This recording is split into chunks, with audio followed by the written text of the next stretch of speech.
Jacket to trigger Hillary Clinton. There you go, Hill. Are you ready to make history tonight and make some liberals cry?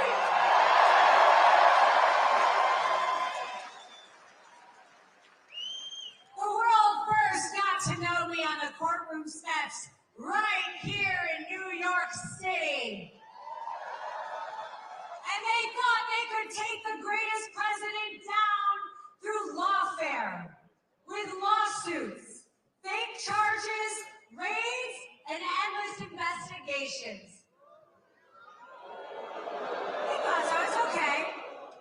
They thought they could crush the man who built this city skyline. But they underestimated how hard President Trump would fight.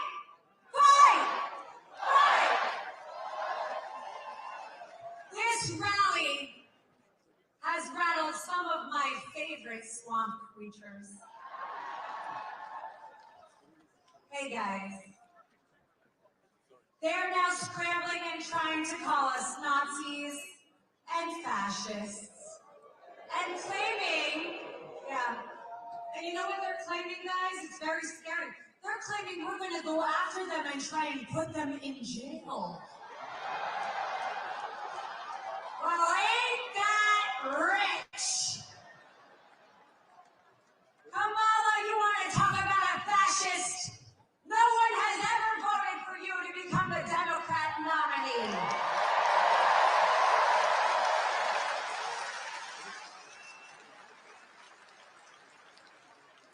You see, I believe in something called the Constitution. And I believe in someone called God.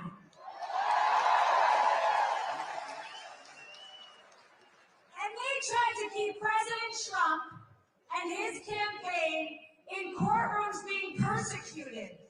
But do you know what he did while he was in those New York courtrooms? He won the hearts and minds of the American people, all from this city.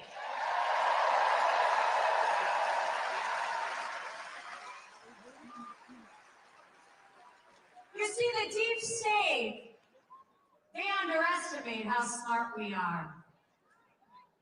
And they want the American people to fall in line like a bunch of sheep. You know what they don't realize, New York? We're gonna be the ones herding sheep out of the White House on November 5th.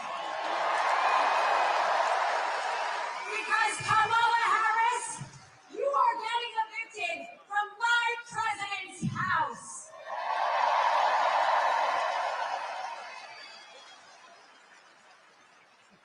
Let's not forget one thing. Kamala said she wouldn't change a damn thing. And look, it's okay. She must be proud of her records. She's got a lot of them. Record inflation, record crime, and record boarding crossings with over 325,000 children who are being sex trafficked, murdered, and missing. Those are the records you hold, Kamala.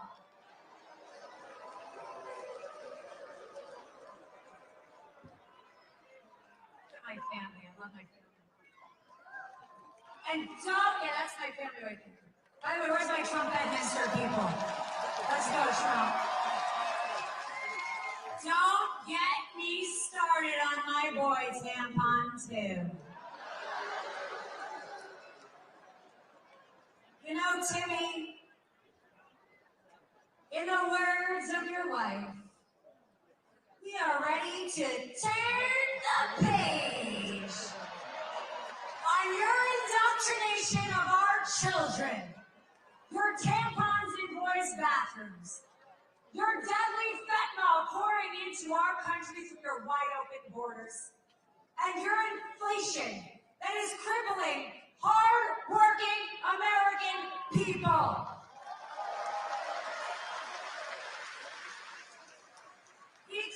champion women, that he pushes policies that under women, every single woman here. By the way, they can't even define what the hell a woman is. Get the hell out of here.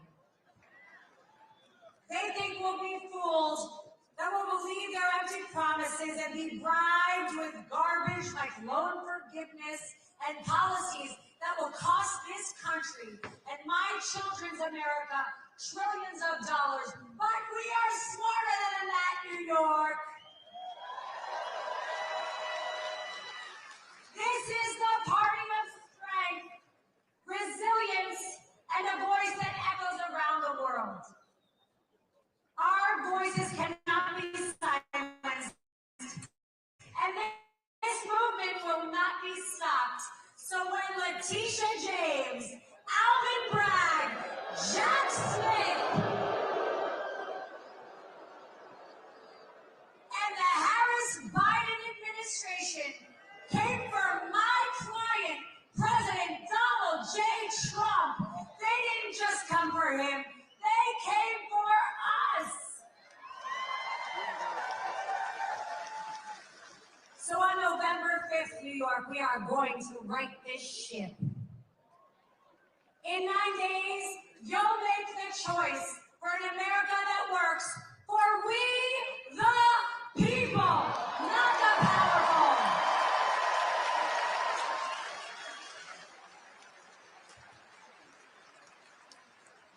So Nancy, it's time to sell your stocks. Take the cabal packing. The Clintons and Obamas can get out of our White House because America has had enough with you all. Bye now.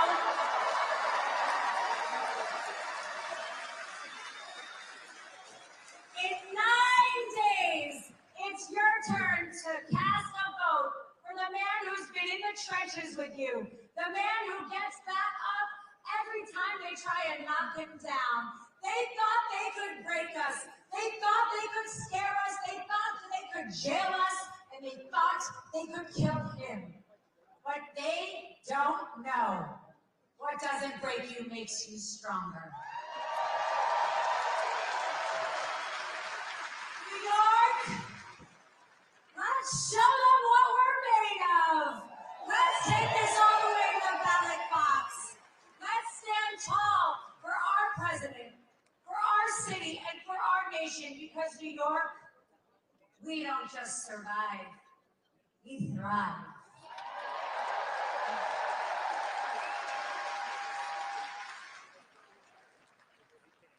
And on November 5th, Donald Trump will tell Kamala one very important thing. You are fired!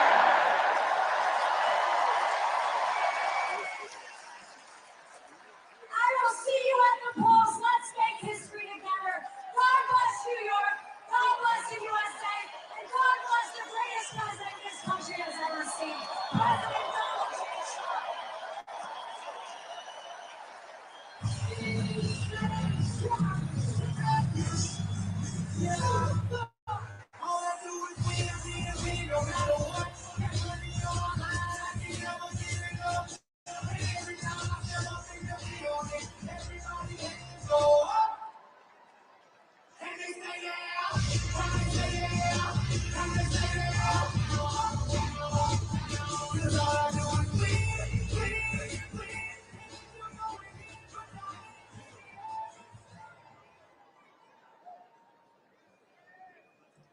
Total initiative relative to what we're going to do with more border patrol and more asylums.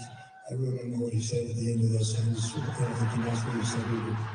Kamala definitely covered his cognitive decline and his rapid decline. When Joe Biden and Kamala Harris came into office, they inherited peace and prosperity. All they had to do was nothing.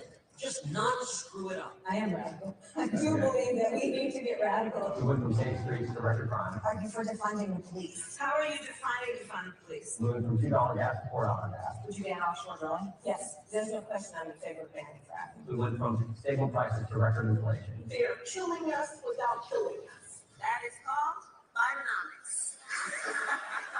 The very first task that Joe Biden gave Kamala Harris was to be the border czar. Do you plan to visit the border? Not today. She's not gonna have any border security. I want a number. How many people have you let into this country? Does anybody know? None of you know. We're in the middle of a war in this country. It is a war between those of us who love the United States of America and a fringe minority who hates this country and what we stand for. We gotta let people know who brought it to us. Raise your hand if you think President Trump's policies on the economy would be better for your family. All right, so that is everybody.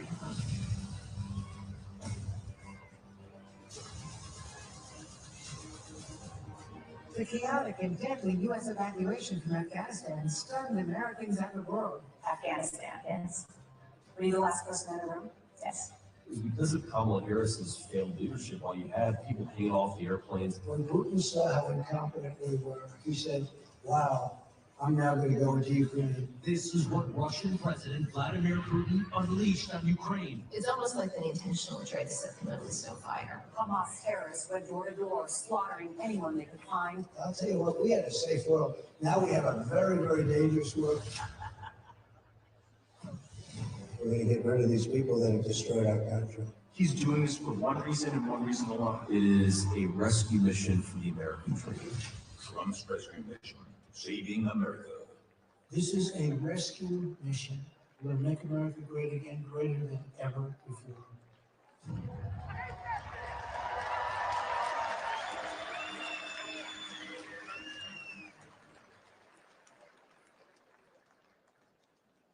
Ladies and gentlemen, please welcome to the stage CEO of 10X, Grant Cardone.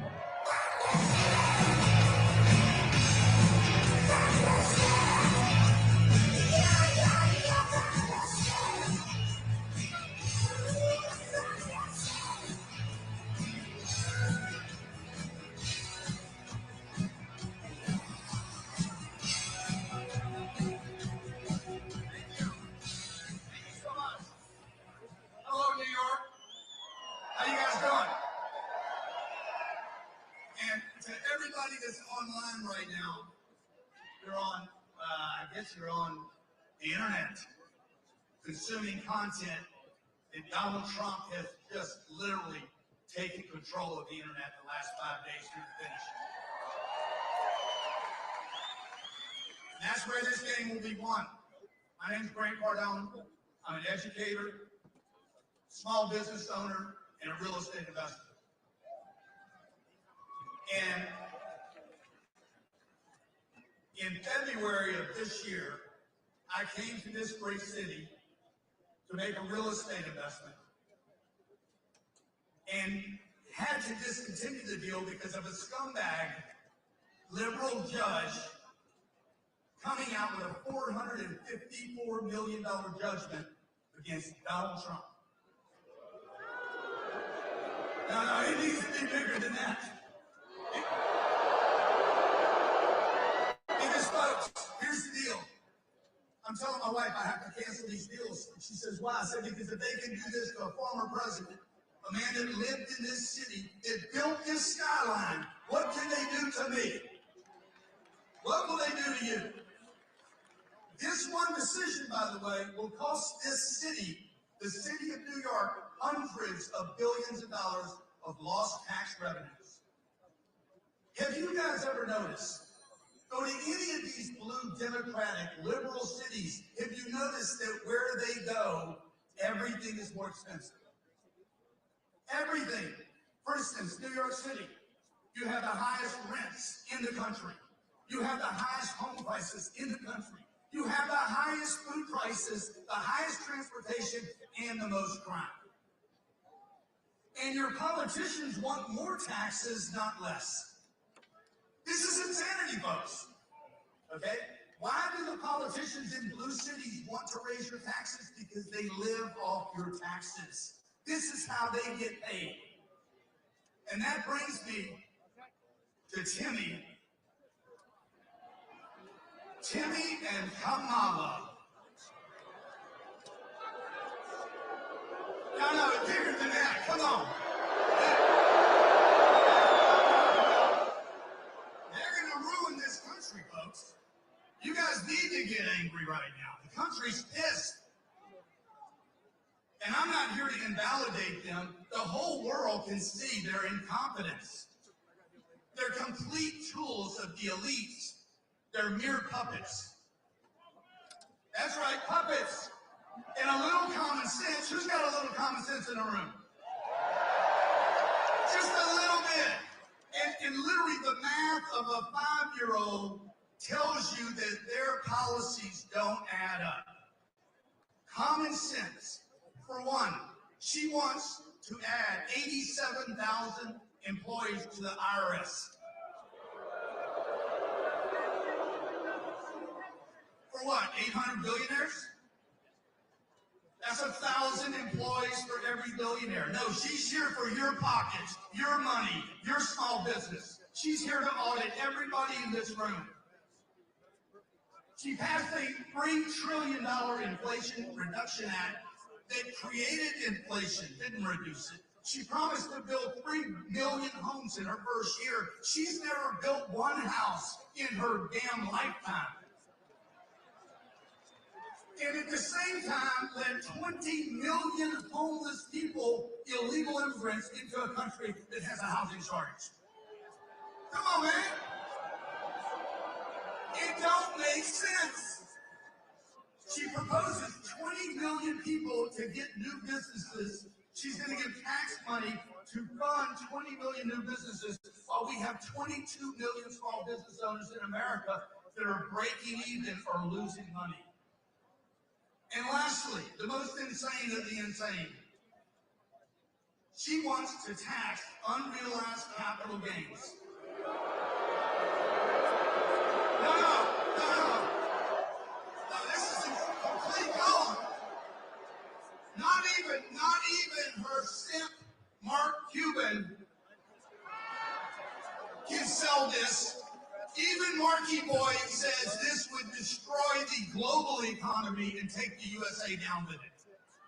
Ladies and gentlemen, Kamala Harris is the least qualified candidate to ever run for any political office in American history. She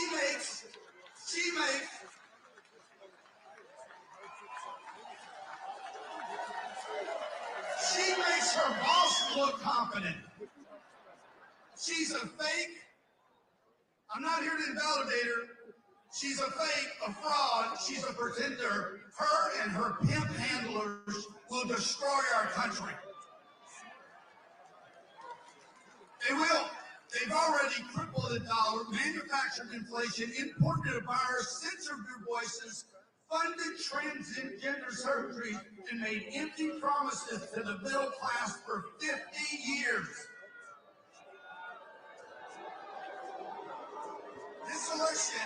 This election has to be more than a victory. It needs to be a landslide. We need to slaughter this other people. We need to bring 100 million votes to Donald Trump. Not 74, not 81, 100 million votes. Can you do it? Because if you bring 100 million votes to this man, you send this finger to the elites. And you say, we are done. We are done. We are fed up. We have had enough. He's given everything. He's given everything. It's us in this room now that need to give the rest. We have to give everything for 9 days. Okay? That's not just coming to rallies. It's about putting a sign in your yard, a sticker on your car. It's about donating money.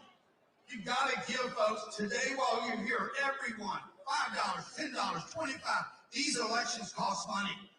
If you do that, invest in this election, you will go down down as a contributor that will make history. We will be in the history books 100 years from now. They will say in 2024, something happened in America. Something happened, a phenomenon, and it was galvanized around a bunch of people called MAGA. The MAGA people! The MAGAs! That's right, the MAGA! They will say it galvanized around people called MAGA and a man named Donald J. Trump. Thank you, God bless America.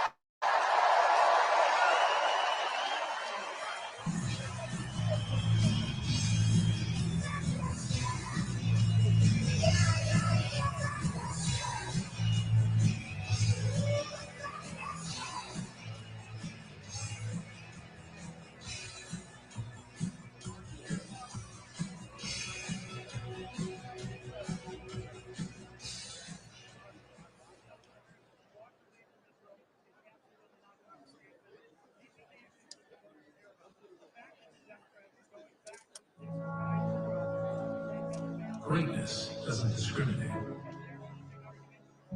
It doesn't see where you're from, what you look like, or who you know.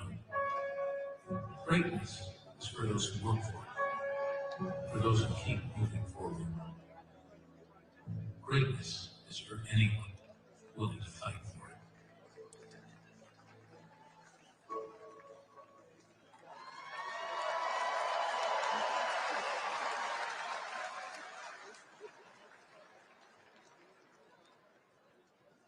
Ladies and gentlemen, please welcome to the stage former acting director of the Domestic Policy Council of the United States, Brooke Rollins.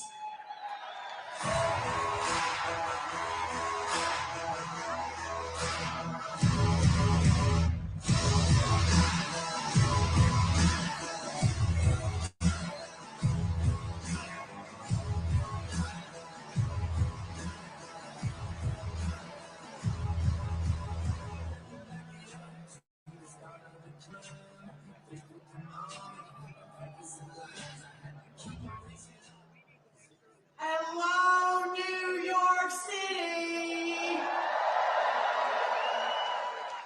Hello to all of you in America's most iconic city, the city that gave us the man who gave up everything to serve his nation, the once and the future President of the United States, Donald J. Trump.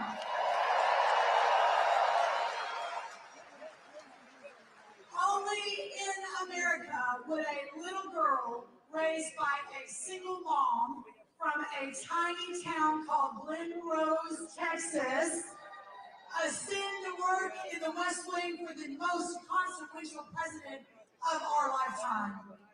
And only in America would that same small town Texas girl end up here in this incredible city with all of you at the world's most famous arena. Let's go!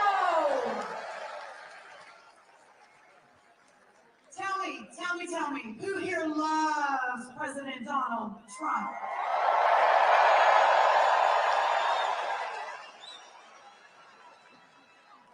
Then you are at the right rally.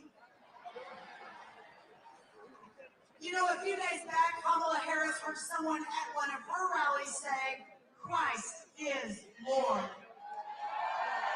Let's keep it up. She said, you know what she said? You are at the wrong rally, sir.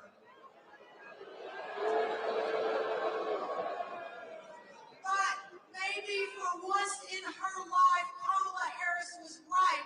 They were at the wrong rally, because the rally where people believe in faith, believe in America, and believe that we are one nation under God is right here, is right here.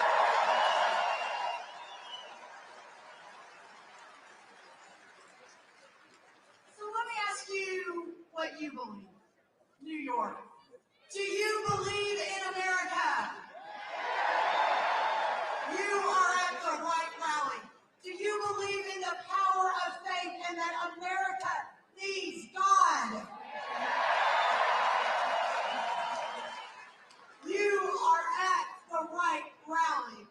Do you believe that America needs back the Trump economy, where every American had a real chance at the American dream, with jobs and homes and families and healthcare where it works? Do you believe that, New York City?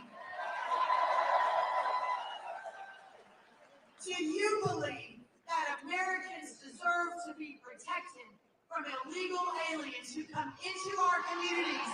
And the best way to do that is the largest deportation in American history. Do you believe that?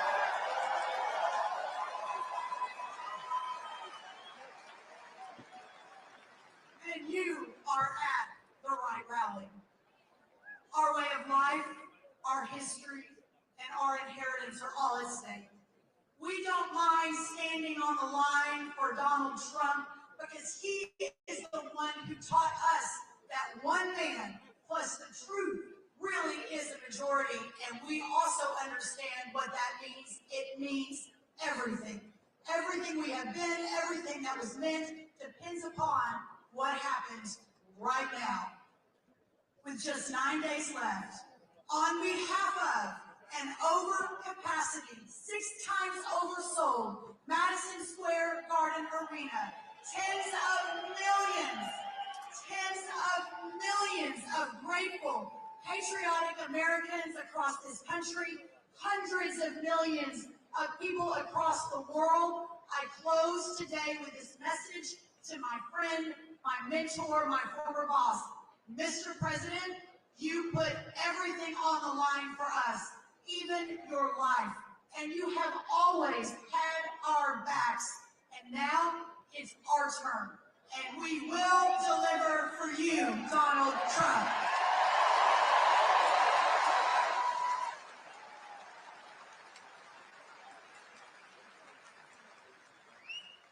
My friends, we are going to win. And when Donald J. Trump wins, America will win. Now let's go get our country back.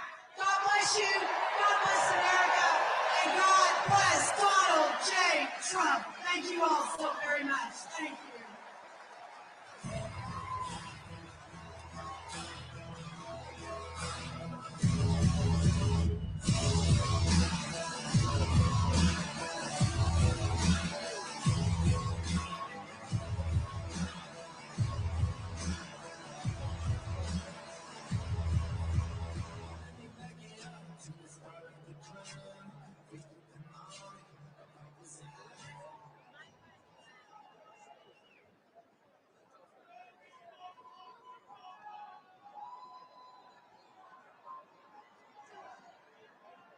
Ladies and gentlemen, please welcome to the stage America's Mayor, Rudy Giuliani.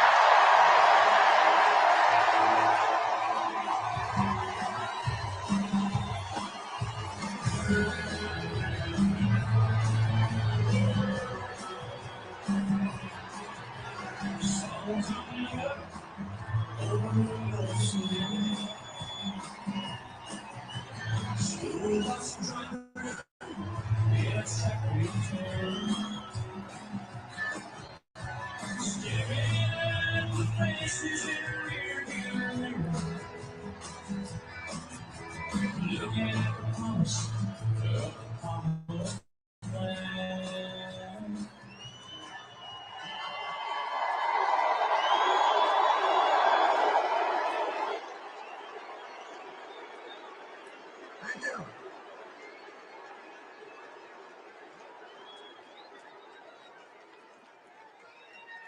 Thank you very, very much. And welcome to the capital of the world.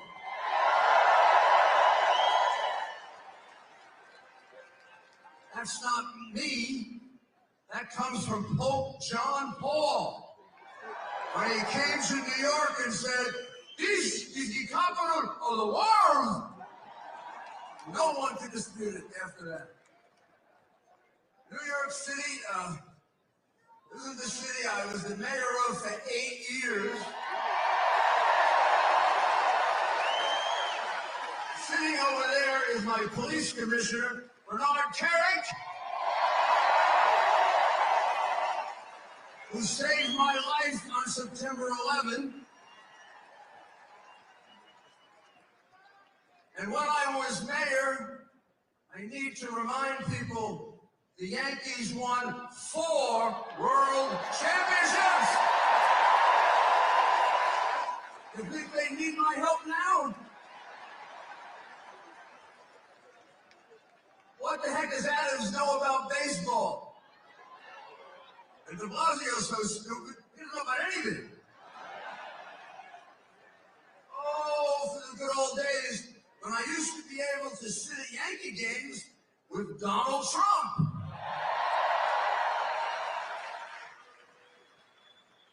And George Steinbrenner would make us pay for our peanuts. Now, he was a great friend of both of us. And he shared in common with Donald Trump something that I know as the mayor that many people don't know, and they probably don't realize why he gets so angry when he's attacked and demonized. This is a very charitable, very good man. Yeah, I know he was a great president, but this is a very good man. He and George Steinbrenner would step up anonymously every time a police officer not just killed but hurt. Every time a firefighter not just killed but hurt. Every time something horrible happened in the city, they would call, they would offer services, money, help, a hotel room. And when I wanted to make it public, they would say no, because they said that you got to save that. The credit you get for that, you get from God. If you make too much of it here, it gets used up.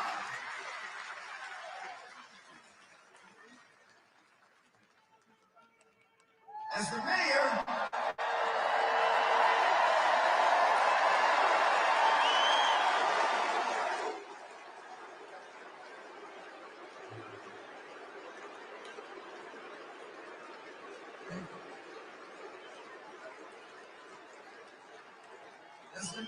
you know that I reduced crime more than any mayor in history.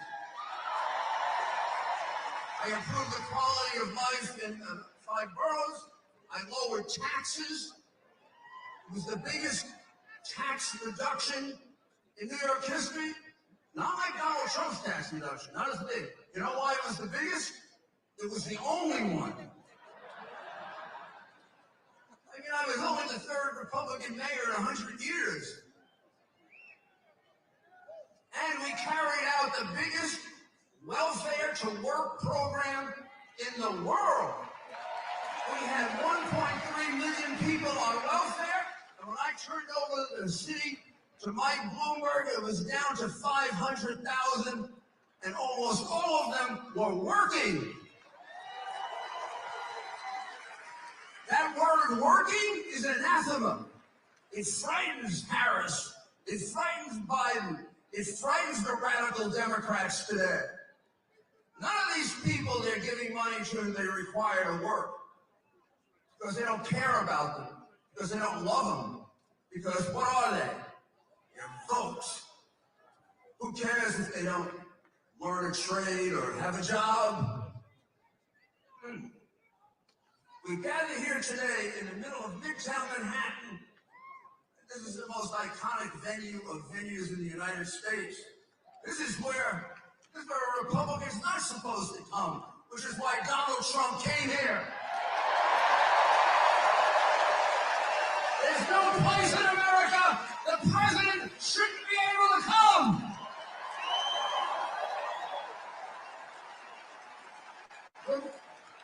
Remember New Palestine? Remember New Palestine? When they had the subway derailment? The place was horrible. People are still dying. He went there. I went there. I did my television show from there. It took Biden a year to go there because those people are deplorables. Like you, like me, we're deplorables. We don't count.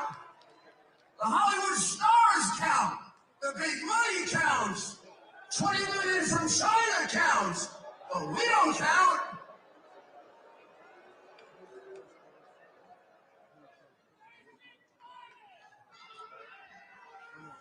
Just 4 miles from here, we got the worst terrorist attack in the history of our country. I'll never forget that through all the pain and misery, we came together. Places of worship, hundreds of funerals, praying to God. What's happened to God? We don't pray to him anymore. We're not allowed to. We don't bring God back. We don't come back.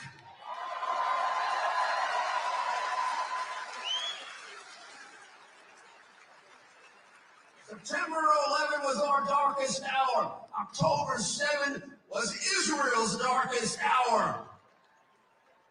They are our best friend. I worked for Ronald Reagan for 8 years. Ronald Reagan said, we have to be there for Israel always because they are always there for us. Hamas is not there for us. Iran is not there for us. They want to kill us. And the Palestinians are taught to kill us at 2 years old. They won't want a Palestinian in Jordan. They won't want a Palestinian in Egypt. And Harris wants to bring them to you. They may have good people. I'm sorry, I don't take a risk with people that are taught to kill Americans at 2. I'm on the side of Israel. You're on the side of Israel. Donald Trump's on the side of Israel. And they're on the side of the terrorists.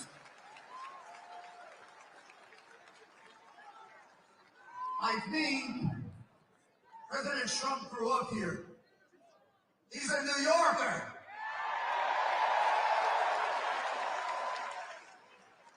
That's why some people get a little annoyed at him. He speaks his mind. But wouldn't you rather have a president that communicates with you than one who sits in a basement babbling? Or another one who, when asked, why do you want to be president? She says,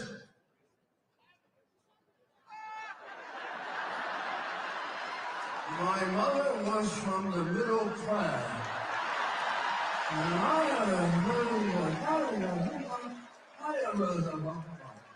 then CBS puts in something done by a Harvard PhD. I want to be president. Even that was stupid, the one they put in, but at least it was in English. In any case, maybe you don't like what Donald Trump says sometimes. Maybe you don't agree with it. But I'll tell you what, you always know what he's thinking. And we need that from a president. He built a great empire here. He built a great real estate empire. He built some of the most iconic buildings in New York. That skyline wouldn't be as beautiful without him. That's enough for a man's lifetime. That's enough. He's built some of the greatest golf courses in the world. He's had and created for himself a privileged life.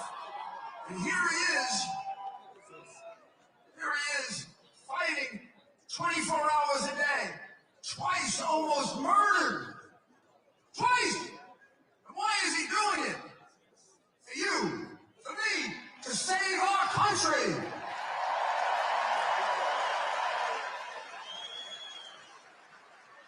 He saw that we were on the path of destruction, and he couldn't sit by. He saw that the backbone of America, the people that he grew up with, the laborers that he and his father used to build their business, are people they cared about, people they love. People say, well, how can this billionaire relate to regular people? Because he is a regular person. His father taught him how to relate to everyone.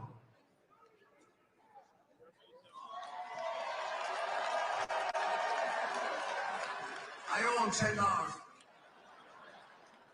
Now, they tried everything, right? Russian collusion, wrong conversation with the Ukrainian president. Oh my God, everything possible. Phony cases with perjury, and they committed so many crimes trying to get rid of him. Using a false story to unseat a lawfully elected president. And then they indicted him 4 times. They had to stop. If they indicted him one more time, he'd have been elected by acclamation. And now, I don't know. I'm not going to do conspiracy. I'm not going to do conspiracy. But it's kind of funny that they tried everything else, and now they're trying to kill him. They better not. Try again.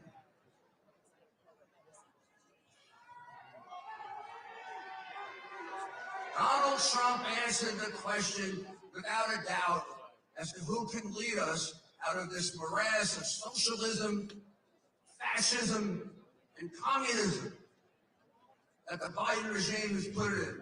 He answered it, in so many speeches and so many rallies, and in the great work that he did as president 4 years ago. I don't have to ask you, are you better off now than you were 4 years ago? There are a few people in a nut house who think they are. Otherwise, we all know things cost more. Donald Trump gave them a world at peace. They're giving us a world at war.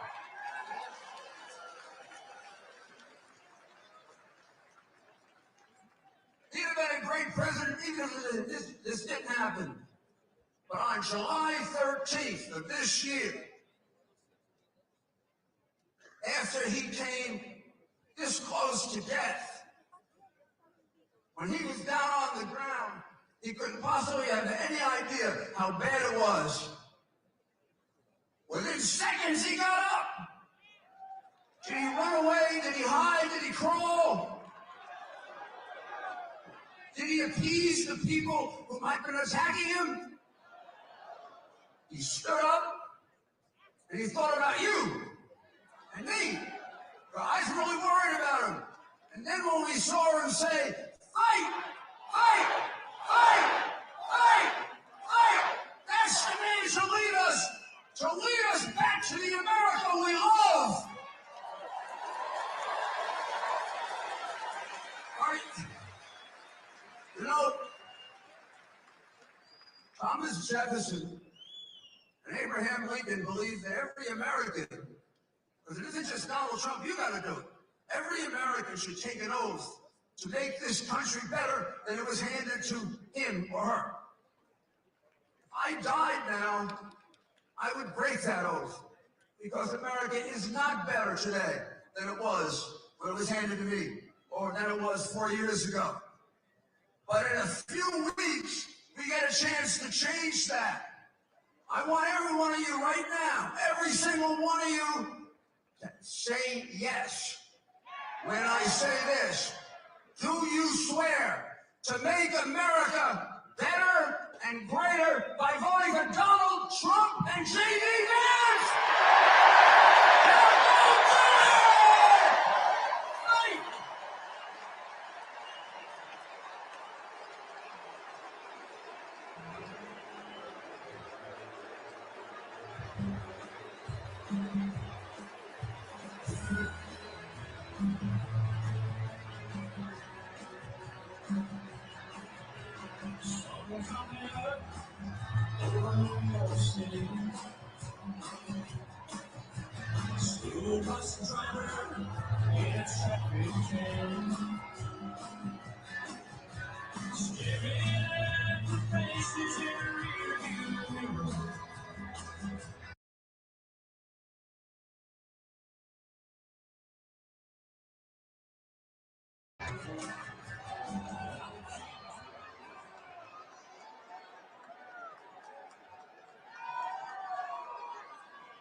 Ladies and gentlemen, please welcome to the stage founder of Death Row Records, Michael Harry O'Harris. Let freedom ring.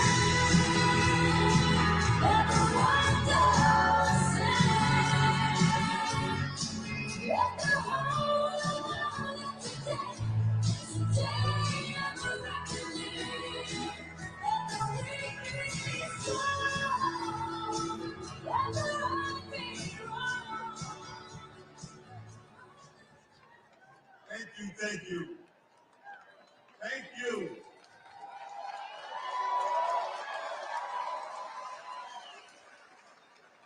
Madison Square Garden. I gotta thank God for allowing me to speak in front of you today. Gotta tell you something else. God is great. Can I get a second?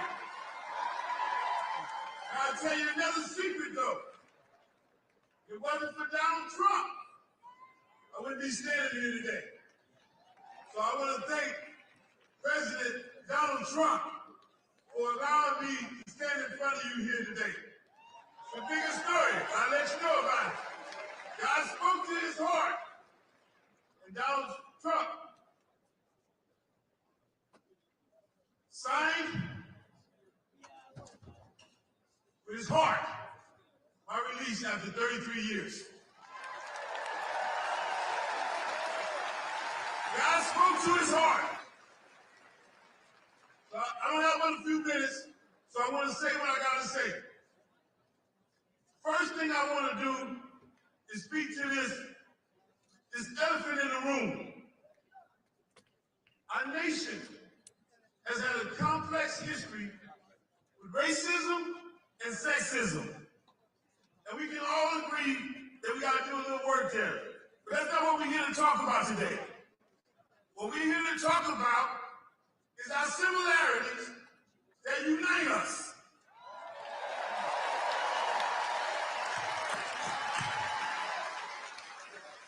We want to talk about family security.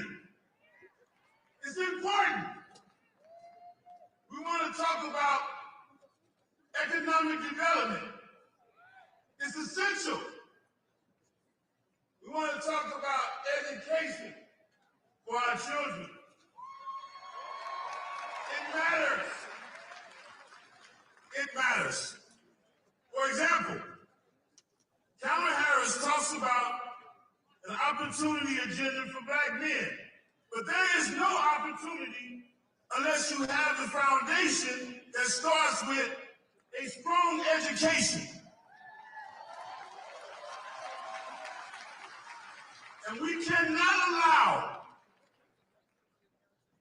our children's zip code to dictate the opportunities for our children's future.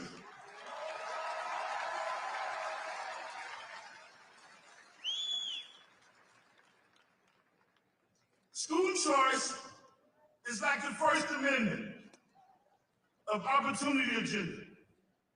The rest of the Constitution can't work if you don't have the right enshrined in the First Amendment.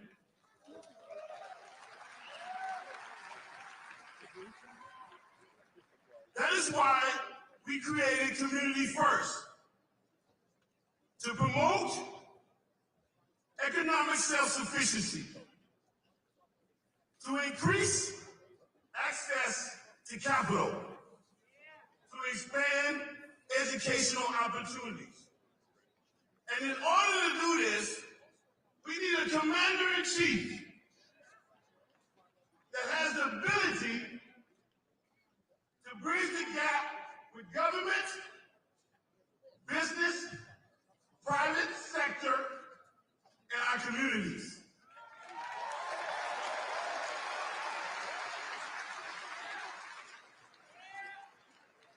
Maybe I didn't mention, I'm the founder of Community First.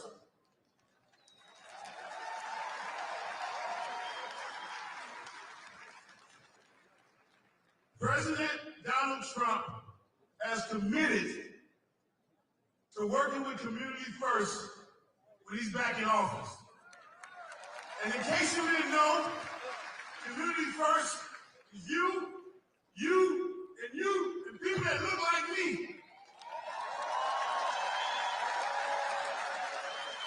So Community First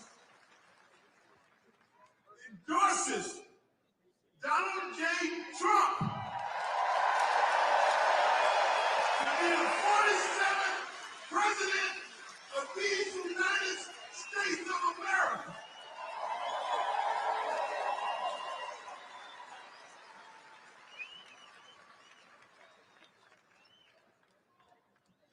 opportunity and dignity for all. That's what we get with Donald Trump. The President of the United States. We know that's what he's going to be. So I'm not the only one that know that, right? I think the world needs to hear us say, we want a real commander-in-chief in office to represent all of our communities. I love you. Thank you.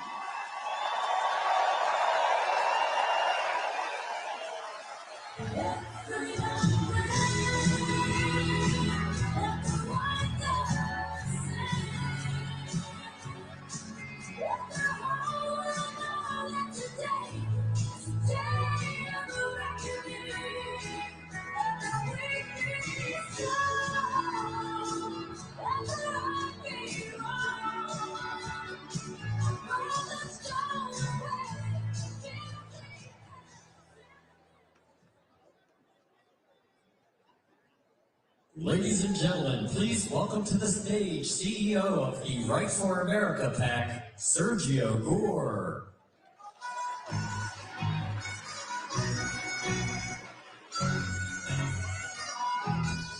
It's going down. I'm yelling timber. You better move. You better dance. Let's make a night. You won't remember. I'll be the one. Hello, New York! Are you ready to make history in 9 days? I said, are you ready to make history in 9 days? Are you ready to send Donald J. Trump back to the White House?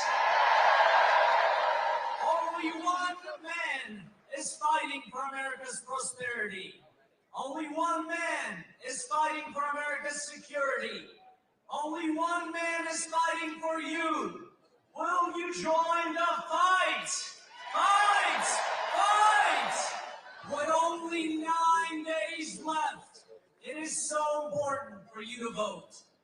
It is so important that you drag every like-minded family and friend. Grab your grandma, grab your brother, grab your sister, your neighbor, and drag them to the polls. You are part of the greatest comeback story in history because one man has refused to back down.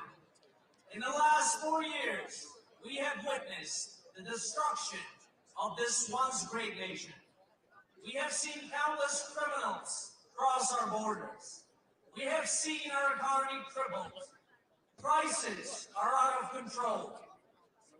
Ask yourself, are you better off today than you were 4 years ago?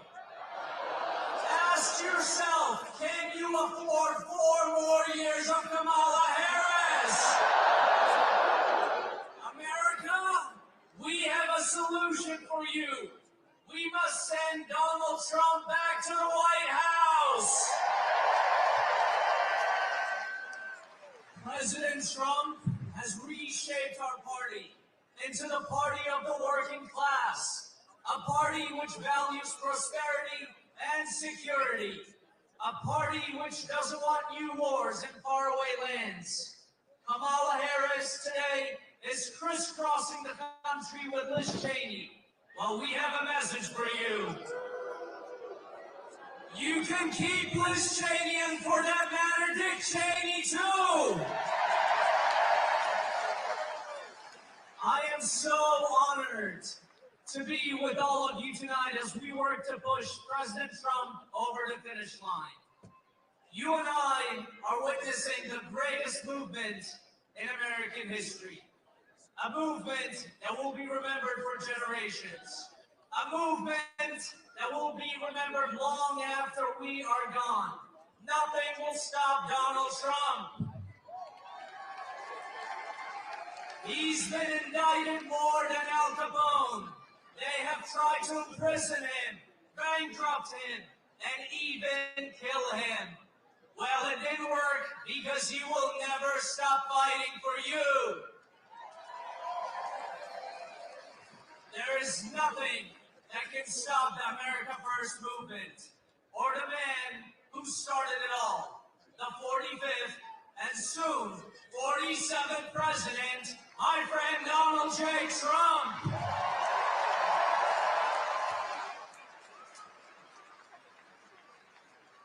And if we do our job, we will be watching the CNN meltdown on November 5th. As Wolf Blitzer announces, Donald J. Trump has been elected the 47th President of the United States! Thank you, and onwards to victory!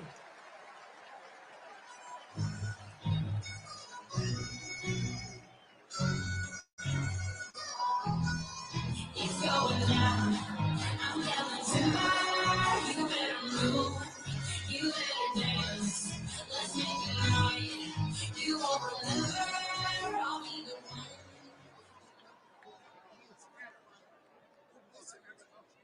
one. Ladies and gentlemen, please welcome to the stage, David Rem.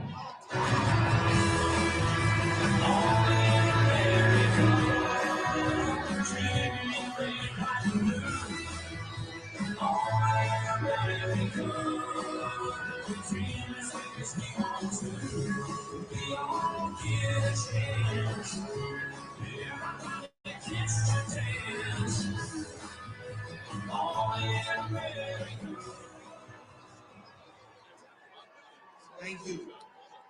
On November 20th, 1974, my father suffered a massive heart attack and died. I went to this New Forest school, the same school as our President Trump attended. 3 days after my father's burial, there was a knock on the door. One school morning, about 7 a.m. I answered the door. It was a very distinguished gentleman standing in front of me, and he said, when I opened the door, "Kid, call your mom down, please."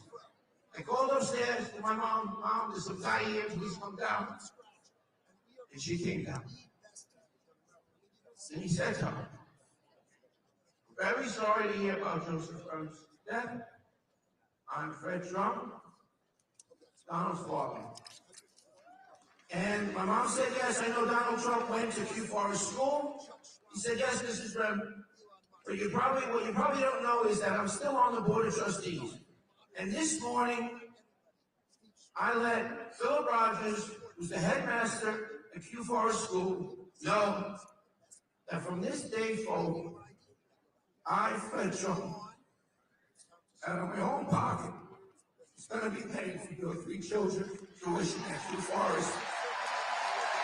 Because I don't want the kids to have to go back into the public school system. Now, who would do that except President Trump's father? And the fruit doesn't fall from the tree.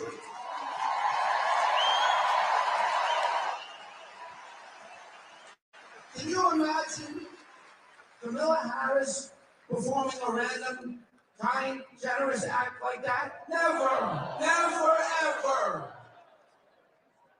In fact, she is the devil, whoever screamed that out. She is the Antichrist. At her rally last week, she said that Jesus Christ followers are not welcome at my rally, that you should go down the block to President Trump's rally. Let me say this, and maybe I'm speaking for the president, I shouldn't, but I think that President Trump loves Jesus followers at his rally.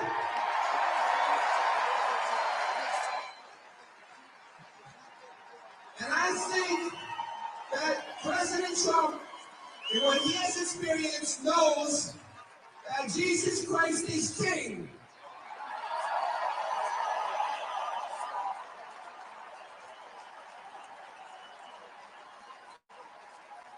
I was the victim of a violent, armed with a gun carjacking. And I'm lucky to be standing here. If it wasn't for this man, Jesus Christ, I wouldn't be standing here.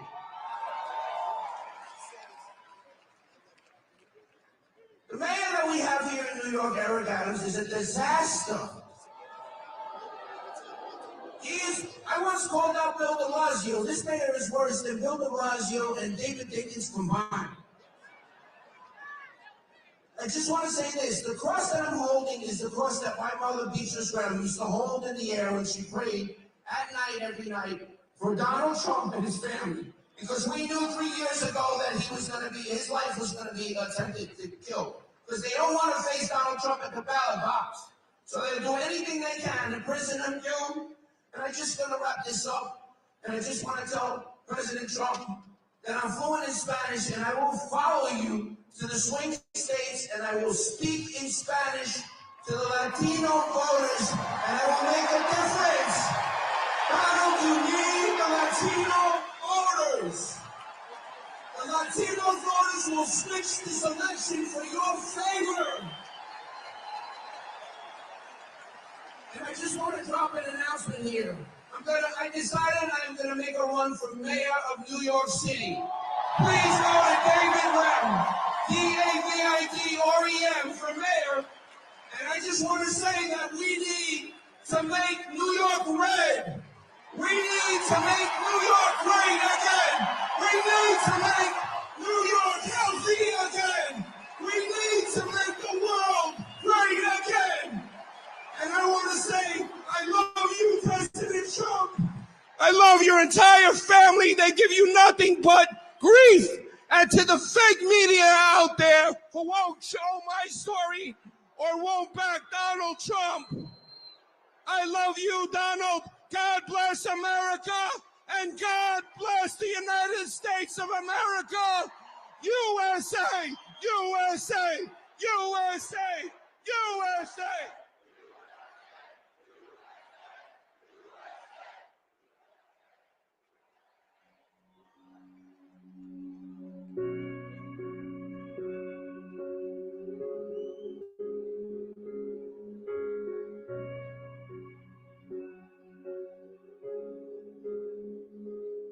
Up and down,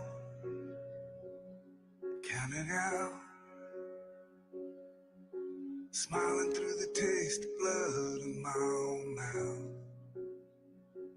I got bruises and broken bones,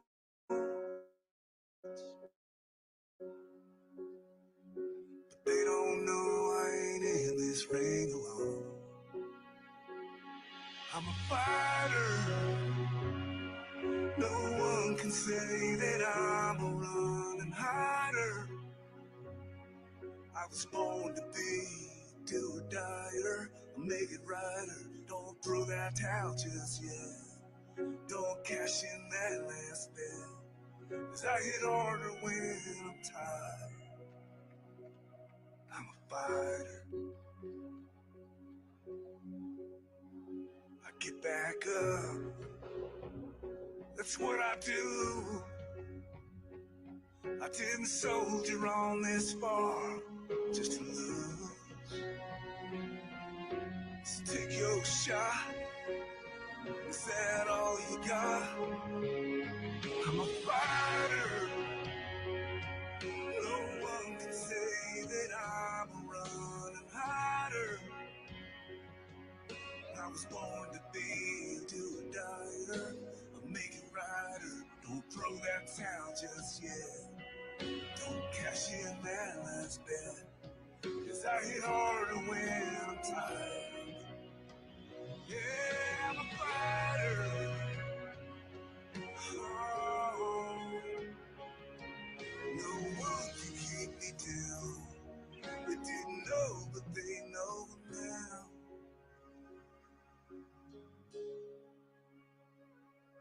That I'm a fighter.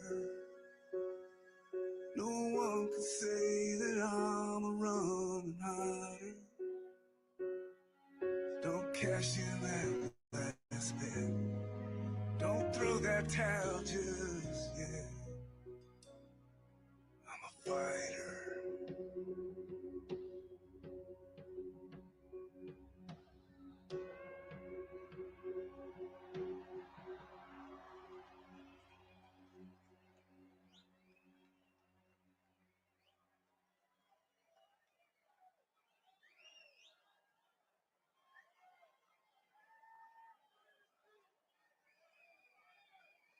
Ladies and gentlemen, please welcome to the stage former White House Deputy Chief of Staff, Dan Scavino.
Wow. Hello, New York City. How's everybody doing this evening? Hi, Mom. Hi, Dad. Look at me at Madison Square Garden, the world's most famous arena. Who would have ever thought? I've been with this man for 30 years. 30 years. Through it all. I joined with him in 2015 when we started running for the presidency. When nobody said we had a shot, when we were a joke. We were polling at 1%. Then he won the presidency. I went to the White House with him for 4 years. It was an incredible journey. The president always behind the scenes will tell him, Team Trump will know what I'm saying here. Sometimes on the plane or in the office, he'll say, you are all so lucky I took you on this journey. In good times and bad. Yes, Mr. President, we are so honored to be on this journey. And you know what? You're damn straight I'm honored to be on this journey through the good times and the bad for the right and to fight for this country in which we all believe in. Hey, Hillary Clinton. She had some not nice things to say about this rally today at Madison Square Garden. Take a look, Hillary. USA, USA. USA!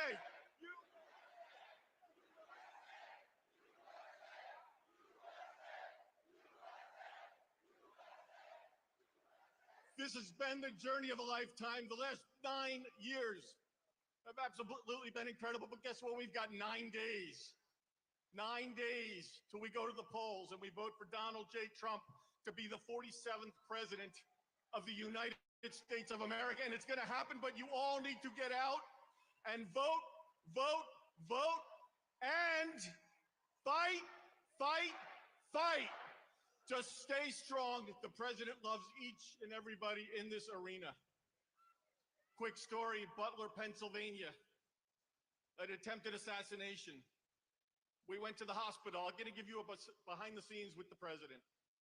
We go to the hospital, shot in the air, the entire world is watching on TV. He's in his hospital room, asking how things are going. I showed him that iconic photo of him raising his fist and said, sir, this is the most iconic photo, I think, in the history of not only politics, but of all time. He stared at the photo. I told him it was from Doug Mills, New York Times photographer, a great photographer. The president's reaction was, how is Doug? Is Doug okay? Reach out to Doug, see how he's doing. Of which I did when we were in the hospital. Everything he had going on just shot in the damn head. And the guys cared and concerned about how Doug is doing, how his team is doing that's with him at Team Trump. The behind the scenes moments are things, I could go, honestly, I could go for 10 hours here and tell you stories, but I only have 31 seconds left, so I will wrap it up. You've got a fighter behind the scenes. and out in public. The guy loves the United States of America. He's working 24 hours a day, 7 days a week, campaigning, running all over the country. Loves this country. He's a patriot. You're all patriots. I cannot believe looking at this Madison Square Garden and just seeing it's packed to the brim. There must be 20,000 plus people. Love my family.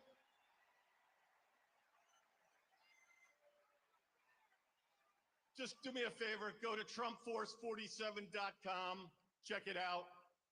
Okay, get on there. Get out and vote, vote, vote, please. We gotta win. We've gotta win. We are going to win. We are going to have Donald J. Trump as the 47th president of the United States of America. If you all go out and vote, vote, vote, and fight!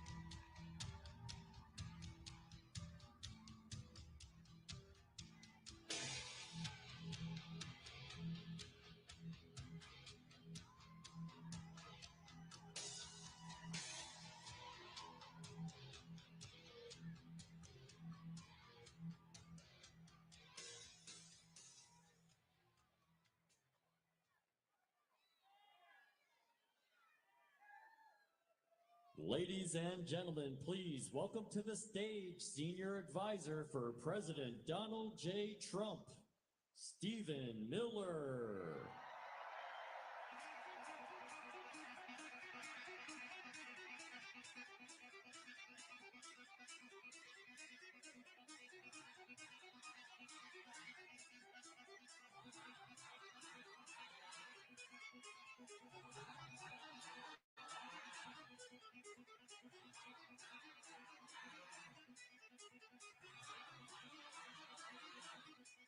Hello, New York. Hello, Madison Square Garden. And hello to the United States of America, people watching in all 50 states. We are here tonight with a message for you. In 9 days, your rescue is coming. In 9 days, your salvation is at hand. In 9 days, Donald J. Trump is going to go back to the White House. We stand here today at a crossroads in the history of this nation, in the history of our civilization. This is a choice between betrayal and renewal, between self-destruction and salvation, between the failure of America or the triumph of America. I want you to think for a minute about the decades of abuse that has been heaped upon the good people of this nation. Their jobs looted and stolen from them and shipped to Mexico, Asia, and foreign countries. The lives of their loved ones ripped away from them by illegal aliens, criminal gangs, and thugs who don't belong in this country. A political system that punishes hard-working citizens, oppresses them at every turn, takes away their right to free speech, the right to political expression, the right to fundamental safety in their own country. One man dared to step forward 9 years ago and say, enough, no more, America gets its future back. And what happened next? What happened after he stepped down that escalator 9 years ago? The system he was fighting tried to do everything in its power to stop him, to take away your voice, to take away your vote, to take away your right to have your own country. They lied, they defamed, they smeared, one witch hunt after another, one hoax after another, one betrayal after another, lie after lie, slander after slander, libel after libel, lawsuit after lawsuit. They tried to jail him. They tried to bankrupt him. They tried to imprison him. And they even tried to take his life with not one, but 2 assassination attempts. And let me ask you, When his life was on the line, did he falter? Did he waver? Did he yield? Did he surrender? Did he hesitate? Did he back down? Did he give one single solitary inch? Or did he stand up, strong and proud and resilient, the warrior that he is, and raise his fist into the air and shout on behalf of all of you, fight, fight, fight. And what was he fighting for? He was fighting for your children, for your wives, your husbands, everyone that you love and know in the world. The right to live in a country where criminal gangs cannot just cross our border and rape and murder with impunity. Think about how corrupt and hateful and evil a system is that allows gangs to come into this country and rape and murder little girls. I'm not just saying that. You've read the stories. It happens every day. You read one of these heartbreaking headlines. Who's going to stand up for our daughters? Who's going to stand up for the girls of America, the women of America, the families of America? Who's going to stand up and say, the cartels are gone, the criminal migrants are gone, the gangs are gone, America is for Americans and Americans only?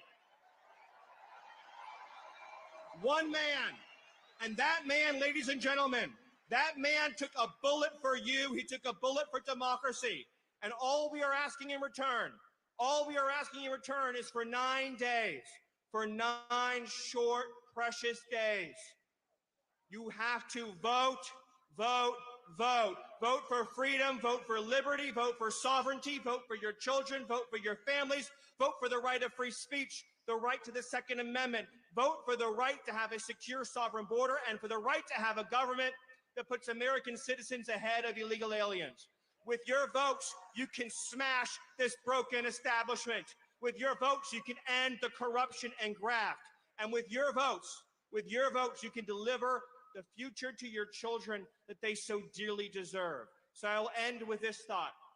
Each and every one of you has been loyal to your country. You have loved your country. You followed the rules. You paid your taxes. You did everything right. And the system just keeps beating you down, beating you down, and beating you down. And I say to you, are you going to let that system win? Are you going to surrender? Or are you going to follow the example of President Donald J. Trump and fight, fight, fight to the finish and save this nation, save this country, save this civilization, and save this glorious republic? Thank you, New York. God bless you. God bless New York, and God bless America.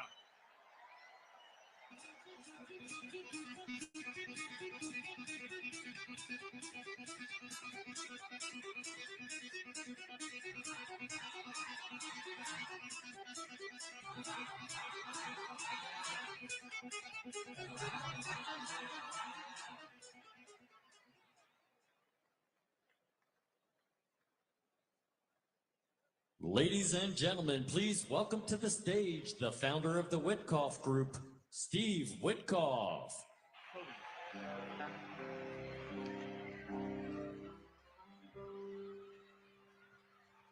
Oh, I wish I was in the land of cotton. Old times there are enough more. Look away. Look away. Look away. Dixie. How good of a song is that? Reminds me of the president. His truth is marching on. Good evening, New York, and good evening to a special 6-year-old. Hi, Finley. It's a privilege to be here with all of you tonight, right in the heart of the city that means so much to me. This city shaped who I am, helped me to build my business, and gave me my roots. But I'll tell you, this is not the New York I grew up in.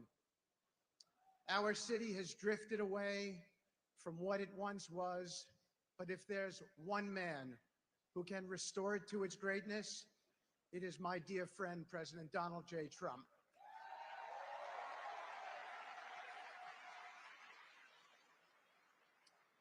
I've known the president for over 30 years, not just as a leader, but as a friend.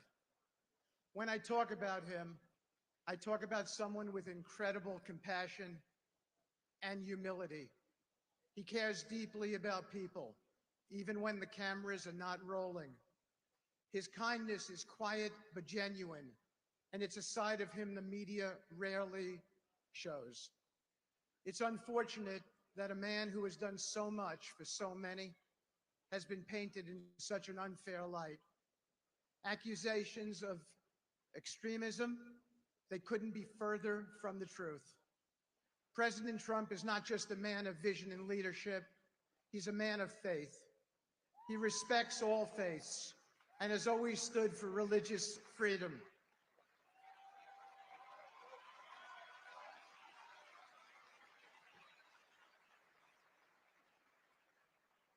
His unabiding belief in the value of every individual is grounded in his respect for God and country. President Trump embraces freedom and fights for the rights of all Americans. Despite facing constant opposition, he has persevered. He's been targeted with lawsuits and accusations, yet he's never wavered in his commitment to the American people. I know he'll fight for each and every one of you, as he's always fought for me. That's the kind of leader we need. Someone who never backs down when things get tough, but keeps pushing forward for what's right. In a world, thank you, in a world that often feels uncertain, President Trump offers each of us clarity. His policies are rooted in common sense. He understands the importance of strength, both at home and abroad, and leads with courage. New York deserves someone who's ready to fight for it, as the country does. We need President Trump's leadership to bring back the city we all love. Now, let me leave you with a quote from one of my favorite presidents, Ronald Reagan, who said, "Freedom is never more than one generation away from extinction. We didn't pass it to our children in the bloodstream. It must be fought for, it must be protected, and handed on for them to do the same." While Reagan was an extraordinary president, there is no doubt in my mind that President Donald J. Trump is the greatest leader and president this nation has ever seen.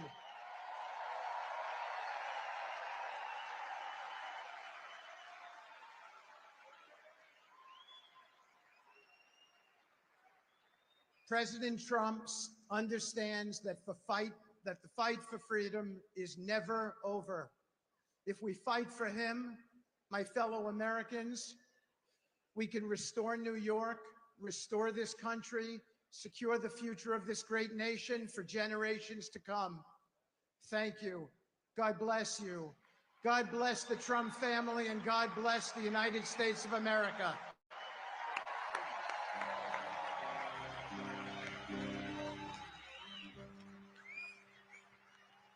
Oh, I wish I was in the land of promise. Old times are not forgotten. Look away. What? Look away. Picture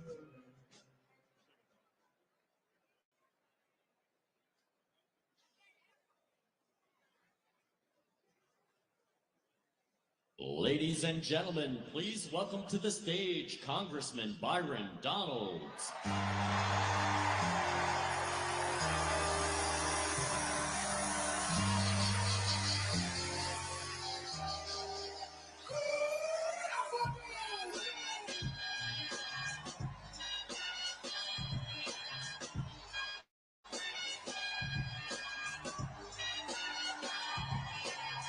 your time is up, my time is now. You can't see me, my time is now. It's the franchise where I'm shining now. You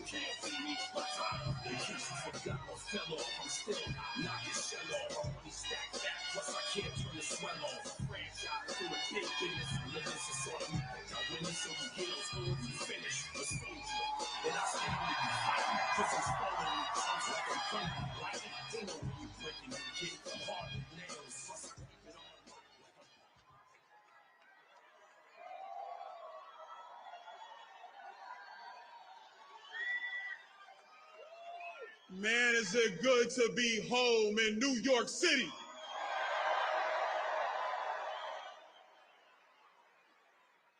You know, usually I got a lot to say, but this one's special to me. I was born in Brooklyn, New York.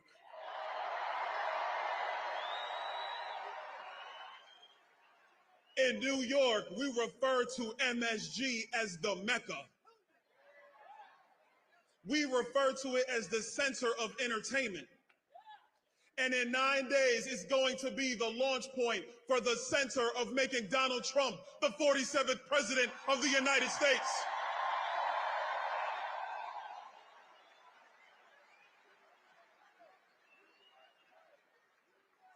I don't even want to talk about Kamala.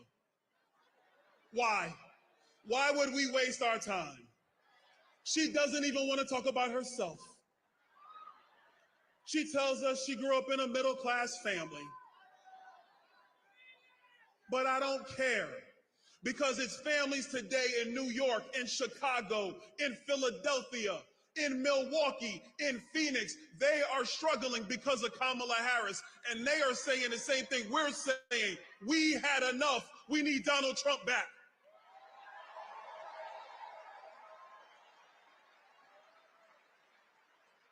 She broke the border. She broke the border and doesn't even have the guts to tell you the truth. But that's okay, because the next president of the United States, he's going to fix the border, because he did it once and he's going to do it again.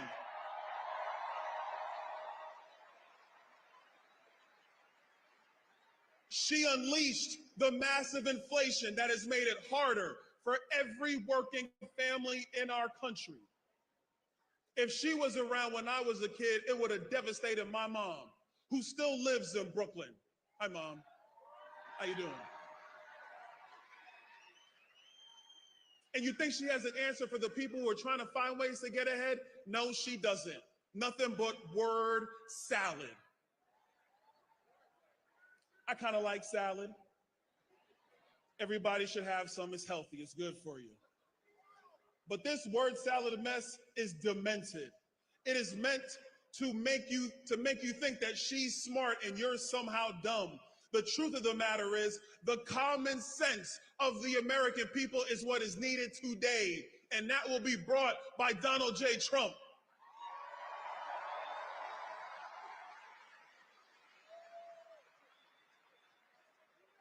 Then you look around the world. Look around the world. She said she was the last person in the room after that disastrous withdrawal from Afghanistan.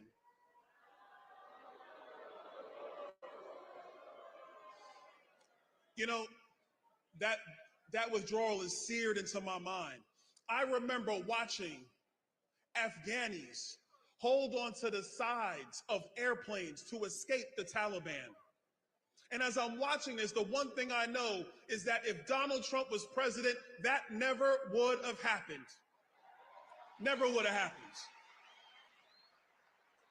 But I have a special message to everybody around the world, especially those who want to find themselves getting into the business of other people or messing with our greatest ally in Israel. Donald Trump is going to stand by Israel 100% of the way. 100% of the way. And Donald Trump is going to get us out of these wars, because he did it once and he's going to do it again. But the last thing we're going to fix, and it's a big one. You see, I got 3 kids. They're all boys. And I'll be damned if you're going to have some school tell my boys that they can now be girls. Not on my watch. Not on the watch of Donald Trump, I can promise you that. We're going to have common sense in America again under Donald Trump. We're going to get men out of women's sports under Donald Trump.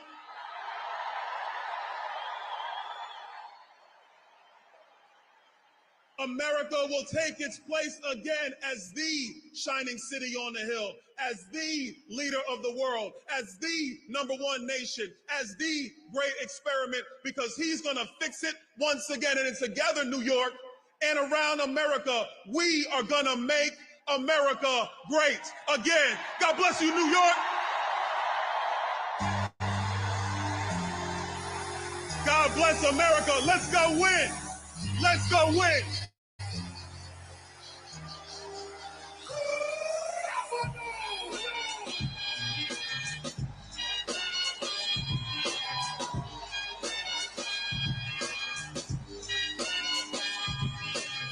Your time is up, my time is now. You can't see me, my time is now. It's the franchise where I'm shining now.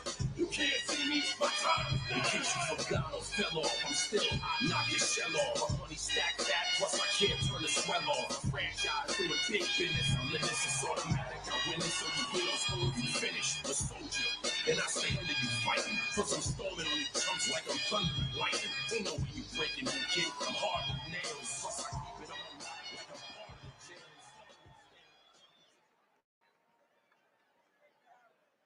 jail. Ladies and gentlemen, please welcome to the stage Chair of the House Republican Conference, Congresswoman Elise Stefanik.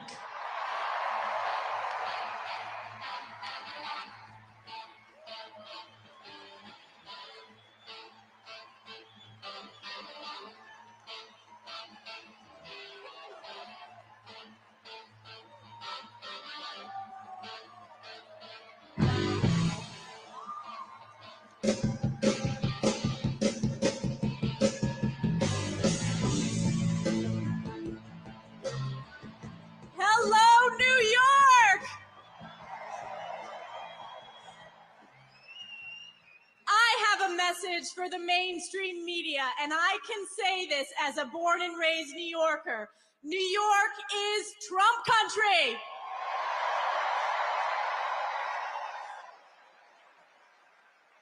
Wow, it is incredible to be here in the iconic Madison Square Garden.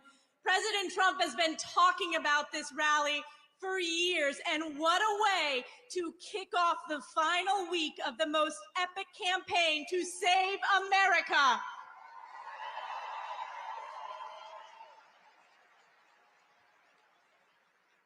Every election, we say, is the most important in our lifetime, but this one really is. No matter where you go, whether it's in New York City, upstate New York, or in any of the swing states, people understand there is so much at stake.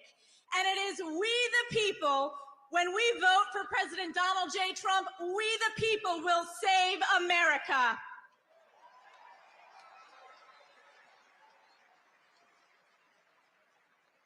Just look at the crises that Kamala Harris and Joe Biden have brought to our nation and have brought right here to New York.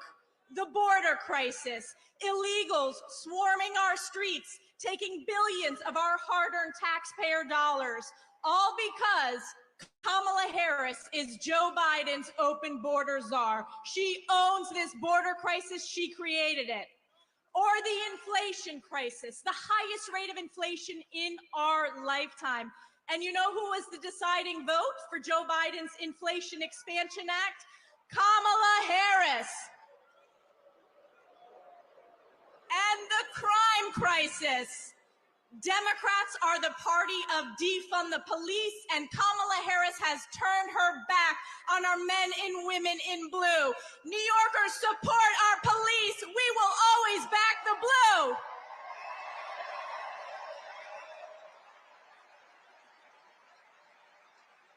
And then take a look around the world, what is happening. You had the catastrophic withdrawal from Afghanistan. Kamala Harris was the last person in the room advising Joe Biden of that horrific mistake. You had Putin invading Ukraine, and then just over 1 year ago, we had our most precious ally, Israel, under attack from Iranian-backed Hamas terrorists. And Kamala Harris has turned her back on Israel. And what did we see? What did we see on our college campuses? We saw a skyrocketing of anti-Semitism. Let me ask you all, did you see that committee hearing with those college presidents, now former college presidents? That's right. the presidents of Penn, MIT, and Harvard, does calling for the genocide of Jews violate your university's code of conduct? And one after the other said, it depends on the context, and the world heard. You're fired. 5 have been fired, so many to go. And you know, compare that with President Trump. He brought us the most secure border in our nation's history. He brought us the strongest economy. He proudly supports our law enforcement, and he has and always will stand with Israel.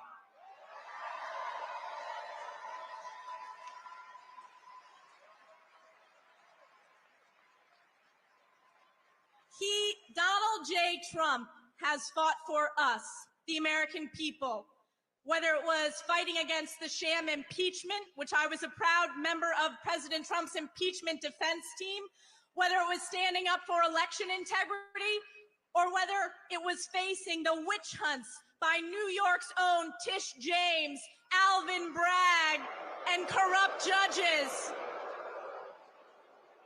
You know, after we fire Joe Biden and Kamala Harris, we're going to fire Kathy Hochul, Alvin Bragg, Tish James. You're fired.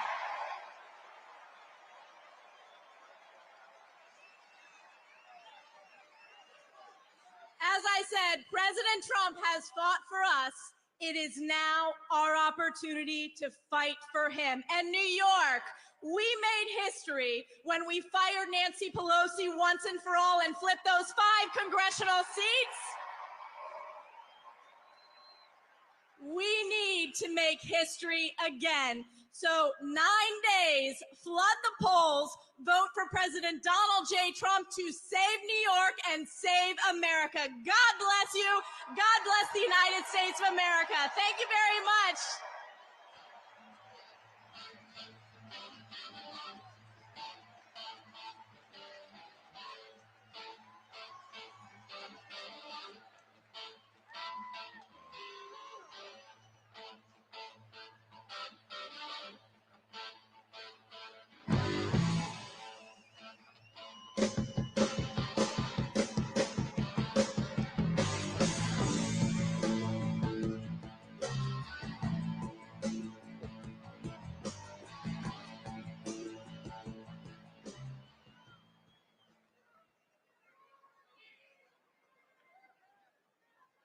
Ladies and gentlemen, please welcome to the stage Speaker of the U.S. House of Representatives, Mike Johnson.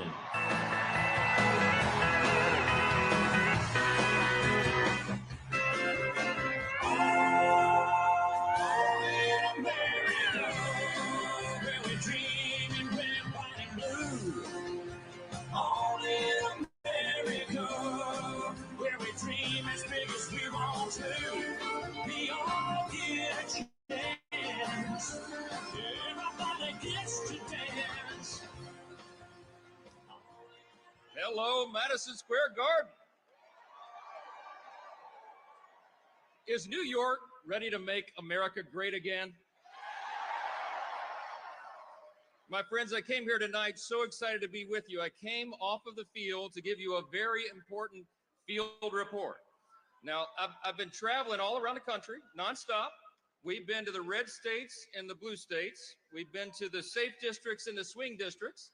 We've been all around America. And I'm going to tell you what's happening right now. I'm here to report something. There's something very powerful happening out there among the base, okay? I'm telling you, there's an energy out there that we have not seen before. And I am convinced that in 9 days, we are going to grow the House majority. We're going to take back the Senate and send Donald Trump back to the White House.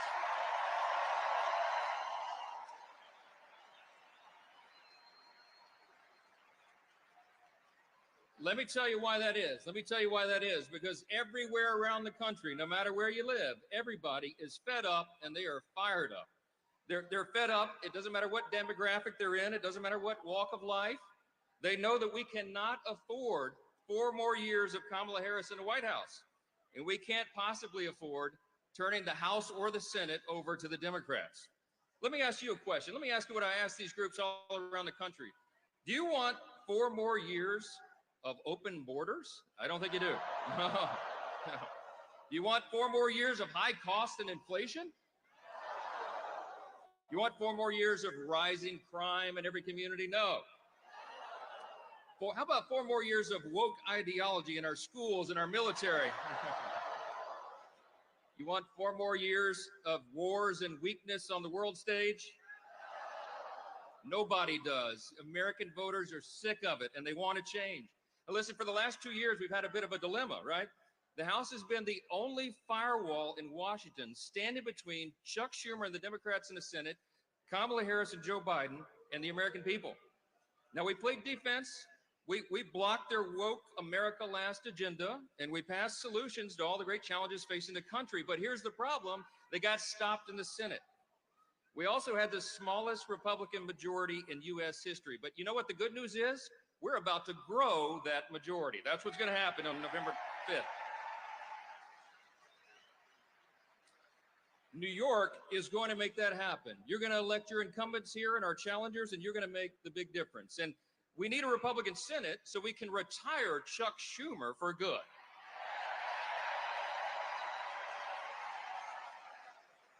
And America needs, and everybody knows, no matter where we are in the country, we know we have to get Donald J. Trump back to the White House so we can get this thing fixed.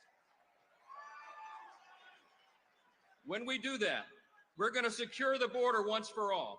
We're going to unleash American energy dominance again. We're going to lower the cost of living. We're going to support our allies and stand up to our adversaries. We're going to defend our rights and our freedoms and the troops and the veterans who fought for them. And we will protect the values and the principles that made America the greatest nation in the history of the world.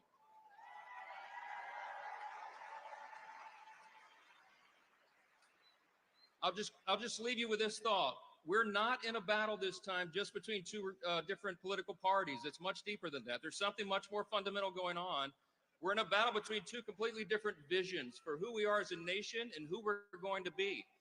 We revere the founding principles. We revere our Judeo-Christian foundations. We revere individual freedom and limited government and the rule of law and peace through strength and fiscal responsibility, free markets, human dignity, secure borders. But the other team doesn't anymore, my friends. This is not your father's Democratic Party. They are now full on to Marxism and socialism. They don't envision for us to save the founding principles and the greatest nation in the history of the world. Instead, what they envision for us is that we would be some sort of European-style Marxist borderless utopia. We all know that's a dangerous fool's errand. You know what's going to happen in 9 days? The American people are going to let their voices be heard. We are going to take this country back.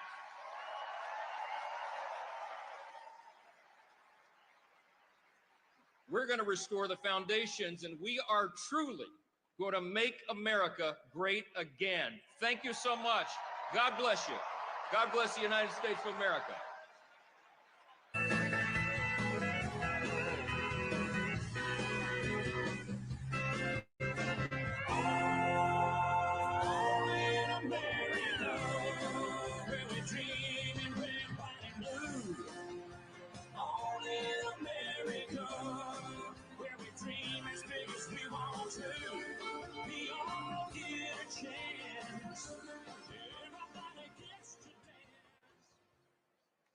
Ladies and gentlemen, please welcome to the stage Vivek Ramaswamy.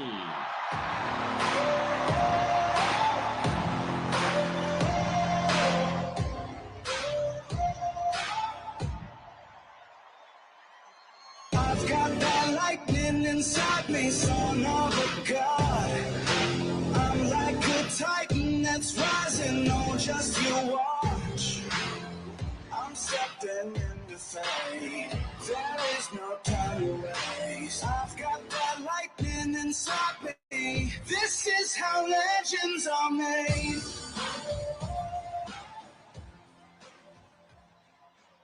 I'll tell you something. I don't follow the polls. I don't follow the pundits. But I follow the energy. And this does not feel like second place energy in here tonight. I had a friend of mine, smart guy, he's a billionaire, texted me this morning. And he said, why the hell are you guys wasting your time in New York City instead of going to a swing state? You want to know what I told him? I said, welcome to 2024. New York is a swing state.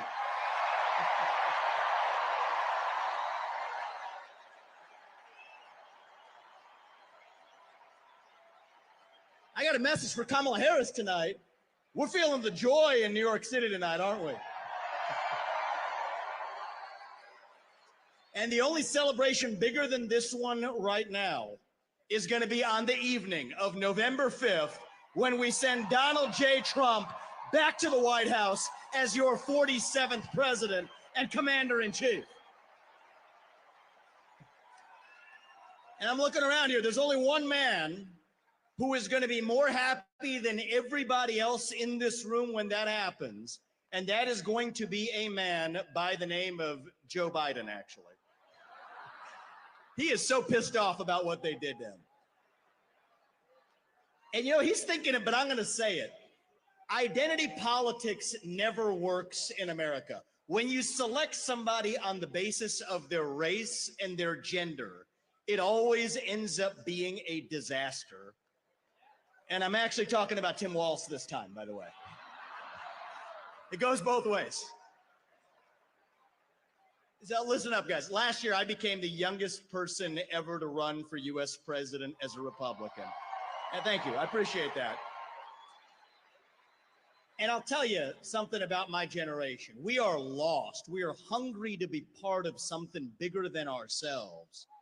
Yet we can't even answer what it means to be an American today. We're in the middle of a national identity crisis.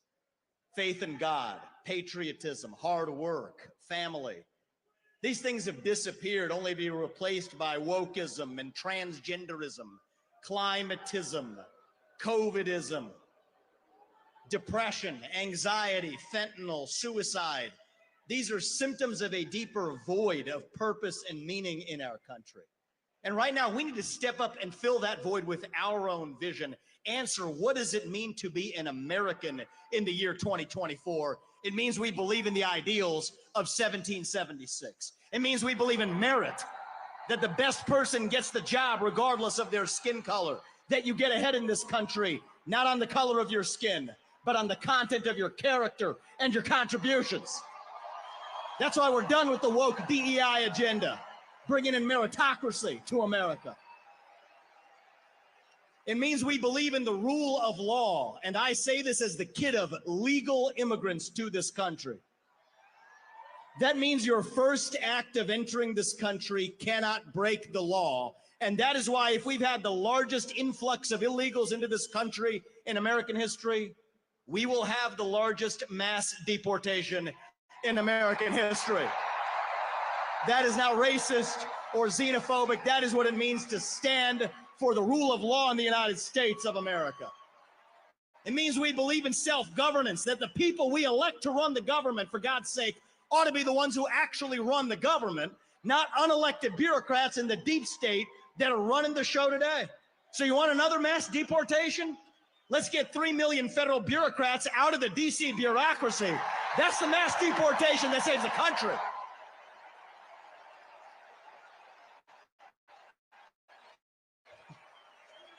What does it mean to be American? It means we have elections we can trust and believe in, and that means single-day voting on Election Day as a national holiday with paper ballots and government-issued ID to match the voter file.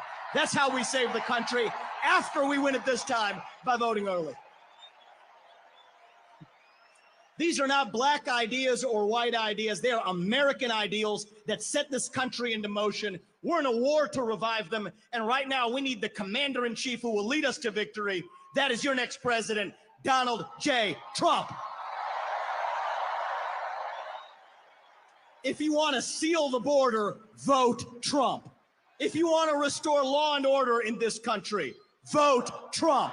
If you want to grow the economy in this country, vote Trump. If you want to revive national pride in this country, vote Trump. If you want to stay out of World War III in this country, vote Trump. If you want to make America great again, vote Trump. I'm going to give you one more reason to vote Trump, and it's this. It's the one the media in the back, they won't talk about this. But they know it to be true. Donald Trump is actually the president who will unite this country, actually. And we don't talk about that enough.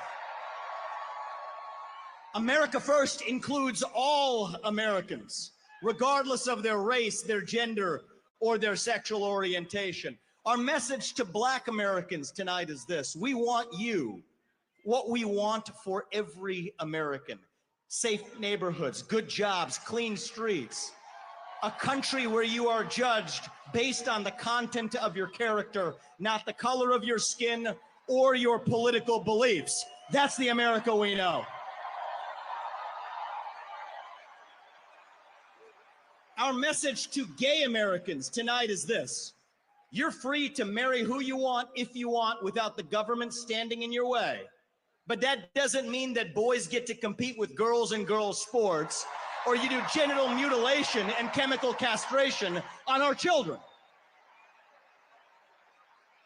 Our message to every legal immigrant in this country is this. You're like my parents. But our message to every illegal immigrant, if you came legally, you get the same American dream that everybody else does. Work hard, get ahead, make contributions to this country, love the nation, and that's our message to legal immigrants. But our message to every illegal immigrant is also this. We will return you to your country of origin. Not because you're all bad people, but because you broke the law. And the United States of America is founded on the rule of law. Our message to my generation, the millennials, is this. You were sold a false bill of goods. You were told you become a gender studies major in California. Somehow that gets you a head start on the American dream when it hasn't worked out that way. Dead on your shoulders, the Iraq and Afghanistan wars. Yes, it's true you were lied to. But we can't just be cynical about our country because this is still the last best hope that we have in the free world. And our message to Gen Z is this. You're going to be the generation that saves the country. You want to be a rebel? 18 years old, stand up on your college campus and call yourself a conservative. Be proud of it. Say you want to get married, have kids, raise a family, and have a good job. That's how we win in America. We don't have to be this nation in decline. We are still on our way up. We're still that country where we will look our children in the eye and mean it when we tell them, you get ahead in the United States with your own hard work, your own commitment, your own dedication, and that you know what? You are free to speak your mind at every step of the way. That is the American dream. That is what we are running to. And that is what we get when we send Donald Trump back to the White House this November. Thank you. God bless you and the great state of New York. And may God bless our United States of America. Thank you. God bless. Thank you, guys.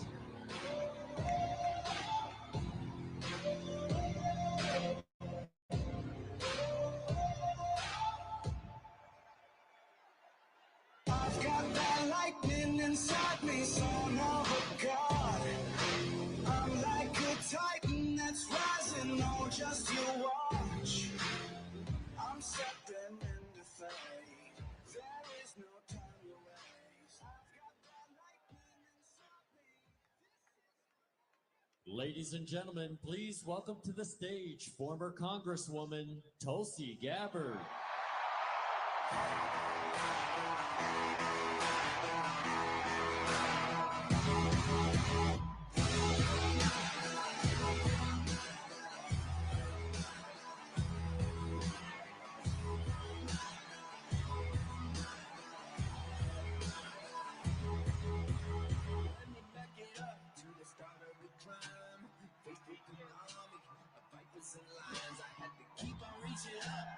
It was my time to take in the kingdom, call out the lions. Hello, New York.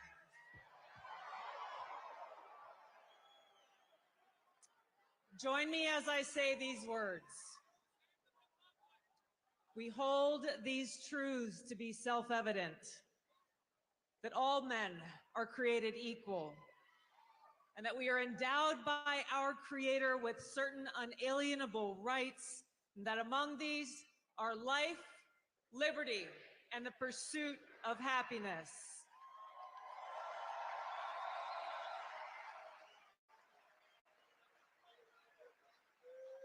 As we gather here today on this historic occasion, we stand together as proud Americans in understanding that these very rights are under attack. So we face this historic crossroads where our freedom and our future is in our hands. There's never been a more clear choice in any election in my life, and our ability to live in a truly peaceful and free and prosperous country is on the line. I love you too.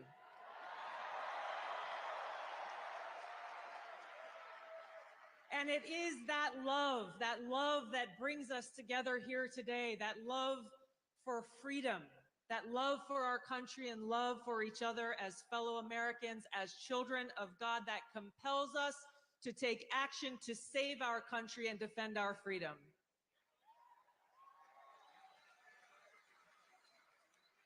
Now, this choice that we have before us is very personal to me. I'm a lieutenant colonel in the Army Reserve. I've served now for over 21 years.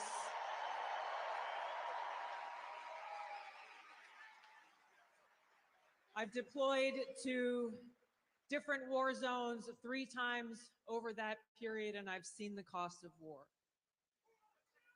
For my brothers and sisters who paid the ultimate price, I carry their memories and their sacrifice in my heart every day.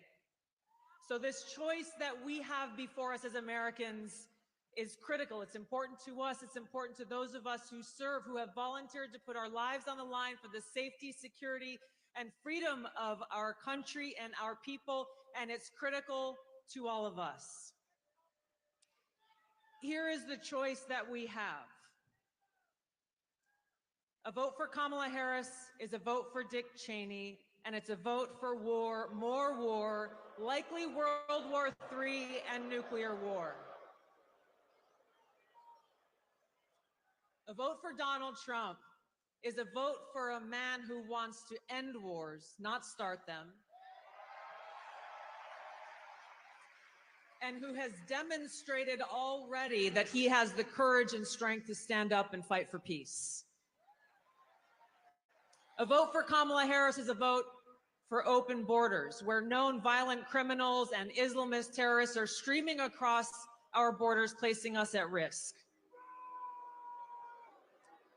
A vote for Donald Trump is a vote for secure borders and safe communities, and a confidence that he will seek out those who seek to do us harm and get them out.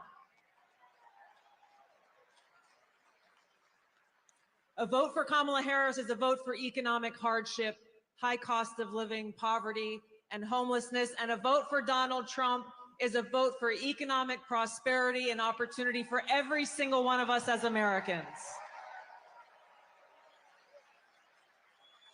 A vote for Kamala Harris is a vote for censorship and a complete erosion of our fundamental and constitutional rights and freedoms.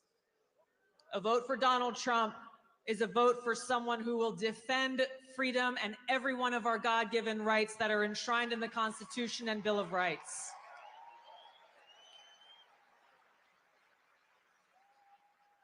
So the choice is ours. History will look back on us at this moment for the choice that we make. Did we choose war or peace? Did we choose poverty or prosperity? Did we choose censorship or freedom? Our freedom and our future is in our hands. We have just a few days left to complete this no-fail mission that we have before us to save our country. Nothing short of our future is on the line. So now, just as we've gathered here today in this historic place and this historic time, we will gather together all across this country, people of every race, ethnicity, religion, and creed, to stand together and defend our freedom and ensure our right to life, liberty, and the pursuit of happiness.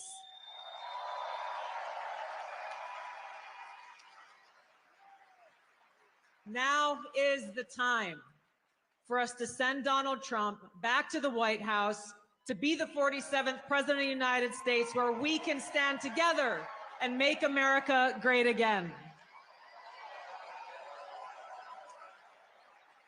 Thank you so much. Let's get it done. Aloha.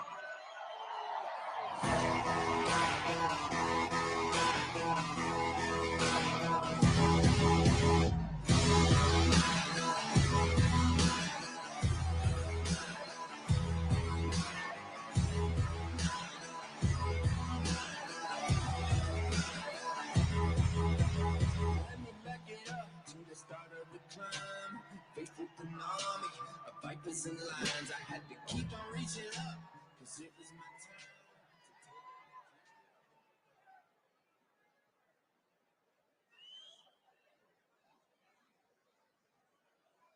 turn. Ladies and gentlemen, please welcome to the stage former presidential candidate Robert F. Kennedy Jr. And I set up and tore down this stage with my own two hands. We trapped this land, packed tight in minivans. And all this for the fans, girls, money, and fame. I played their game, and they could scream my name. I will show no shame. I live and die for this. And if I come off soft, bitch, you on this. Thank you, New York. Thank you.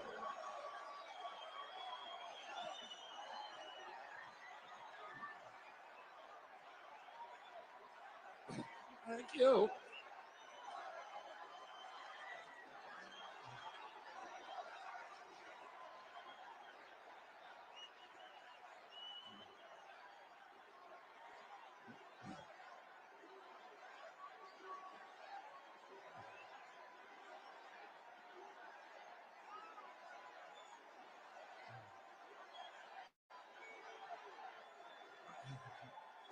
Thank you. A lot of people ask me why I left the Democratic Party.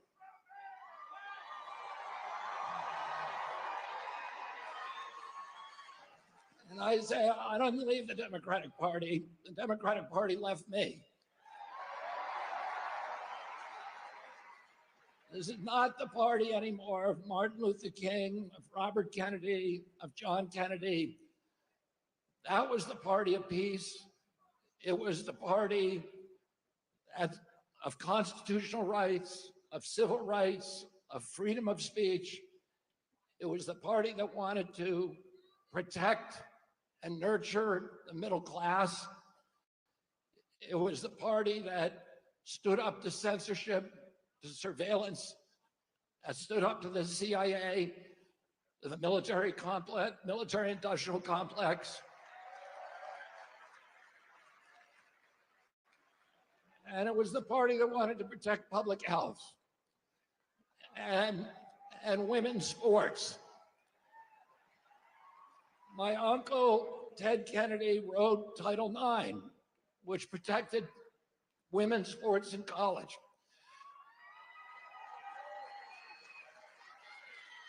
It was the party that believed in voting rights and fought for the right of every American to vote for the person of their choice. Today's Democratic Party is the party of war. It's the party of the CIA. You had Kamala Harris giving a speech at the Democratic Convention that was written by neocons, that was belligerent, pugnacious, that talked about the domination of the world by the United States through our weapons of war.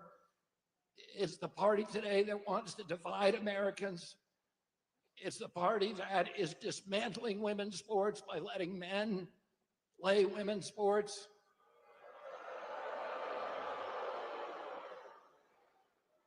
It's the party of Wall Street. It's the party of Bill Gates, who just gave $50 million to Kamala Harris. It's the party, and the Harris campaign is very proud that it received the endorsement of 50 former CIA agents and officers. and of John Bolton and of Dick Cheney. These are the people that gave us the war in Iraq, the worst foreign policy catastrophe that's ever happened to this country. These are the people that gave us the Patriot Act, that launched the surveillance state. These are the people that are trying to undermine voting rights in this country by weaponizing the federal agencies against political candidates, including me and Donald Trump and all other political candidates that can't win an election. And instead of bringing in a candidate who wins the primaries, abolish the primaries, and then pick two candidates, anointed them without receiving votes. We don't even know how Kamala Harris received the nomination.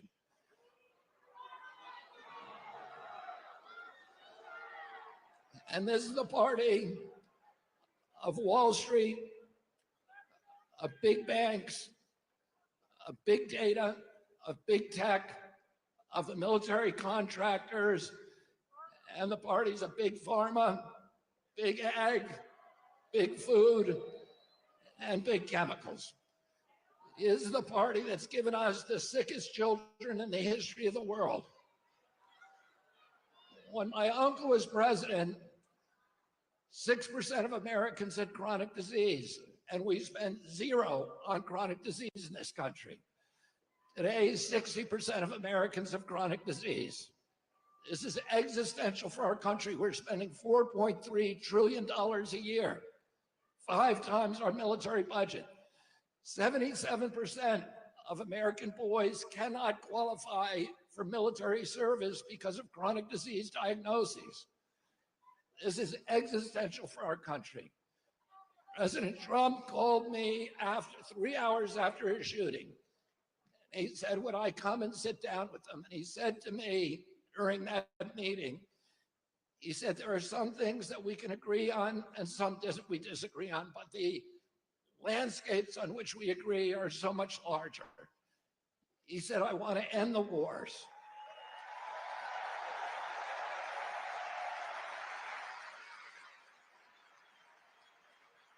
I want to end this surveillance and censorship.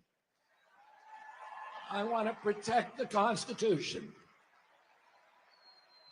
I want to protect freedom of speech. I want to end the surveillance. I want to end the weaponization of government against American politicians. And I want to end the chronic disease epidemic. Now, don't you think that we deserve a president in this country who's going to restore the moral authority of the United States of America? Don't you think that we deserve a president who's going to end the warfare state and rebuild the middle class? Don't you want a president who's going to put America first?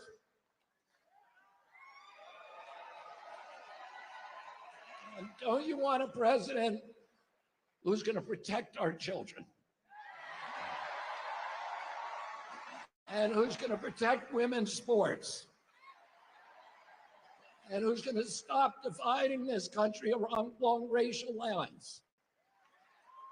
And don't you want a president who's going to end the corruption at the federal agencies, at FDA, at NIH, at CDC, and at the CIA? And don't you want a president who's going to make America healthy again?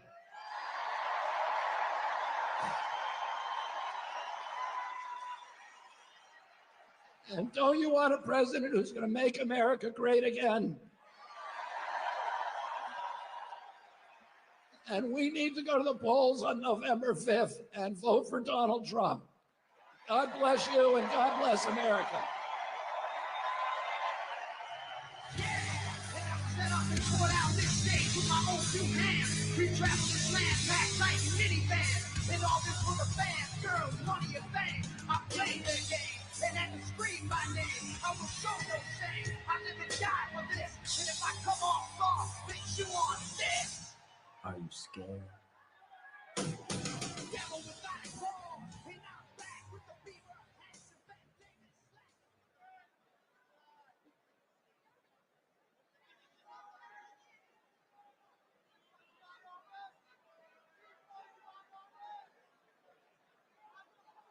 Ladies and gentlemen, please welcome to the stage Tucker Carlson.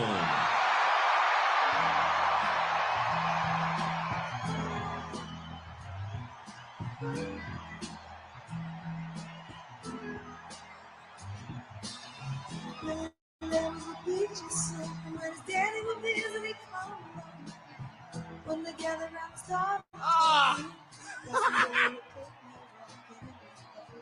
Thank you.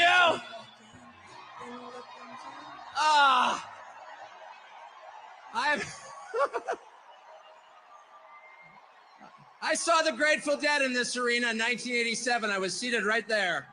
How weird. It's such an honor to be here, and it's wild. Just another day following Bobby Kennedy Jr. at a Donald Trump rally in Madison Square Garden. I mean, what? That's totally normal. Liz Cheney's out there with Kamala Harris. And there's Bobby Kennedy calling to protect women's sports at a Trump rally. It's a realignment. It's unbelievable. And the fact that it's here is even sweeter. Imagine if you're, and just pause for one moment. Imagine you're Donald Trump. You're from New York City. You become famous in New York City. You make your fortune in New York City. And all of a sudden, the leadership of New York City decides they're going to destroy you because they don't like your politics. And so yeah, boo. Imagine if that were you, though. And they try and take everything that you have. They try and put you in prison. They try and put your children in prison. If that happened to you, how often do you think you'd be going back to New York City? How about never? And yet he's here. It's like getting thrown out of a bar. And you think to yourself, well, you know, all my friends are in the bar. And you approach the door and there's the bouncer like, you're not allowed in here. But from behind the bouncer, you hear the cheers of your friend, come on in! And the bouncer hangs his head in shame. He's embarrassed that he's working for the man trying to keep the most popular person out of the bar. And that's Donald Trump back in the city that produced him with no embarrassment at all in a room full of his friends. The stones that takes, the bravery that takes is incredible. Donald Trump's going to win. He's going to win. I know that that's true. Why is Donald Trump going to win? The people he's about to defeat have no idea. And they're panicked. They have no idea why people like Donald Trump. And their first theory was, well, Donald Trump is evil, so half the country's evil also. And that's one of the reasons they spent the last 4 years trying to destroy the country, because they're mad at its voters for liking Donald Trump. How much easier would it have been just to pause for 20 minutes and ask yourself honestly in some silent place, why do people like Donald Trump? And if they had been honest enough to ask themselves that question, they would have come up with the two main reasons, and here's what they are. The first reason that people like Donald Trump is because he likes them. That's why. And it's real. Affection is something you can't fake. I don't care how many times Kamala Harris would tell me she loves me, I don't believe her. I saw her kiss her husband with a mask on. A mask on. That's her version of love.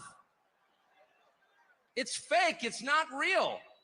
They spent 10 years telling you Trump is a hater. Do you feel that on him? No, you don't.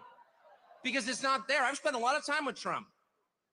And there's not one moment I've ever been with him off camera where he's spending his time grousing about people he hates. Ever. He's talking about the people and the country he loves in his private time. Trust me. And people know in a country that has been taken over by a leadership class that actually despises them and their values and their history, and their culture and their customs really hates them to the point that it's trying to replace them, they know someone who actually has affection for them, and that's Donald Trump. And it's requited. It's requited. They know. When he goes to McDonald's and serves fries, like, he's not faking that at all. That's why that worked. Democratic media consultants are like, how is that working? Because it's real. That's why. And the second reason that people love Trump, and I put myself in this category, it's why I'm here today, is because he's liberated us in the deepest and truest sense. And the liberation he has brought to us is the liberation from the obligation to tell lies. Donald Trump has made it possible for the rest of us to tell the truth about the world around us. And that's the single most liberating thing you can do for people. If you want to enslave people, if you want to degrade them, force them to tell lies. And they have. They forced us to lie about everything at gunpoint, effectively. They put people in prison for refusing to lie. And not just the obvious lies that men can become women or Vladimir Putin blew up the Nord Stream pipeline. No, honestly, he did. January 6th was an insurrection. They were unarmed, but it was very insurrection-y. Not even the obvious ones, but the big lie. You know what the big lie is? The big lie is that they're impressive. That's what the big lie is. That the people in charge have somehow earned the right to rule over you, and they haven't. And you know that. These are the single most useless people in the United States. They have no skills whatsoever. They've got 3/4 of the money, and they didn't earn it. They set up a system precisely for the purpose of awarding themselves wealth and power when it's undeserved. You look at Liz Cheney and you ask yourself honestly, what skill could she possibly have that allowed her to send hundreds of thousands of people to their deaths? Did she earn that? I don't think she did. No fair system would make Liz Cheney powerful. No fair system would make Larry Fink rich. No fair system would elevate someone like Kamala Harris to a presidential nomination. She's never been accused of doing anything useful. She has precisely no achievements. She's a nominee without getting a single vote. She is a metaphor for the system they created to make themselves rich and powerful. And then they have the gall to lecture you, the people who can actually change a flat tire and repair a power grid, who have useful jobs, who pay your taxes and work 40 hours a week, lecture you that you are somehow immoral. And Donald Trump has empowered the rest of us through mostly just sticking around in the face of their hate and abuse and persecution. He has given the rest of us the right to call BS on the charade. No, you are not better than us. No, you are not smarter than us. No, you do not deserve what you have. You probably stole it. No, you're not going to bully me into silence anymore. And I can promise you at this point, 9 days out, when Robert F. Kennedy Jr. and Elon Musk and Tulsi Gabbard and pretty much every high school senior and college shorty girl in the country has come out finally say, yeah, I am for Donald Trump, actually. When the entire country has realized there is nothing embarrassing about this, what's embarrassing is to take a perfectly great country and destroy it, as they have. I'm not ashamed. You should be. At that moment, it's going to be pretty tough for them 10 days from now to look in the eye to America with a straight face. It's going to be pretty hard to look at us and say, you know what?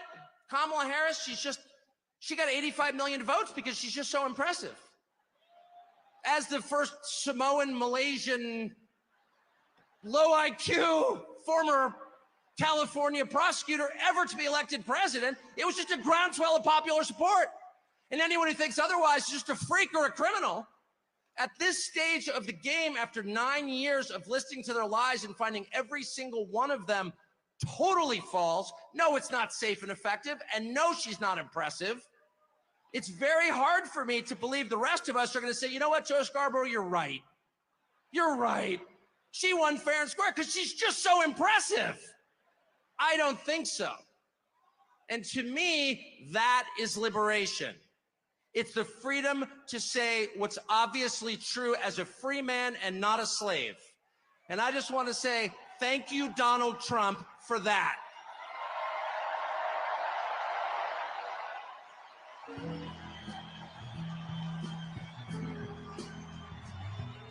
Billy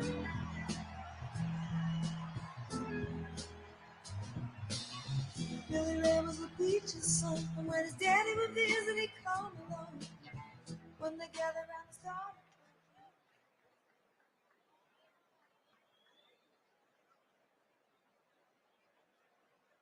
Ladies and gentlemen, please welcome to the stage professional wrestler Hulk Hogan. I am a real American. Fight for the rights of every man. I am a real American.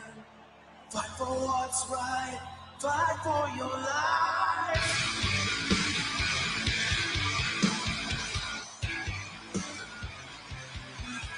When it comes crashing down and it hurts inside, you gotta take a stand, it don't hurt to hide. If you hurt my friends, then you hurt my pride. I gotta be a man, I can't let it slide. I am a real American. Fight for the rights of every man. I am a real American. Fight for what's right. Fight for your life.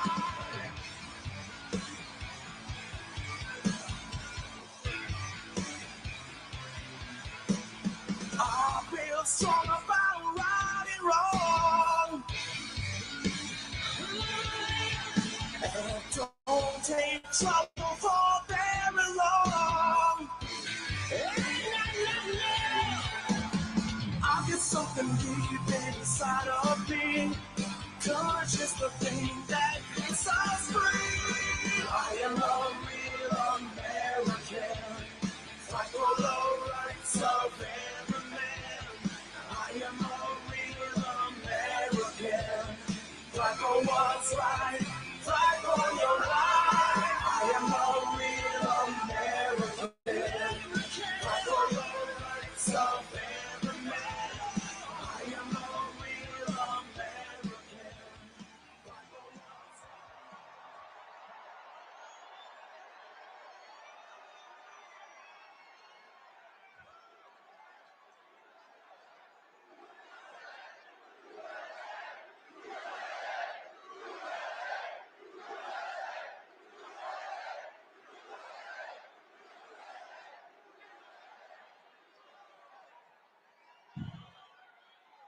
Well, let me tell you something, Trumpomaniacs. Welcome to the house that Hulkamania built. You know something? Usually when I'm in Madison Square Garden, I'm body slamming giants. I'm winning world heavyweight titles, and I'm cracking people over the heads with steel chairs. And the energy in Madison Square Garden is off the Richter scale. But today, Trumpomaniacs, the energy in here is something like I've never felt. The energy of all these Trumpomaniacs is the most powerful force in the universe. And today, this is Donald Trump's house, brother.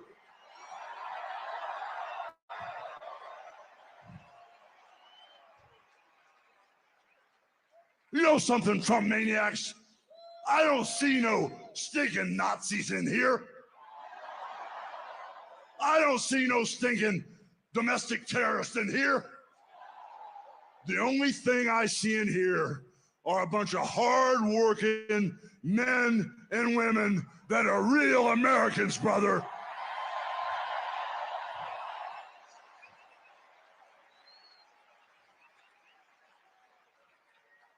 You know, when I hear my president and our president, Donald Trump, speak, he sounds for real, brother. He sounds like he has a heart of gold that's all for the USA.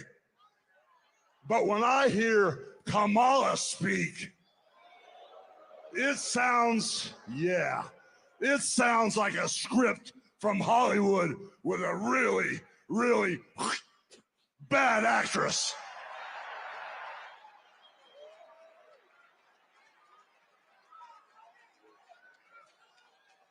You know, Kamala is responsible for the border crisis, and Kamala is also responsible for inflation. And then you know something? She acts like she's the victim. And then all of a sudden, she flips, she flops, she spins and turns it around and acts like she's gonna be the damn hero. But we all know Trump is the only man that can fix this country today. And with Trump as our commander-in-chief, peace through strength will fix all the problems in the Middle East.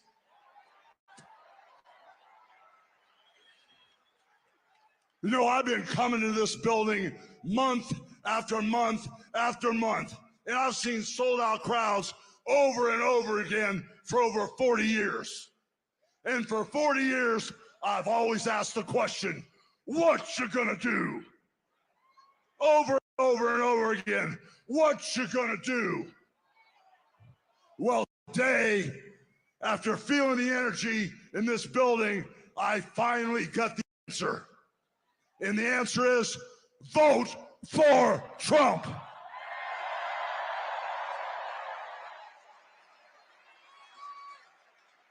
So now, I got a couple questions for you. What you gonna do about the border invasion? What you gonna do about inflation? What you gonna do about keeping America safe, brother?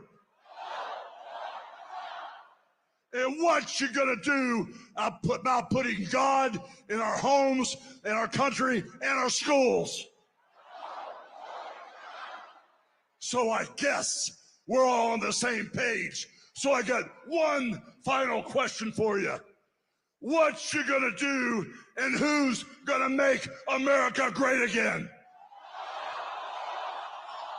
God bless Donald Trump. He's our next president.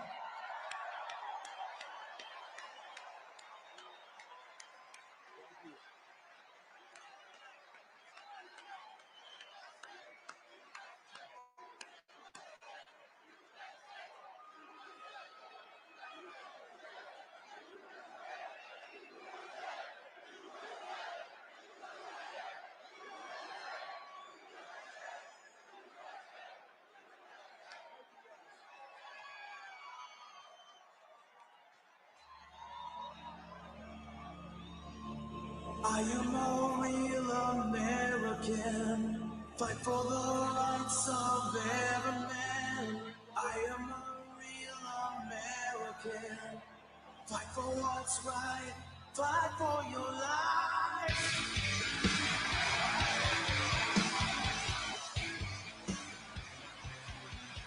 When it comes crashing down and it hurts inside, you gotta take a stand, it don't hurt to hide. If you hurt my friends, then you hurt my pride. I gotta be a man, I can't let it slide. I am a real American. Fight for the rights of every man. I am a real American. Fight for what's right. Fight for your life.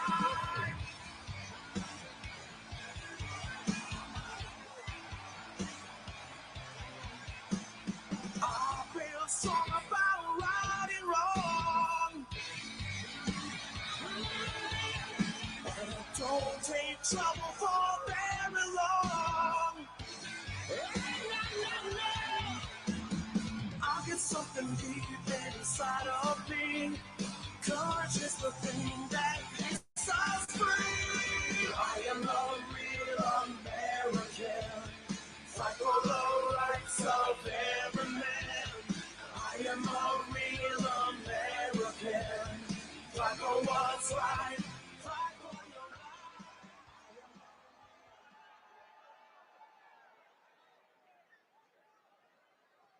Ladies and gentlemen, please welcome to the stage founder of Marriage Street Media, Dr. Phil McGraw.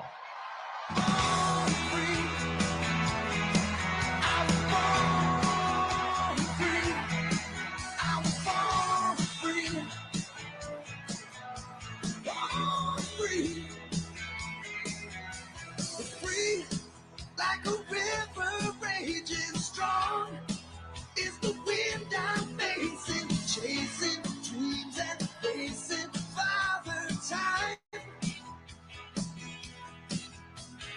Deep like the grandest canyon, wild like an untamed stallion. If you can't see my heart, you must be blind. You can knock me down and watch me bleed, but you can't keep no chains on me. I was born free.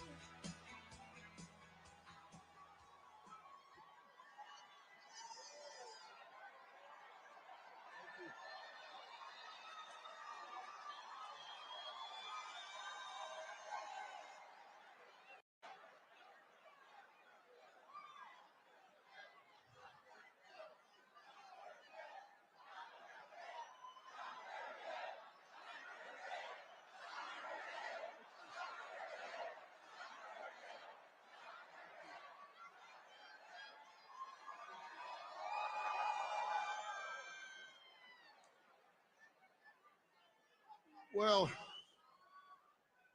you guys look just like you do when I'm on TV. Except for you, you look a little different. Listen, I love you guys for caring enough about the United States of America to come out here tonight. Thank you so much for caring enough to come out here tonight. I have to tell you, I love this country.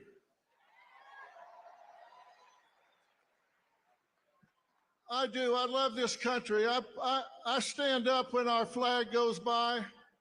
I put my hand over my heart when they play our national anthem. And I'm so proud to see so many people take time out of their day to come out here and stand up for this country.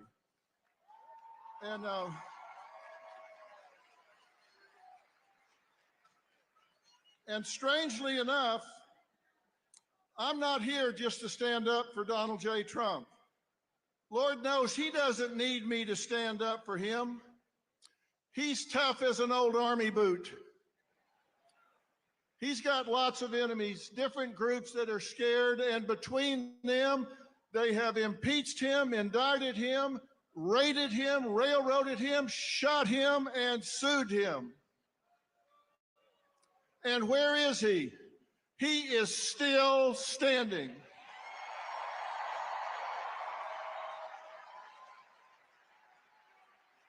He just keeps on coming because he loves this country too.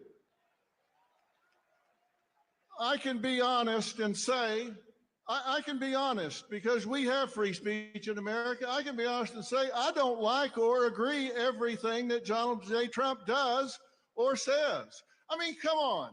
Nobody agrees with everything or likes everything somebody else says or does, right? No human is perfect. We don't strive for perfection, we strive for excellence. But you don't have to love everything about someone in order to love them. And the last thing he needs is some celebrity endorsement. What the hell do I know? I know I'm no celebrity to begin with. And celebrities don't know anything about policies or politics. So,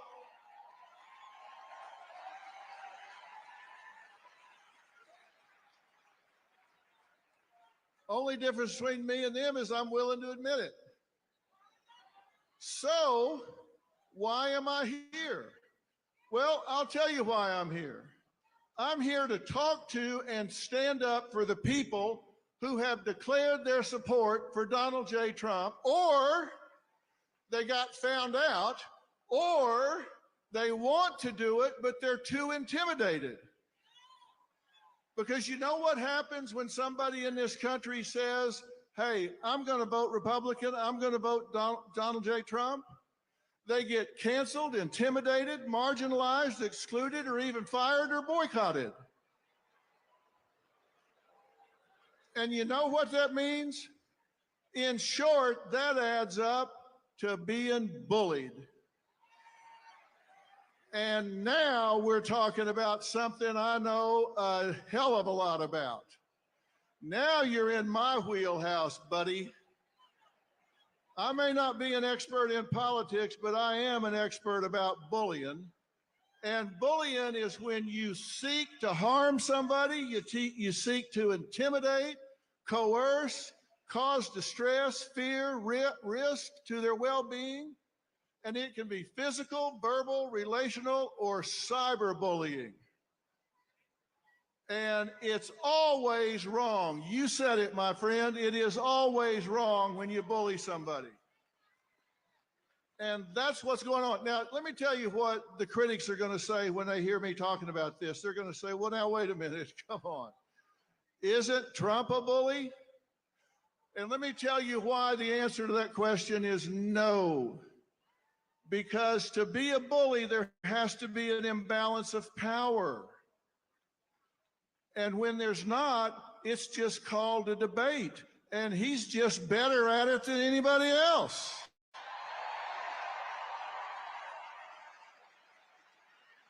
It's called debating. It's called arguing.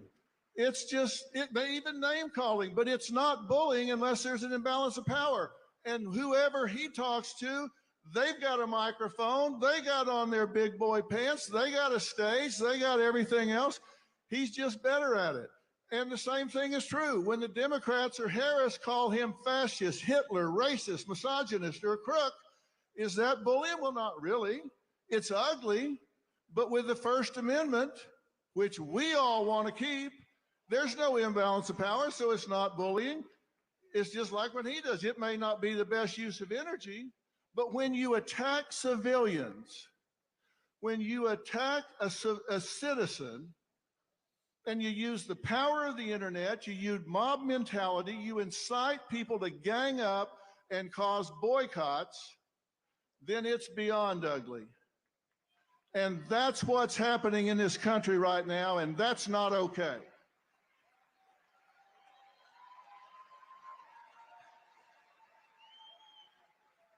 There is an imbalance of power there, and it's time that every one of us close ranks. We have to stop this now. It's time that we push back against cancel culture. It's time that we push back against intimidation tactics. And that is exactly the reason that I launched Merit Street Media, which, by the way, we didn't choose the name for that by random. Merit Street Media. This country was built on hard work, added value, and talent, not on equal outcome, not on DEI.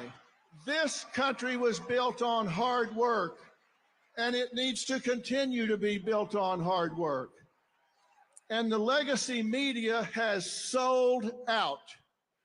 The legacy media has sold out. And I'll tell you, one night I was sitting at dinner with my wife, Robin, and I was complaining as we were flipping around and listening to the spin on what's supposedly news.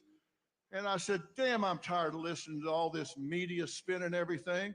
And without even looking up, she said, well, you are the media. Why don't you do something about it? She said, you got bigger ratings than the four of them combined. Why don't you do something about it?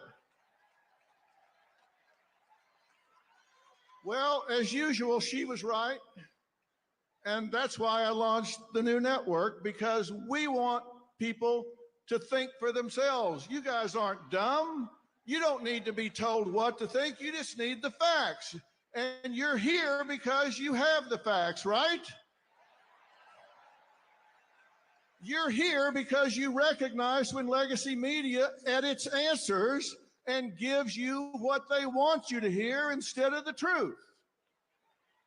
And when they start editing their candidates' answers, They've lost their moral compass. They've lost their way.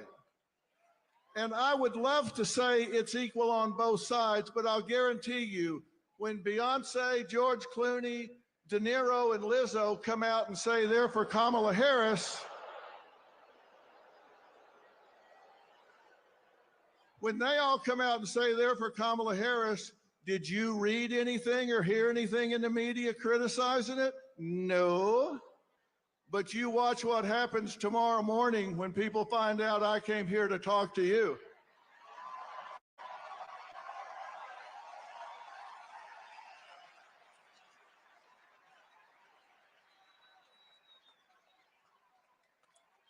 You say this in Hollywood and all of a sudden you ain't got a job. The problem is I don't need one.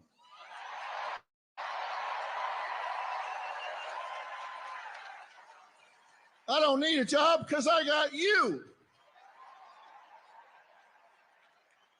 And I've got a question for all of us. Have we lost our minds? We have the First Amendment in America where our government has said we will pass no laws to infringe on our freedoms for religion and speech. So that's the law, but we're muzzling each other. What is going on? We have a law that protects free speech, so we start taking it away from each other? Are you kidding me? We can't allow that to happen. We cannot encourage it. And let me tell you something about bullying. Bullies are bad, right? Let me tell you what else is bad. Bystanders. If you are a bystander, if you are watching somebody get picked on, if you're watching somebody get bullied and you don't do anything about it, you're just as guilty as the bully that's doing the bullying. Am I right?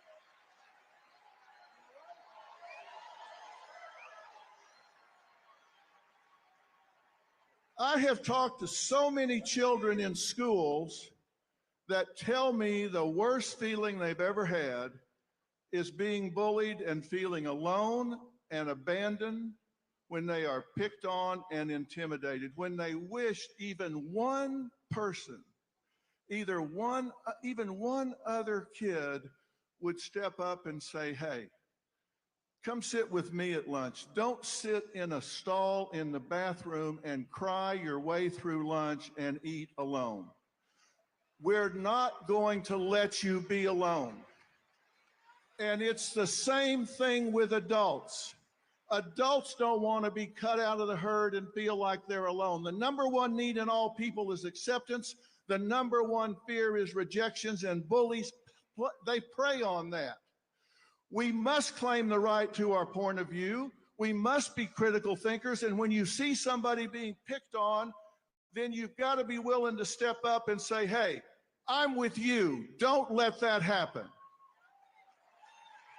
And you've got to know why you're strong on the issues you're strong on. You got to know why you're strong on affordability and safety and security and the border and family care for men and women and law and order and your core values for your children's education and our military.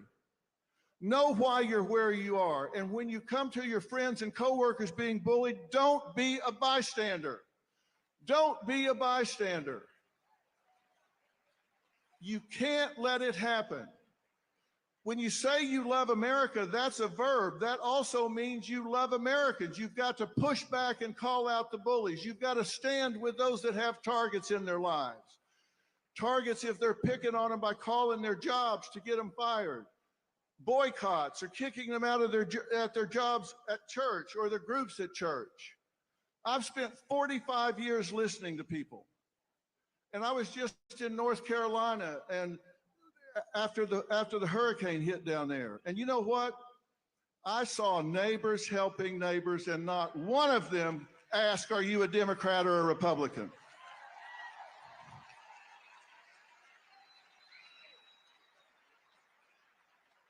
I saw neighbors helping neighbors, and we need to unify this country.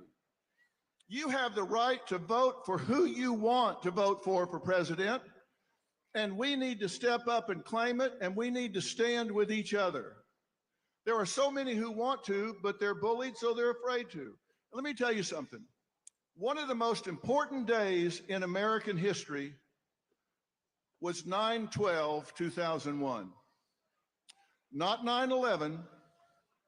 We all know what happened on 9/11. One of the most important days was 9/12, because on 9/12, we all woke up and we were all Americans on 9/12. If you were an American on 9/12, stand up right now. If you were an American on 9/12, stand up right now.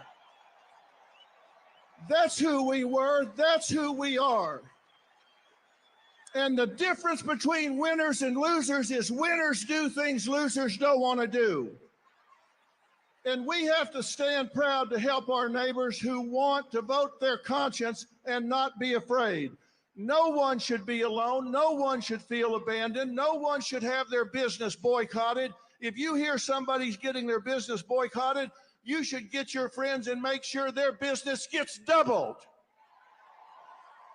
If somebody pulls their advertising from your friend's business, you should let those advertisers know you're going to spend the rest of your life making sure that advertiser is boycotted until they do the right thing. You need to let people know this is over in America. We're going to unify this country. We're going to listen and not be intimidated. We're going to go out and lead by example. Let's quit complaining about what is and start doing something about it. If your neighbor wants to vote the other way, say fine, go vote the other way. I'll love you anyway. Let's lead by example. If they want to do it, let them do it. Love them anyway. But as for you, the collective you, I don't want you to just listen and say, nice talk, Dr. Phil. I want you to march in your life. I want you to march with your beliefs. I want you to not be intimidated. Don't be stopped, and don't just vote. Take 5 people with you. Like I said, the difference between winners and losers is winners do things losers don't want to do. And what they do is they take actions toward known outcomes. They deal with the truth. They set goals and they go after them with passion. And it's time for us to bring it home. It's time for us to bring it home. It's time for us to be winners. Winners, winners, winners.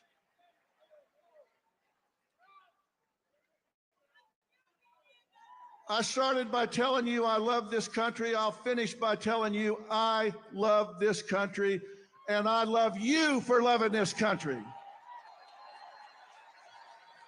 God bless you, and God bless the United States of America.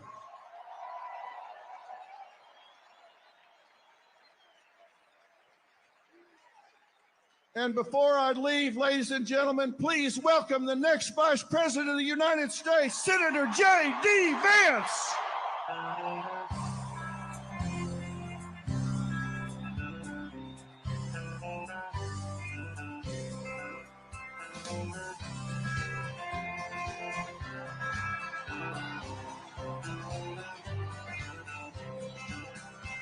Why don't we liberate these United States? We're the ones who need it worst.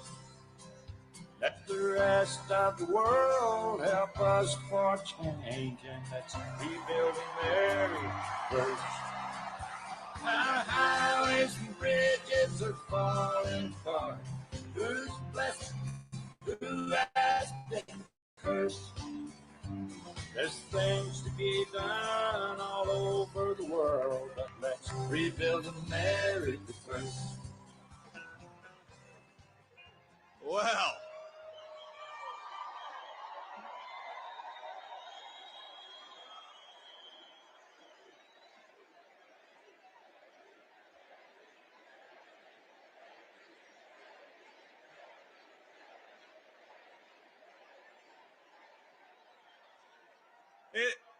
it is an honor to be here with all of you at Madison Square Garden.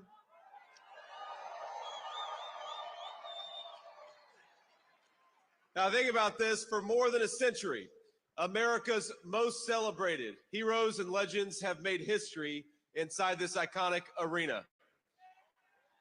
This, where we stand, is where the greatest of all time, Muhammad Ali, faced Joe Frazier in the fight of the century. It's where the king, Elvis Presley, played for 80,000 screaming fans. It's where the immortal Hulk Hogan pinned the Iron Sheik and let Hulkamania run wild. And now, on the eve of the most important election in our history, the greatest champion of them all, Donald J. Trump, has come to Madison Square Garden.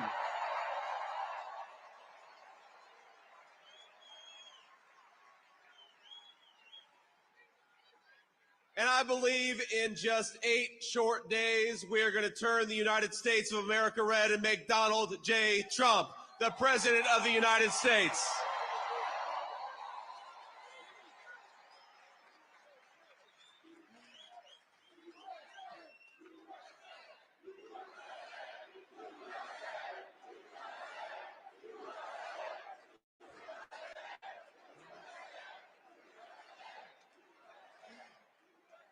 Now, my friends, I've got the easiest job in American politics. Think about this.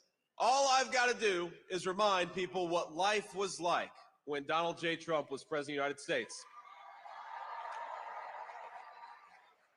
We had peace. We had prosperity. Take-home pay was rising the fastest that it had in 40 years. Inflation was at 1.5%, the lowest that it had been in a generation. Gas and groceries were affordable. And when Donald Trump was president, we had the most secure border in the history of this country.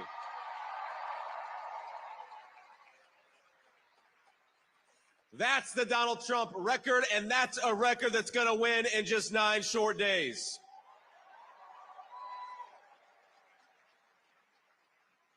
Now, I'm going to maybe surprise a little bit of the folks in this arena because I'm going to be a little bipartisan here. I'm going to talk about Governor Tim Walz, and I got to be honest with you, I feel bad for him. No. We ought to spare a prayer for Governor Tim Walz because he's got the hardest job in American politics. He's got to convince the American...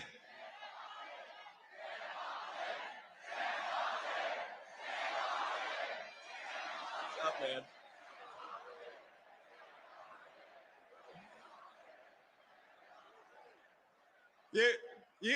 You all can say that. I probably shouldn't say that. But think about our friend Tim Walz has got to convince the American people that Kamala Harris is going to somehow fix the very problems she's been creating over the last 3.5 years. He's got to pretend that Kamala Harris didn't open up the southern border and let millions of illegal aliens in, even though we know she did. He's got to pretend that Kamala Harris didn't cast the deciding vote on trillions of dollars of new spending, which created the worst affordability crisis in 40 years in this country. And he's got to pretend that Kamala Harris actually has ideas in her head for how to govern the United States of America. Now, if you are the praying type, and I imagine a lot of us are, please say a prayer for Tim Walz because they're asking him to do the impossible. Kamala Harris acts like she's the candidate of change when she's been in office for 4 years. She says she can fix everything, but Kamala, day one was 1,400 days ago. What the hell have you been doing that whole time?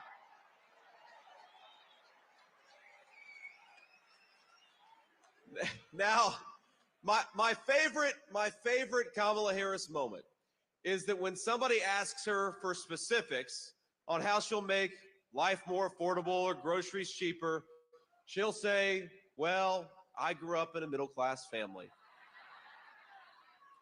You say, Kamala Harris, how are you going to close down the southern border? Because for 4 years, you've left it wide open. And she'll say, well, I made the hash browns when I worked at McDonald's, and I was pretty good at it. And anybody with a lick of common sense is saying, Kamala Harris, you didn't answer the question. You didn't actually tell the American people how you're going to fix what you broke. And I got to be honest with you, even on that McDonald's answer, I'm not sure that she ever worked at McDonald's. In fact, I think our president, Donald J. Trump, has probably worked at McDonald's for longer than Kamala Harris has.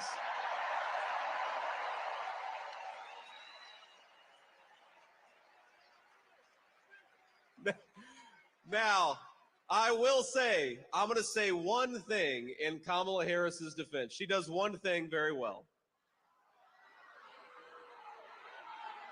Look at this. You guys, you weren't expecting me to be so bipartisan, but I will say this for Kamala, that every time she does an interview, I think Donald Trump picks up about 100,000 votes.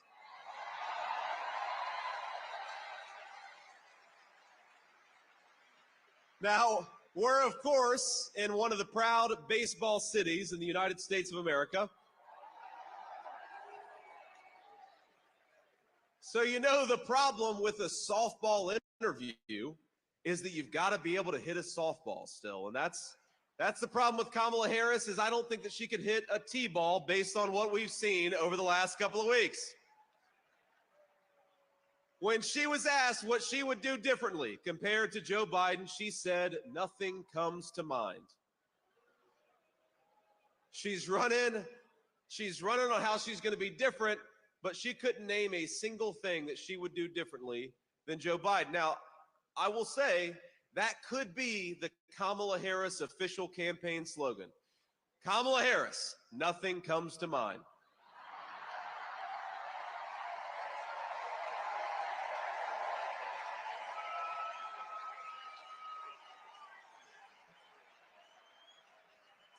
Now, the other day, CNN asked if she had made any mistakes as vice president. Now, here's what she actually said, and I am quoting word for word.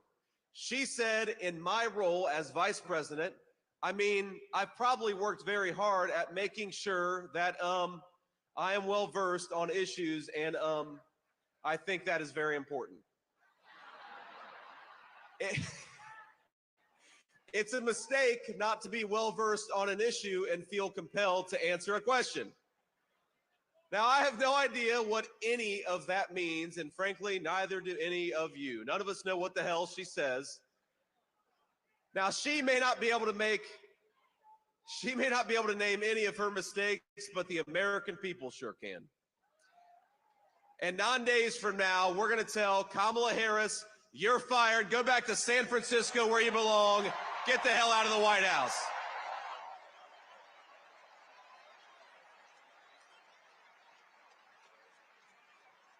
Now, together, Donald J. Trump and all of us as part of this movement are going to unleash a golden age of American prosperity.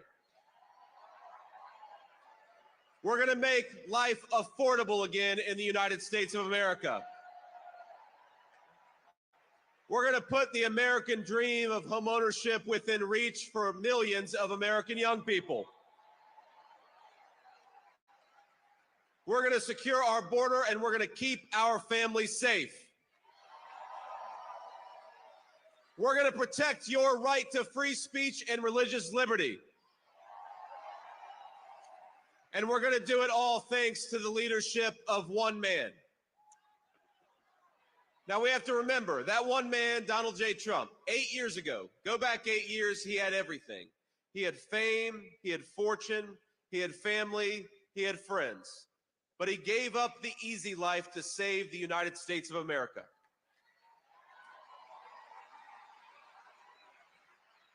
When they couldn't beat him, they tried to bankrupt him. When that didn't work, they tried to impeach him. When that didn't work, they tried to put him in federal prison. And when that didn't work, they even tried to kill him. But as sure as the American flag still waves, Donald Trump still stands, ready to fight, ready to win, and ready to make America great again. God bless you all. Thank you so much. Let's do it.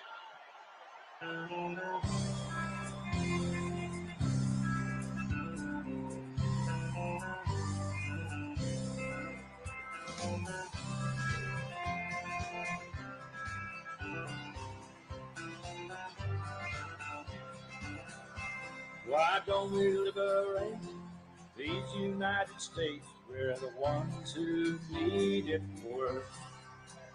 Let the rest of the world help us for change, and let's rebuild the very first. Our highways and bridges are falling.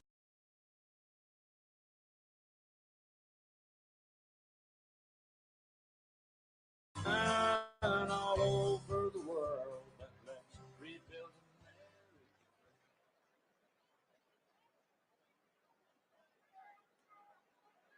Please welcome Executive Vice President of the Trump Organization, Eric Trump, and co-chair of the Republican National Committee, Laura Trump.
New York City! The greatest president we have ever had is right behind us. Let's make some noise for him.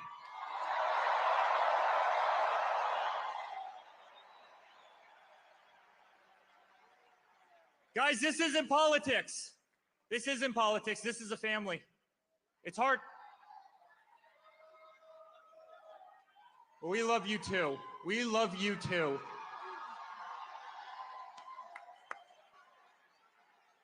This is so much more than a political movement. This is the greatest family in the world. We are fighting for a country we love. We are fighting for the American flag. We are fighting for the Constitution. We are fighting for our liberty. And as a family, we've been out there every single day over the last 10 years. They've tried everything they could to destroy my father, to destroy us. Dirty dossiers, Russian hoaxes. They tried to impeach him twice. They went after his Supreme Court nominees. They threw him off of Facebook. They threw him off of Twitter. They threw him off of Instagram. They tried to take away his First Amendment right. Guys, they tried absolutely everything. They weaponized every DA and every AG in this country to try and take down my father. Here in New York, they did exactly that. Alvin Bragg, Letitia James.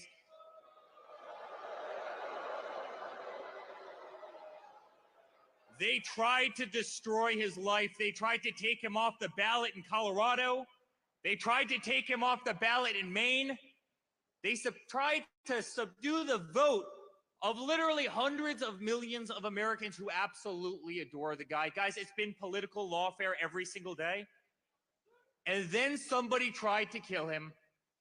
And despite that, every single time he stands up and he says, fight, fight, fight. And how do you think it feels for them as we're back at Madison Square Garden, the greatest arena anywhere in the world?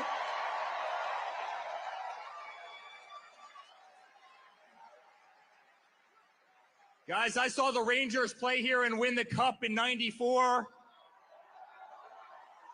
Every Knicks game, every concert, the greatest arena anywhere in the world. And you better believe the entire party who has failed at taking down Donald Trump, an entire party who has failed at taking down his family, they're sitting there on those cameras right now, watching all of us, watching all of you.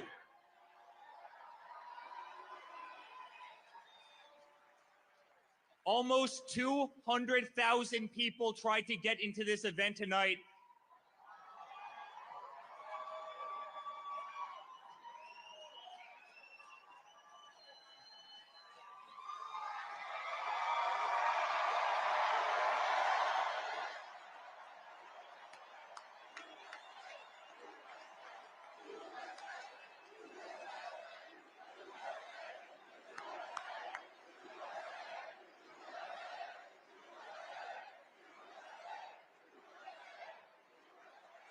The streets, Fifth Avenue, all the way from Trump Tower, all the way down to Madison Square Garden, 10 people deep. That's how much love there is in the greatest city anywhere in the world. Guys, in 9 days, we're gonna win. We're gonna win.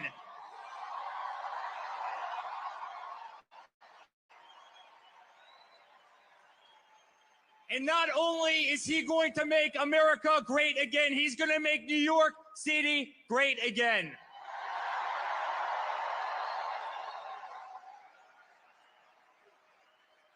So on behalf of our entire family, thank you. Thank you for being on the greatest ride I could have ever possibly been a part of.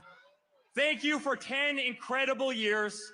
I want you to know, and I speak on behalf of my entire family, I want you to know that we will never stop fighting. My father will never stop fighting. Laura will never stop fighting. I'll never stop fighting. We live in the greatest country in the world. We are not going to allow that to slip away. And I promise you guys, the best days of this nation are ahead of us. I love you very much. New York, it's an honor to be here.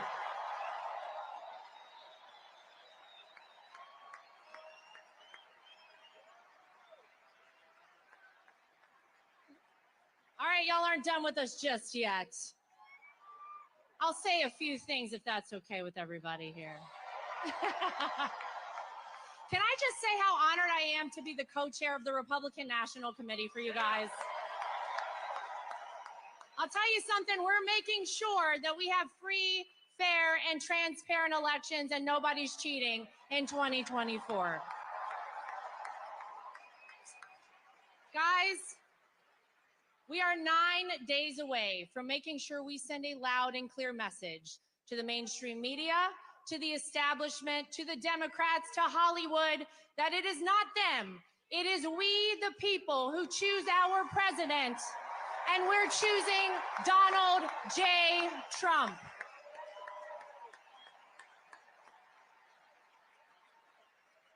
And I gotta tell you, it is incredible to be here in Madison Square Garden, in New York City, the greatest city on earth, in the greatest country on earth, the United States of America. Because if you think about it, New York City made Donald Trump, right? But Donald Trump also made New York City. Yeah.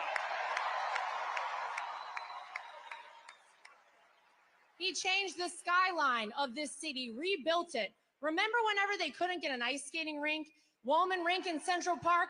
Donald Trump rebuilt the ice skating rink for New York City.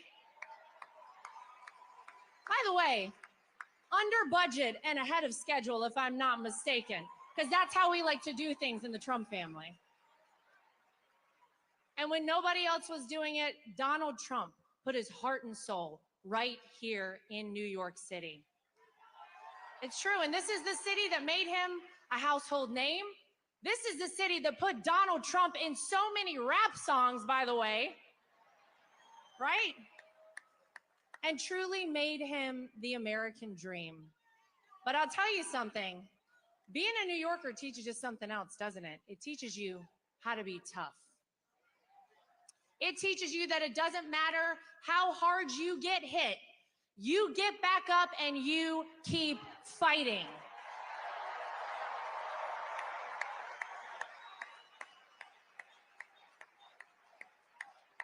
When they impeach you, you keep fighting. When they indict you, you keep fighting. When they take a mugshot of you, the greatest mugshot in the history of the world,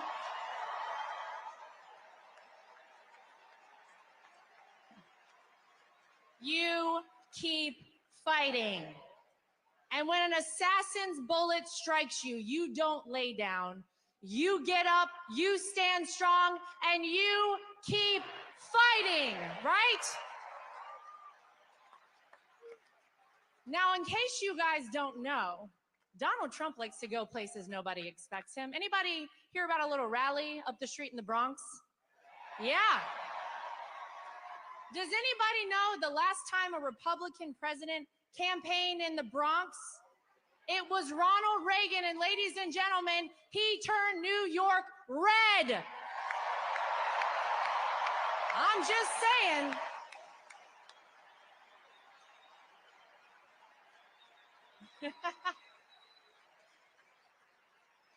It is the honor of my life to be part of this movement. And Eric is right. This is not just about politics.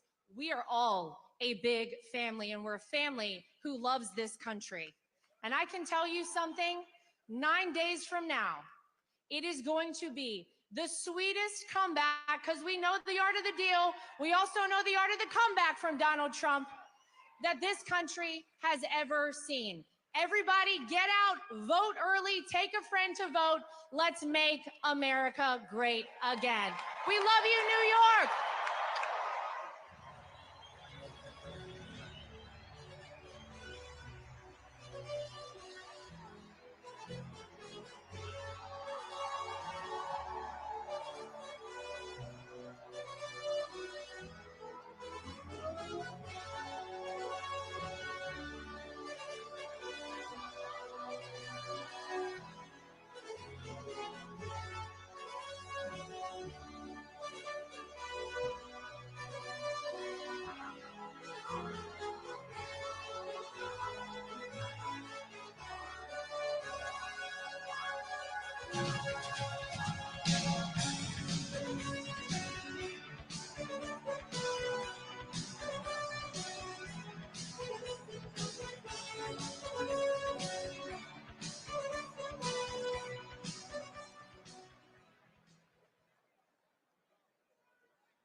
Ladies and gentlemen, please welcome to the stage Donald Trump Jr.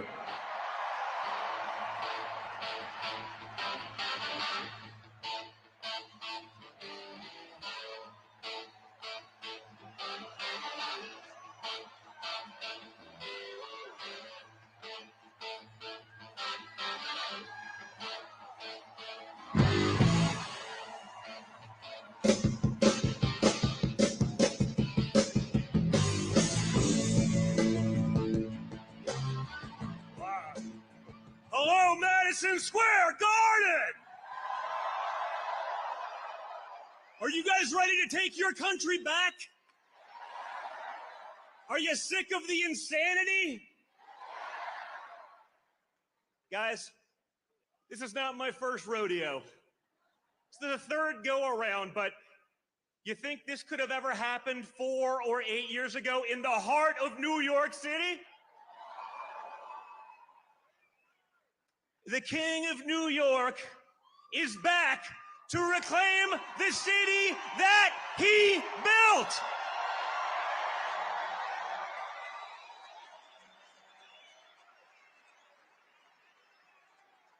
My father changed the skyline of this city. He fixed the things that incompetent bureaucrats couldn't handle. He did that against all odds.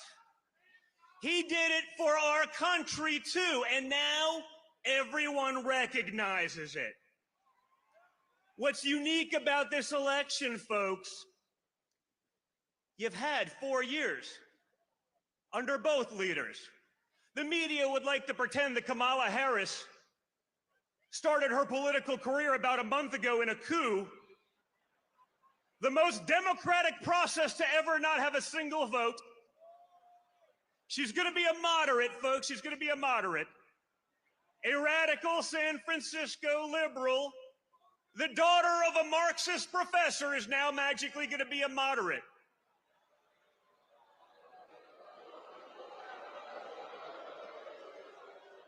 No one's buying it anymore. You know why? Because they've been lying to you for the last 9 years, and you're not buying their crap anymore. You've had enough. The fact that I could drive here today with my father for like 25 blocks and watch the streets of New York lined up with red MAGA hats tells us everything you need to know. You had 4 years under Donald Trump, and despite the most vicious opposition from the media, from big tech, from the Democrats, and even from the weakling Republicans, you got results.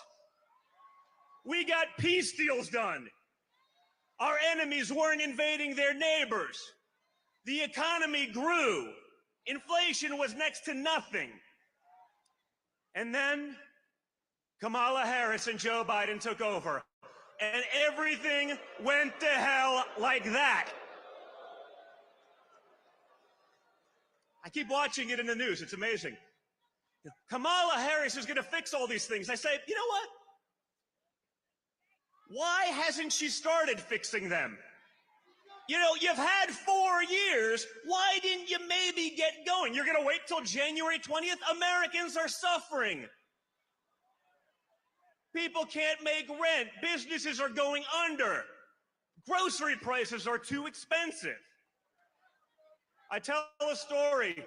Last summer, I was coming back from a fishing trip with 2 of my boys, and we went to McDonald's, and it was $48 for a 10-year-old, a 14-year-old, and me. And guys, let me tell you, if Donald Trump Jr. has sticker shock at McDonald's, we have a serious problem.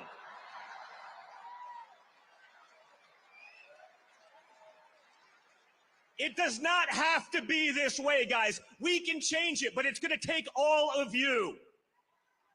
You know, these days, you know, everyone's a tough guy. Everyone's a tough guy on the keyboard, on the internet. You know, everyone's a badass.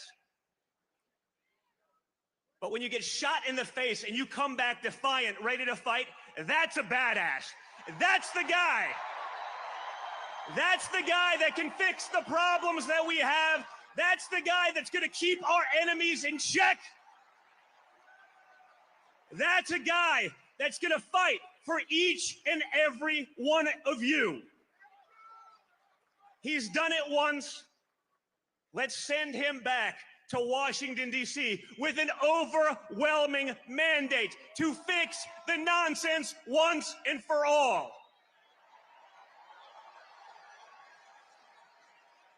Guys, look at the people who have spoken here tonight, and look at some of the people who are still coming. When did you think you'd be able to get RFK Jr., Tulsi Gabbard, Elon Musk, people from all different walks of life, incredible skill sets, whether it be health, whether it be technology, everything. You have them on one unified ticket. Think about that. Compare that to Kamala Harris and Tampon Tim. It ain't the same, folks. Timmy ain't fixing anything, and neither is Kamala. We have a once-in-a-lifetime opportunity to change Washington, to put in common sense practices, to put Americans first, because they're not first right now. The Democrat Party has forgotten about Americans. Rather than cater to Americans, they decided, you know what? It would just be easier to replace them with people who will be reliable voters. The insanity has to stop, and the fact that we can pack Madison Square Garden in the heart of New York City shows me that the spirit of the American people is there. That same spirit my father showed on July 13th, that's the spirit of America. That's the spirit we need going into Election Day. So for the next 9 days, each and every one of you, you line up like you're the third monkey on line for the Ark and it's starting to rain. You vote early, and then you bring your friends so that we can take back our country once and for all.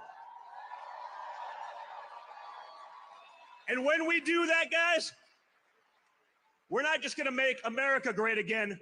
We're going to make the world great. We're going to make the world safe. We're going to fix it all. Get out there, guys, and just like you're going to fight, get out there and vote. Vote! Vote! Thank you, New York City. Love you guys.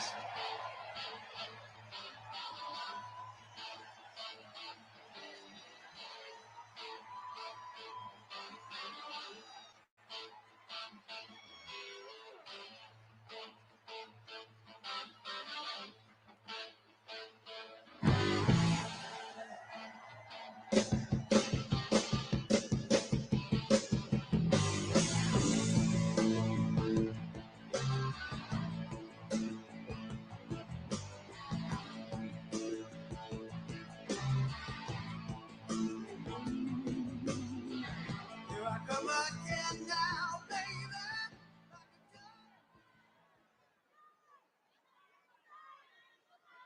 Ladies and gentlemen, please welcome to the stage CEO of the UFC, Dana White.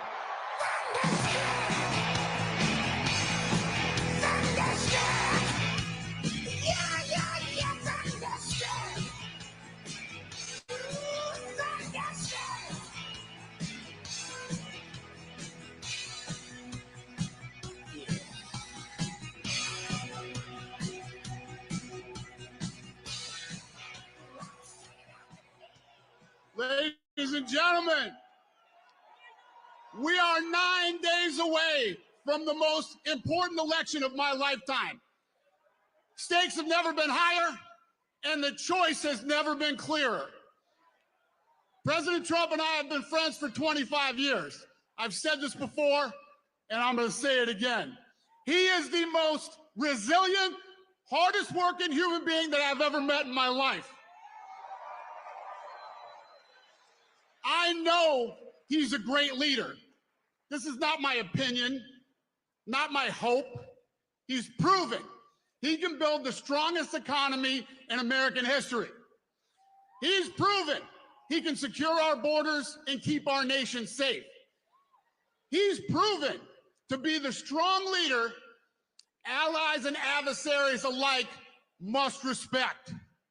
He's proven he loves this country so much, he's literally put his life on the line for it. What has the other candidate proven? She can get your party's nomination without even facing voters. What else? What else can she offer the American people other than vague promises and no plan? She talks a lot about the need for change and her hope for the future. Hope and change. Does that sound familiar? She can use the old Obama playbook, but she's not Obama, and she is no agent of change. She is the sitting vice president of the United States right now. What she hopes is voters will focus on the future because she doesn't want us looking at the last 4 years to see what we really need to change. We need change from sky-high inflation. According to Yahoo Finance, the cost of groceries is up over 25% during the Biden-Harris administration. Food is unaffordable for most Americans. That has to change. We need change from wide-open borders. BBC News reports illegal immigration reached record levels since they took office, with an estimated 10 million border crossings. That's a 300% increase compared to the Trump administration, and that's not including the unknown millions who cross undetected. That is the record of the other candidate, the border czar of the Biden administration. We need change from weak foreign policy. According to the Institute for Economics and Peace, a nonpartisan think tank, think about this, there are more active armed conflicts now than any time since World War II. Weakness from the Biden-Harris administration has invited aggression and conflicts around the globe. When President Trump was our commander-in-chief, the world was a much more peaceful place. J.D. Vance touched on this, but I want to hit it again. Vice President Harris was asked recently by the objective journalists of The View if there's anything she would have done differently than Biden over the past 4 years. And again, her answer was, there is not a thing that comes to mind. So, don't take my word for it, take hers. She will not change a thing. Hope is nice, but hope is not a plan. Change is needed, but change won't come from the status quo. And she is the status quo. If you want real change, you'll vote for proven leadership.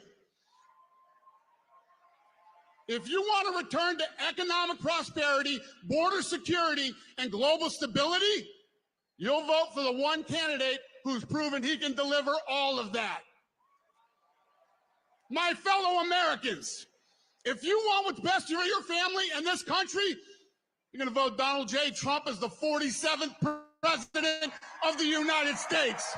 Thank you, New York. Have a good night.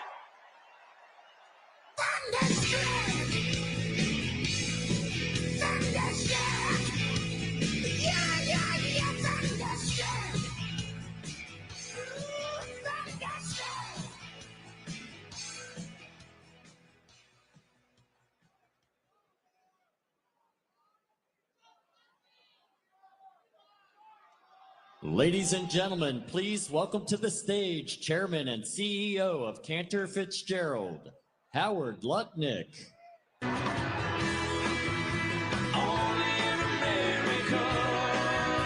Dreaming in red, white, and blue. Only in America, where we dream as big as we want to. We all get a chance. Everybody gets to dance. Only in America. Hello, New York!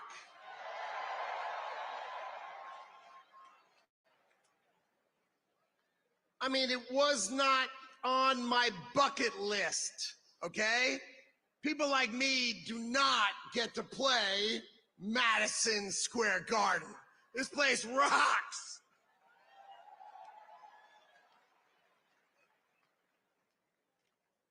All right, most of you in New York, maybe you know my story. My company is called Cantor Fitzgerald. And we were located on the 101st to the 105th floors of the World Trade Center. I get to be here today because I was taking my son Kyle to his first day of kindergarten that morning, 23 years ago. I lost 658 of my friends and colleagues. I had 960 who worked in New York that day, and we lost 658 people.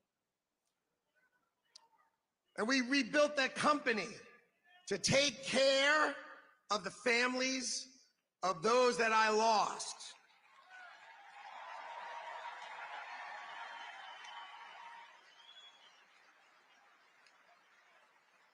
So we took care of those families. Each of my employees, they took 25% of their salaries and they gave it to the families of the people we lost, because that's what New Yorkers do. And we gave those families $180 million.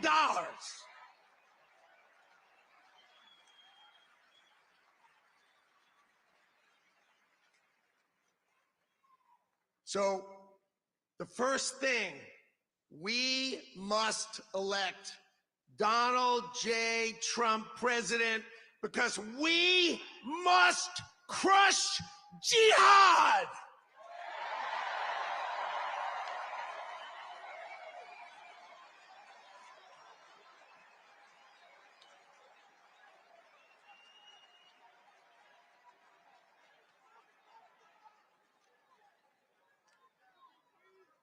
I love this city.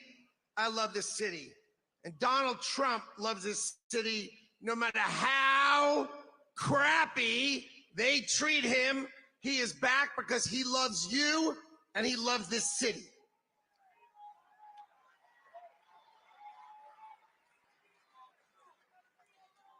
We all say, make America great again. But let's just go over for a minute what that means, because we all say it as a slogan. When was America great? At the turn of the century, our economy was rocking. This is 1900, 125 years ago. We had no income tax. And all we had was tariffs. All we had was tariffs. And we had so much money that we had the greatest businessmen of America get together to try to figure out how to spend it. That's who we were then. But then we had World War I and we had World War II. And we felt we had a duty to rebuild the rest of the world. So here's what we did. We took down our protection. We took down our tariffs.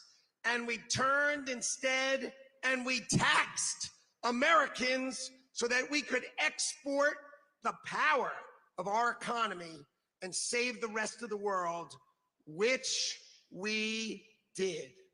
Now let me ask you a question. What decade should that have ended? Should it have ended in the 80s, the 90s, 2000? What in the world are we doing? We're letting the rest of the world eat our lunch. And it is time to make America great again.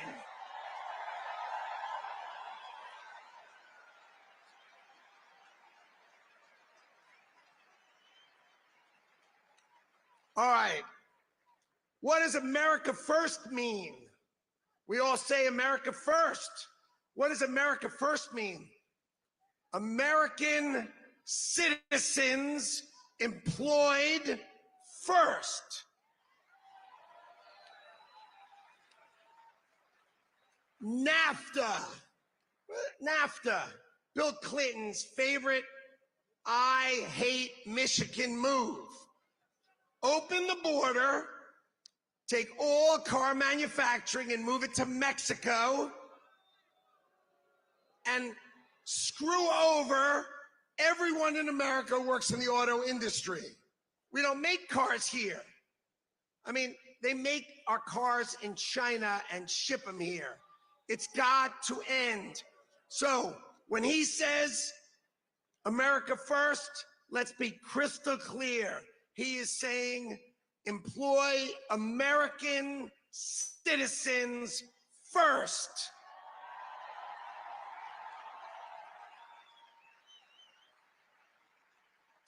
Okay. The Harris-Biden administration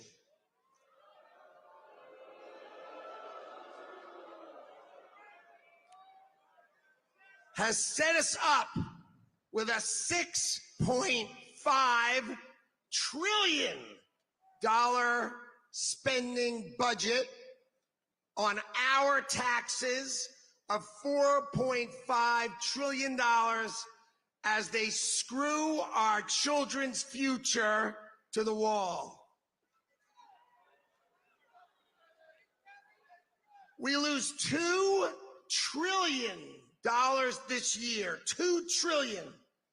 And Donald Trump is going to build the greatest team to ever walk into government, and we are going to balance our budget.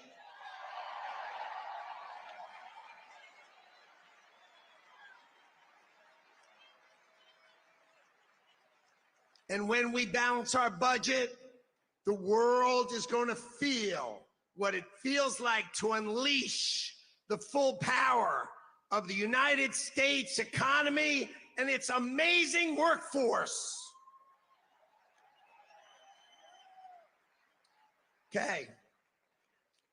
So, ladies and gentlemen, I have the honor to introduce the co-founder with me of the Department of Government Efficiency,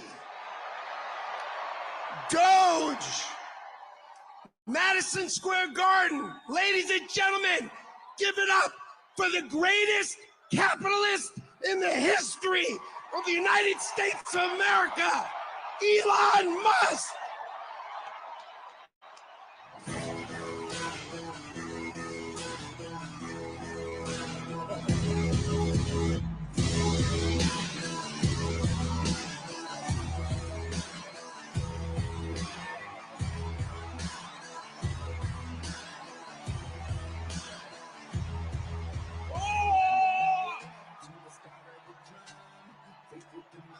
All right.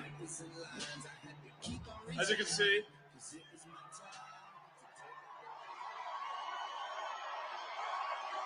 I'm not just MAGA, I'm dark, gothic MAGA. Well, the energy in this room is incredible.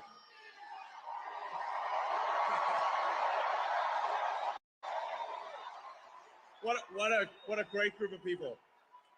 All right, I've only got one question for you, and then I'm getting out of here because All this right. is your stage. But we set up Doge. Yes. How much do you think we can rip out of this wasted $6.5 trillion Harris-Biden budget? Well, I think we can do at least $2 trillion. Yeah! Yes. $2 trillion. I mean, at the end of the day, you're being taxed. You're being taxed. All government spending is taxation. So whether it's direct taxation or all government spending, it either becomes inflation or it's direct taxation. Your money is being wasted, and the Department of Government Efficiency is going to fix that. We're going to get the government off your back and out of your pocketbook.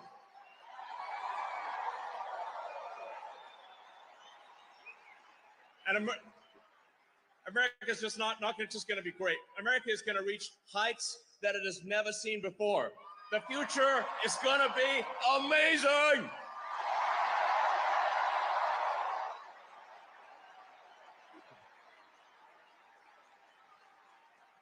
Now,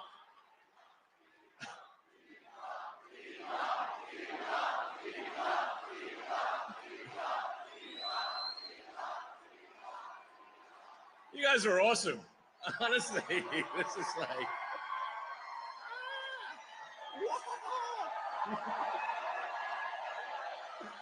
Yeah. I mean, this is the kind of positive energy that America is all about.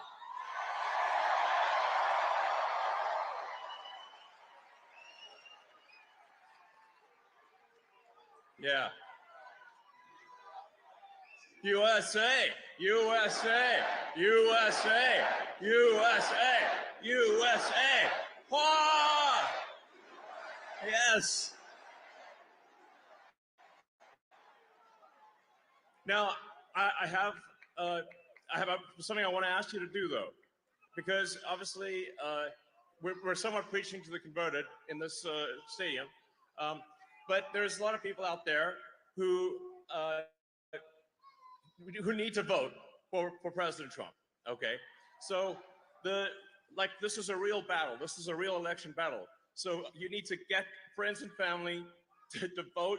Make sure they vote early. This is important. We're going to be putting up a scorecard, okay? An early vote scorecard, state by state, county by county. What is the scorecard? Vote early. Vote now. Yeah.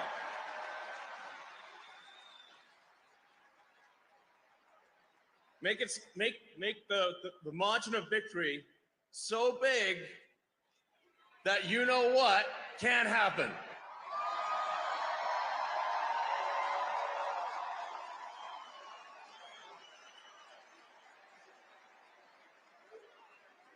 Massive, overwhelming sweep of every swing state, and even some of the states that people don't think are swing states.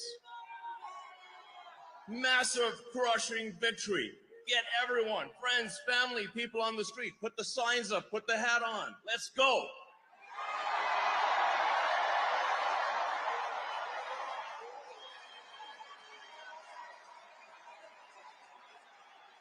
And with that, it is my honor to introduce the First Lady, Melania Trump.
Good evening, New York City.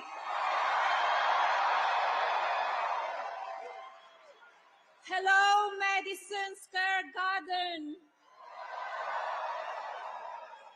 Our hometown, where architectural symbols of strength, courage, and unity create a canvas for the world's undisputed capital of industry.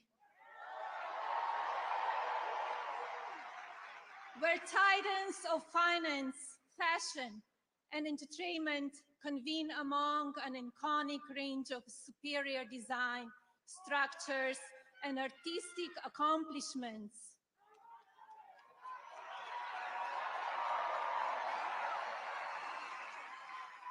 And American ingenuity blossoms among determined citizens who race across city streets and between offices, striving for success. It is you who are the heartbeat of this great metropolis. It is you who are the pulse of this America. Yet, New York City is unforgiving. In fact, our lives are complicated even during the best of times. And sadly, today, a declining quality of life coupled with economic instability makes it difficult for business to thrive. Love you too.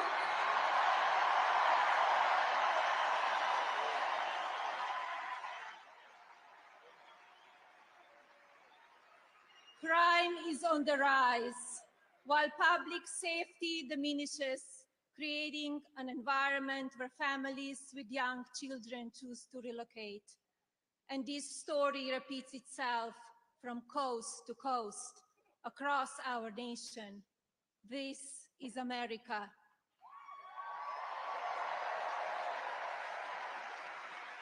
For generations, this town has produced America's most fearless leaders, whose mark changed the course of the world. New York City and America needs their magic back.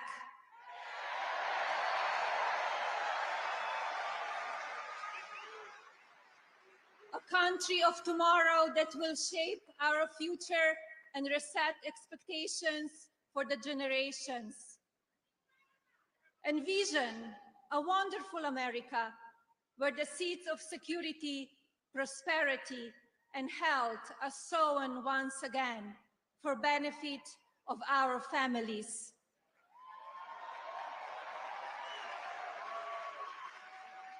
Let us chart together with a shared vision that builds on American greatness. Let's seize this moment and create a country for tomorrow, the future that we deserve.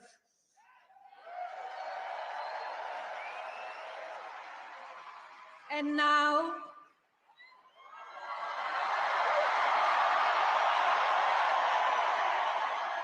please welcome our next Commander-in-Chief, my husband, President Donald J. Trump.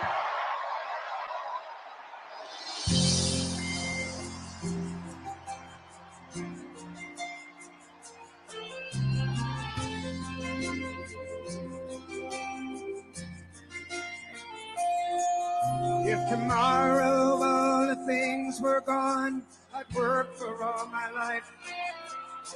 I had to start again, just my children and my wife. Thank my lucky stars to be living here today, 'cause the flag still stands for freedom, and they can't take that away. And I'm proud to be an American, where at least I know I'm free. And I won't forget the men who died, who gave that right to me. And I gladly stand up next to you and defend her still today. 'Cause there ain't no doubt I love this land. God bless the USA.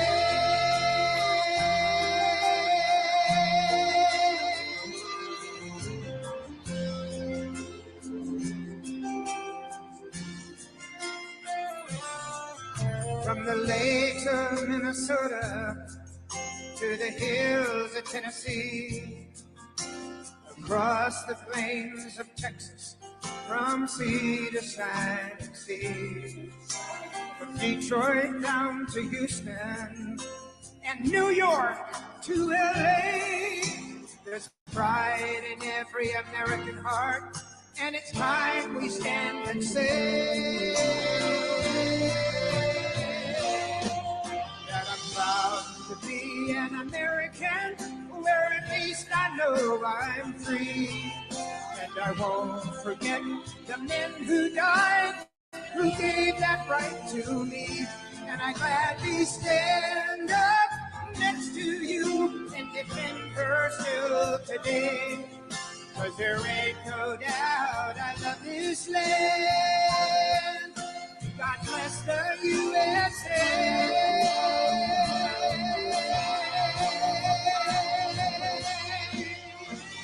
And I'm proud to be an American, where at least I know I'm free. And I won't forget the men who died, who gave that right to me. And I gladly stand up next to you and defend her still today. 'Cause there ain't no doubt I love this land. God bless the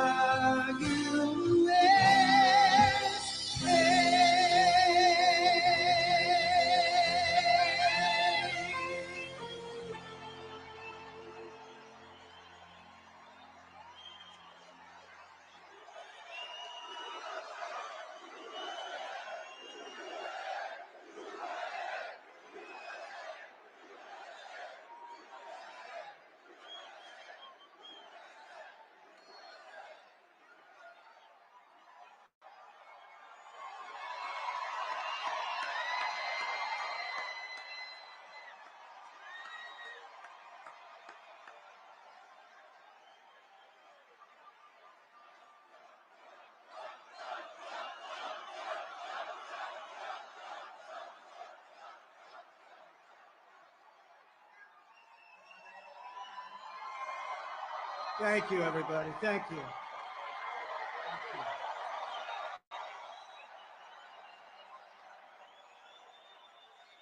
Thank you very much, everybody. Thank you very much to a very popular former First Lady, hopefully First Lady again.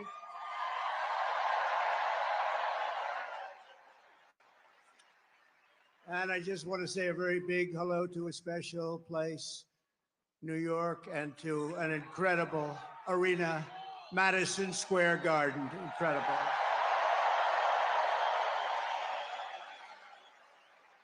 And then we have all of the people that could fill it up 10 times. You take a look at outside what's going on all the way down to the river, the beautiful, beautiful Hudson River. They're outside watching this now at levels that nobody's ever seen before. They've never had it. And I want to thank Jim Dolan. He's been incredible. He's been just incredible. The job they've done. Thank you. But I'm thrilled to be back in the city I love, and thousands of proud, hardworking American patriots. You're with me. We're all together. We've always been together. And I'd like to begin by asking a very simple question. Are you better off now than you were 4 years ago? I'm here today with a message of hope for all Americans. With your vote in this election, I will end inflation. I will stop the invasion of criminals coming into our country. And I will bring back the American dream. We need the American dream to come back home. Our country will be bigger, better, bolder, richer, safer, and stronger than ever before. This election is a choice between whether we will have 4 more years of gross incompetence and failure, or whether we will begin the 4 greatest years in the history of our country. We will achieve success that no one can imagine. We will have the strongest economy, the most secure borders, the safest cities, the most powerful military, the best trade deals, and we will dominate the frontiers of science, medicine, business, technology, and space.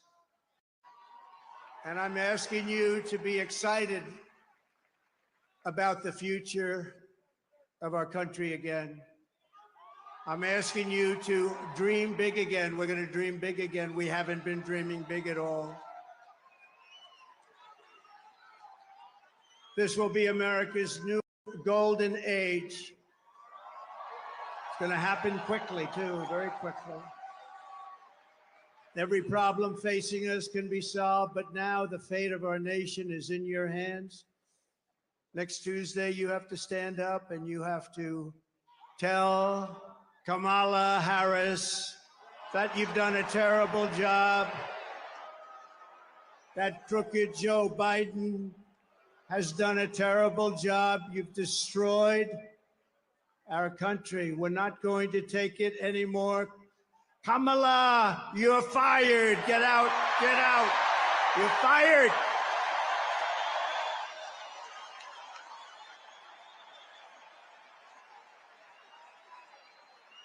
Early voting is underway in every swing state, and we are setting all-time records. They're voting, I tell you what. I don't want to talk about it,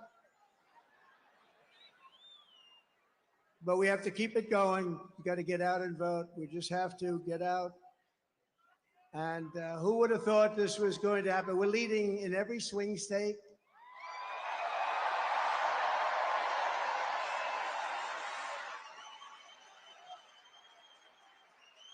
But it doesn't mean a thing. It only means how are we doing at the end. So look, we have 9 days from now, and we're going to defeat Kamala Harris, and we're going to win back the beautiful White House, and we're going to make America great again, and it's going to happen fast.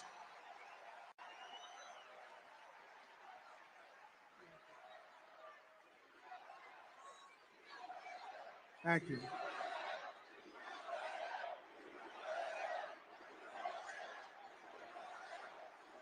In less than 4 years, Kamala Harris has shattered our middle class. She cast the deciding votes that launched the worst inflation in the history of our country. She cost the typical American family over $3,000 in a short period, but over $30,000 over the last 3 years. She killed 50,000 manufacturing jobs this year alone.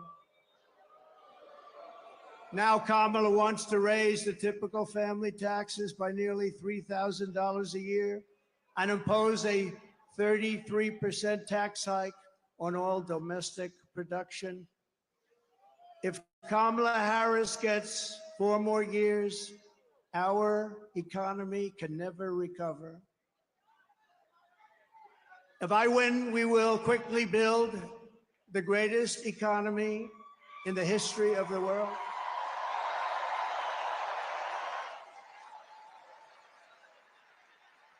Which is what we had in our last term. We will rapidly defeat inflation, and we will very simply make America affordable again. We're going to make it affordable.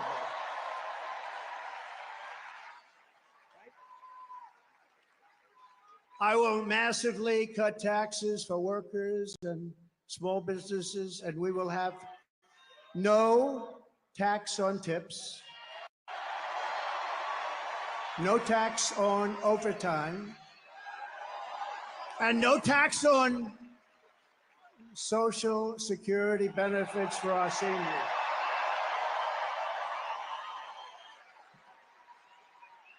And I'm announcing a new policy today that I will support a tax credit for family caregivers who take care of a parent or a loved one. It's about time that they were recognized, right? They add so much to our country and are never spoken of, ever, ever, ever, but they're going to be spoken of now. Thank you all very much. I'll also make interest on car loans fully tax deductible, but only for cars made in America.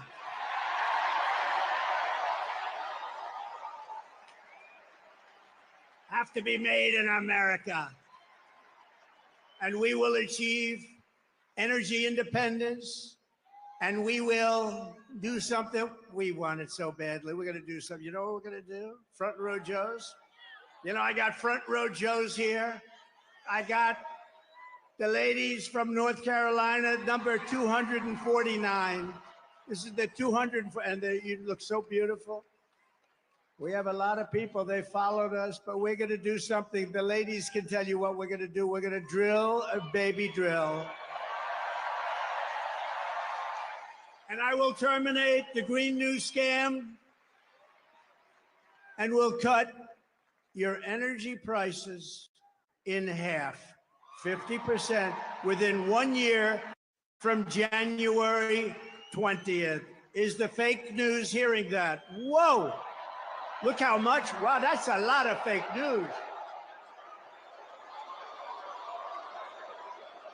That is a lot of fake news. Look at that. Wow. That's got to be a record, Mr. Speaker. I think that's a record. That is a lot of fakers back there.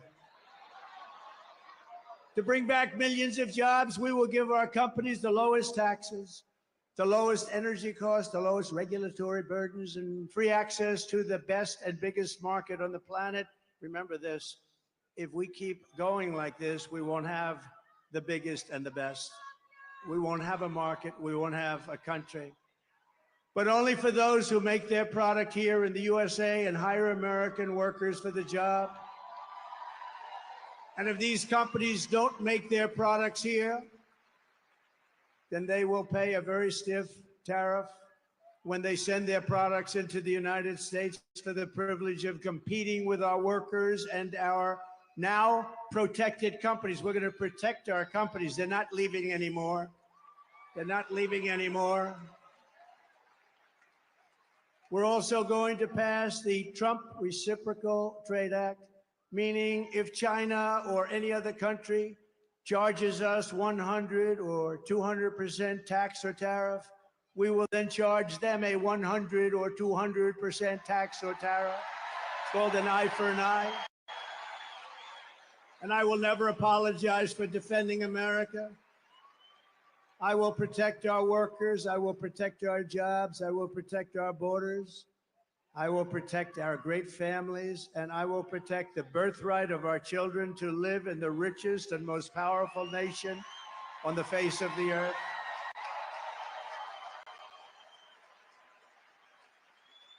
As we rescue our economy, I will also restore our borders.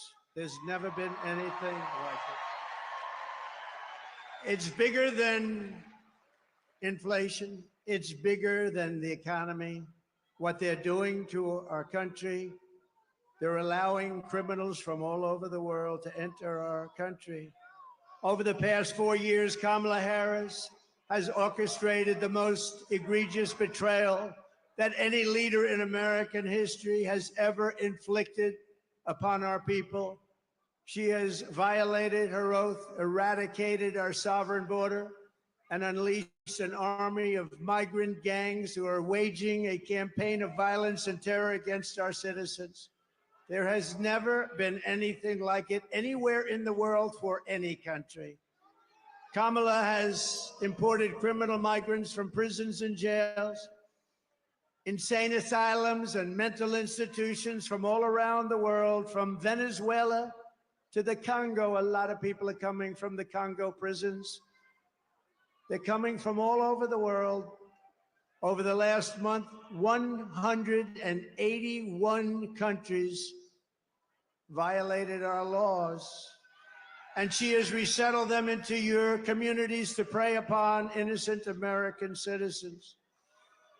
But the day I take the oath of office, the migrant invasion of our country ends and the restoration of our country begins.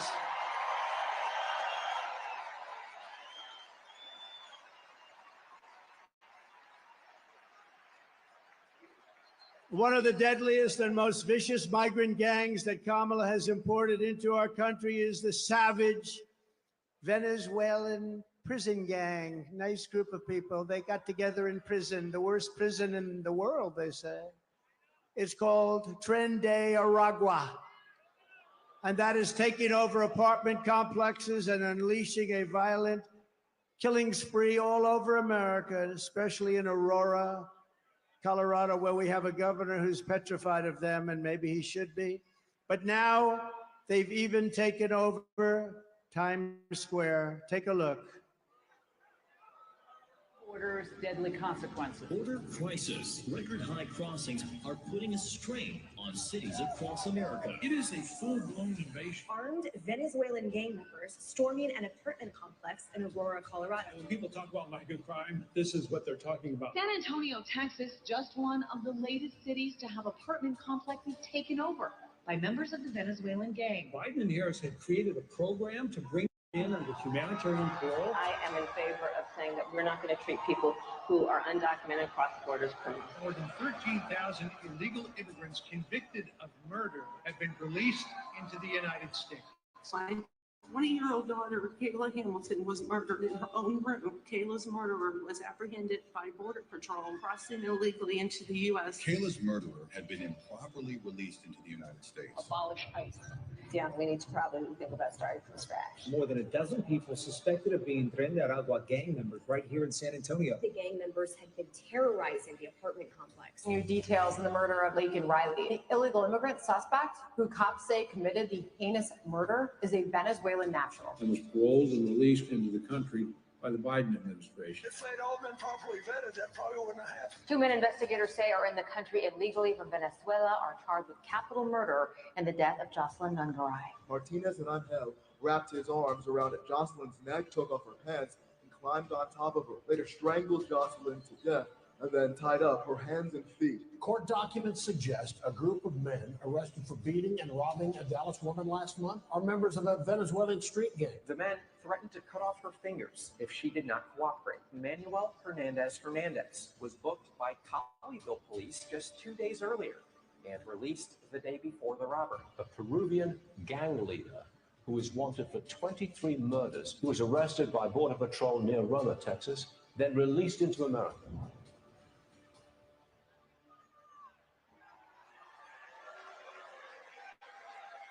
That's who we're allowing into our country. We're not going to have a country any longer. That's who we're allowing in.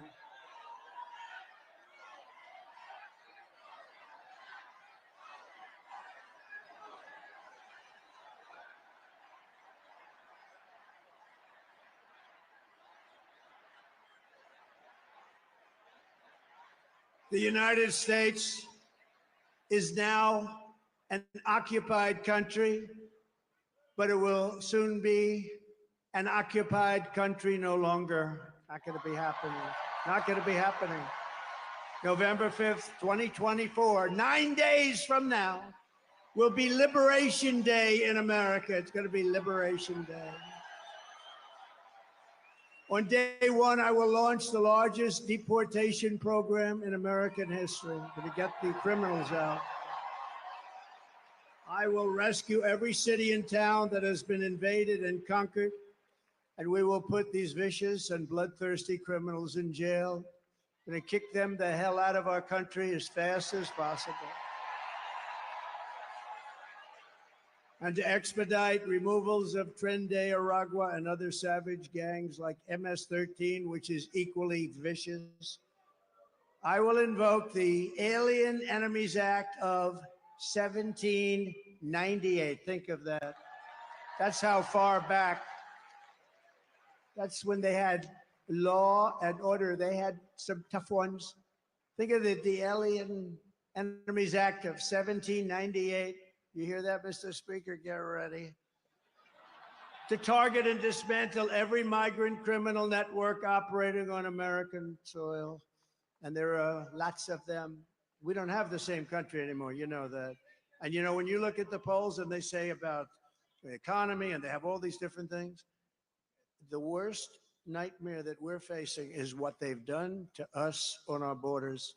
We had the safest border in the world. In fact, there's a chart, which I hope they have, because I didn't tell them I wanted it, but there's a chart that I love very much because I wouldn't be here without it. That's it. I love it. I'm in love with it. I love that chart. Even if it had bad numbers, I would have loved that chart, but it doesn't. It has great numbers. And if you look at the arrow on the bottom, you'll see that was the day I left office. That was the lowest illegal immigration that we've ever had in recorded history, the recorded history of our country. And then look at it. It was like an Elon Musk rocket ship. Look at what happens. Look at what happened after that. And if they come back into our country, it's an automatic 10 years in jail with no possibility of parole. And I'm hereby calling for the death penalty for any migrant that kills an American citizen or a law enforcement officer.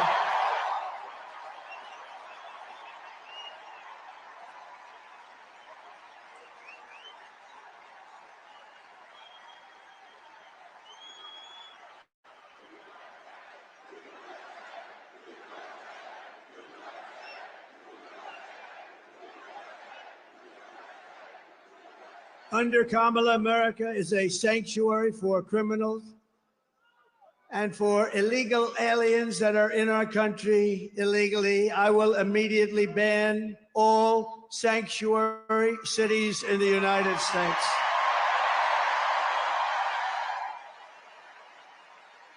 Kamala's gross incompetence disqualifies her from being president of the United States of America. She is grossly incompetent. All you have to do is look at her interviews. Look at what she did the other night on fake news CNN. Just take a look.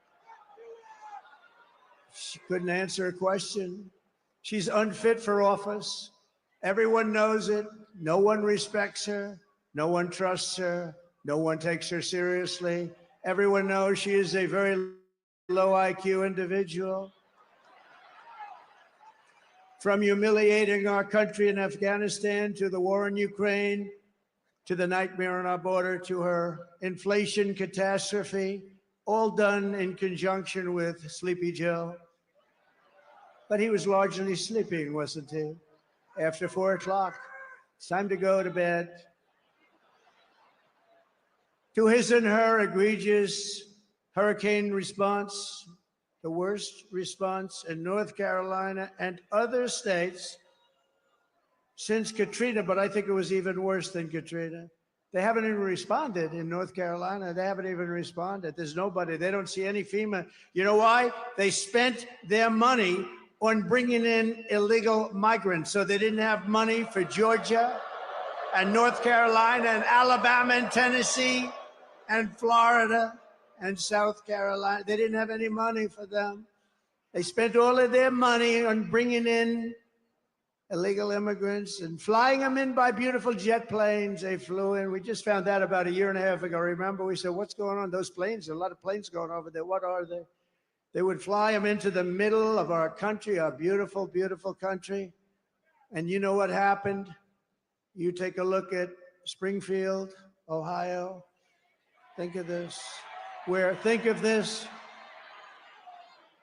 Where 30,000 illegal migrants were put into a town of 50,000 people. No place can withstand that. Or take a look at Aurora in Colorado. Colorado is going to vote for us. You know why? Typically, they go a little bit the other way. Of course, with their voting system, I'm not so sure about that. But you know why? Because they tried to throw the leading candidate of both parties, meaning me. I was leading both parties off the ballot. And the people of Colorado, including Democrats, are very angry about it. They are a threat to democracy, to use their term.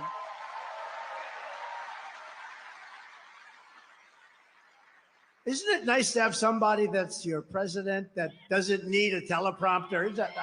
We haven't been on teleprompter for a long time. I haven't been on this teleprompter.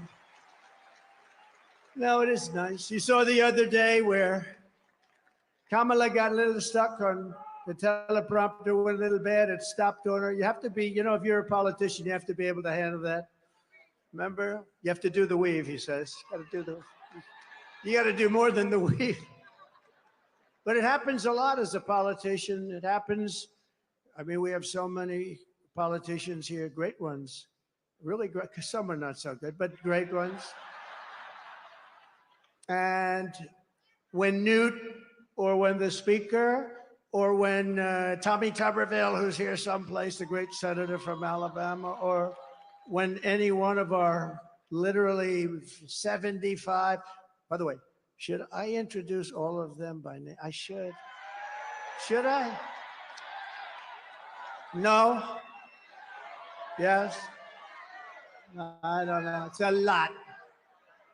Speaker, should I? I don't know. Will they be angry? Yeah, they will. It's a lot of introducing, right? Let's keep going with the speech, huh? But you know, when you have when you're in this profession, I have a friend, he wanted to come in. I said, you like speaking? Well, I do, but I have a great fear of speaking. I said, don't be a politician. If you have a fear of speaking, don't be a politician. But one thing you have to know is that no matter how good your people are that operate this machinery, it's going to break. And you're going to be out there all by yourself a lot. And you got to be able to do so. 3 weeks ago, she was saying there was only 32 days left, right? And she's reading it like, there's 32 days, and it stopped. And she went, there's 32 days. 32, 32. And I was watching. I said, this isn't pretty. 32.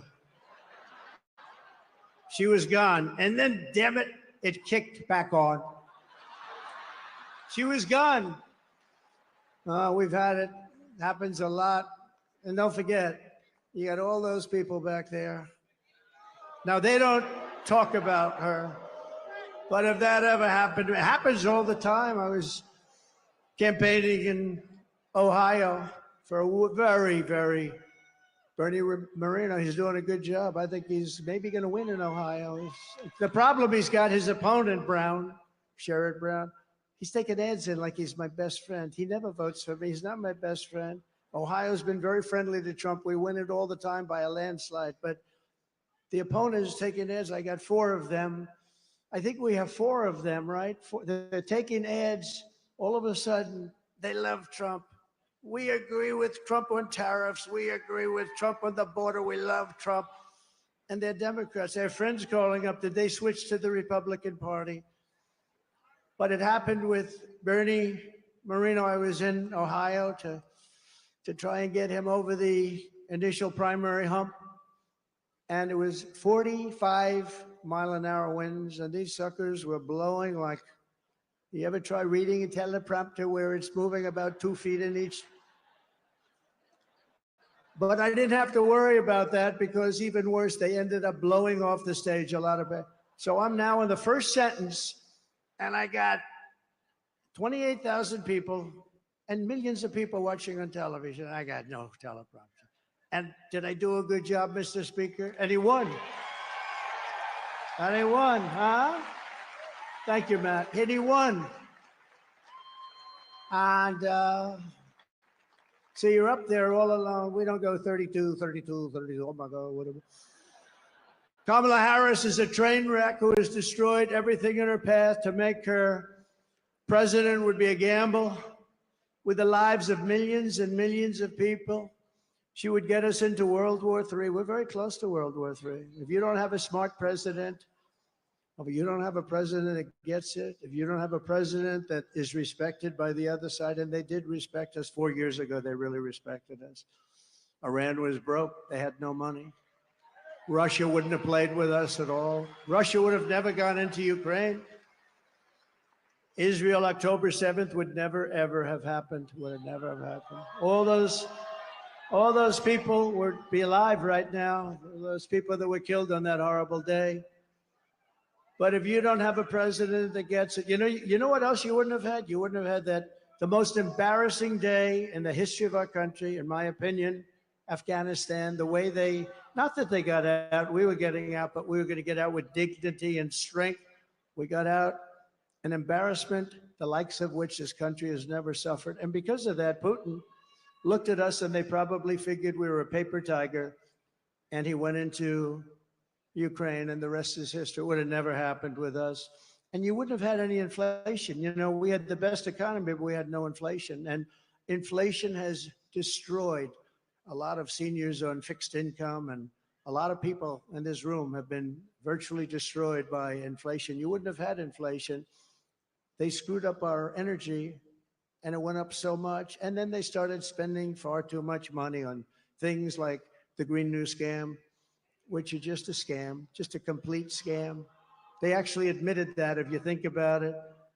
But she would get us into World War III because she's incompetent, can't do the job, unfit for it. And then all of your sons and daughters will end up getting a little notice. They'll say, Mom, Dad, what is this little green piece of paper? Ay, ay, ay, darling, that's a draft notice. They're drafting you to go and fight in some country that I've never heard this country. I've never heard of this country before. Oh, no, I don't want my baby to fight. I don't want my baby to be killed.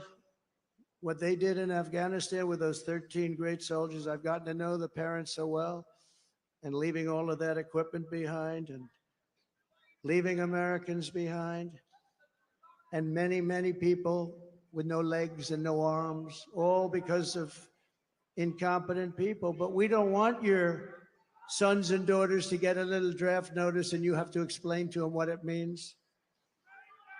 We're tired of fighting. I'm the only president in the last 84 years that didn't start a war. Remember Crooked Hillary?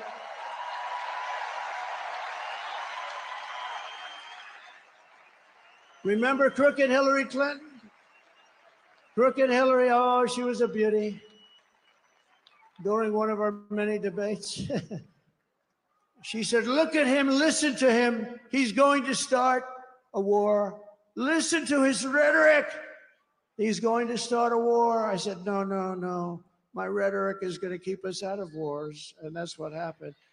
82 years, other than I finished off ISIS, but that was already started. We had stupid generals like Milley and Mattis, weak, stupid people. But fear not, we have great generals, just not the ones that you see on television all the time. And we wiped them out very quickly. It was going to take 5 years. Mattis said it would take 5 years, and I'm not sure we could do it. It took us like 4 weeks. We have great generals. We have the greatest military in the world. Just a lot of people don't know that. And everybody knows it, but, you know, I saw the other day a report that they issued that if we end up in a war with China, we cannot win. We're not strong enough. So I said to myself, assuming that's true, how stupid are you to put out a report like that? How stupid. Why would you put out a report? Then they'll say, oh, Trump is not truthful. No, I'm smart. You don't put out reports like that. And it's not true. We would kick their ass. It's not true.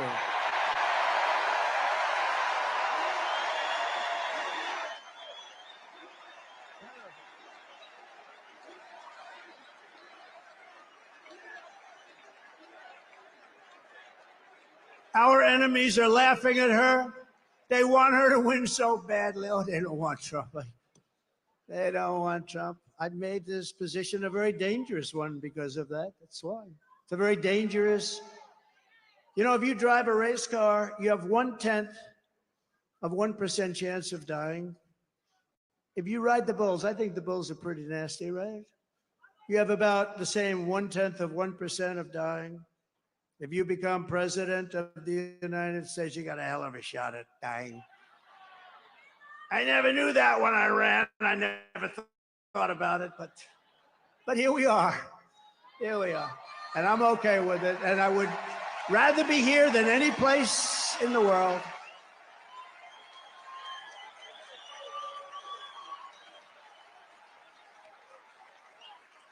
It's called a very dangerous profession. But if we win, our enemies won't be laughing anymore. They're not going to be laughing. And you know what? The truth is I got along with all of them. I got along with Putin. Ukraine was the apple of his eye, but I said, Vladimir, don't go in. Remember, I ended the pipeline in Europe. I ended the pipeline in Europe. And then when Biden came in, he approved it. But he ended the Keystone pipeline, the one in America. So he got it a little mixed up, didn't he, huh? Nord Stream 2, I said, we're ending Nord Stream 2. Everybody said, what is Nord Stream 2? I said, that's the massive Russian pipeline where they're going to make a fortune, where they're going to Germany and all countries in Europe. So I said, you mean we're fighting to help them with NATO and spending all of that money, and they're paying the person and the group that we're fighting billions of dollars a month? What the hell are we doing? I ended it. It was dead.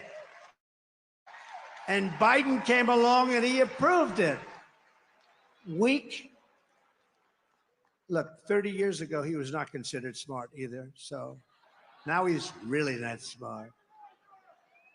If we win, America will be respected, and even if it's necessary, feared again. It's not the worst word.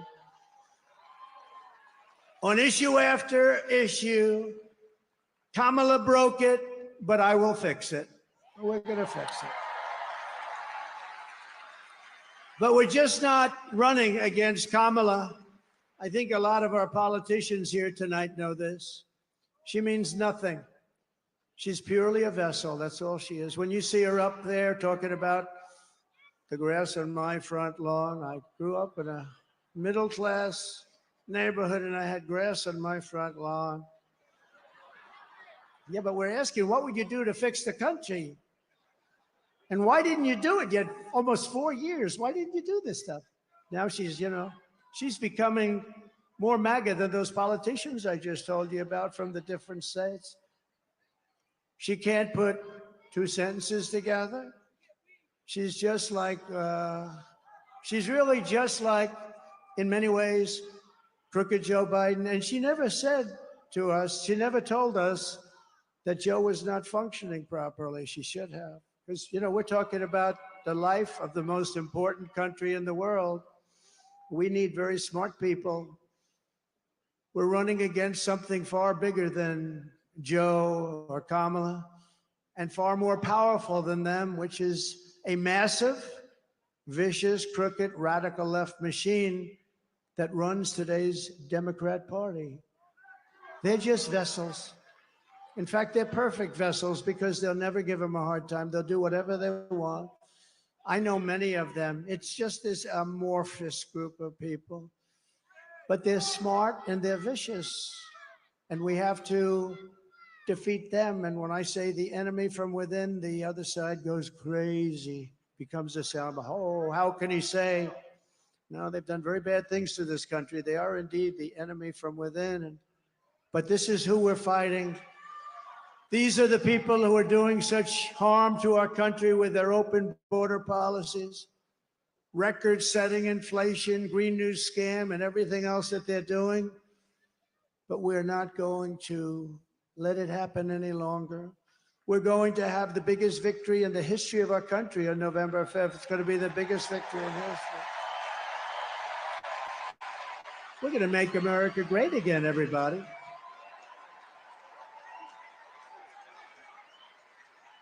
On top of it all, Kamala says she would not do one thing differently from Joe Biden, which is totally disqualifying. And you have to remember this.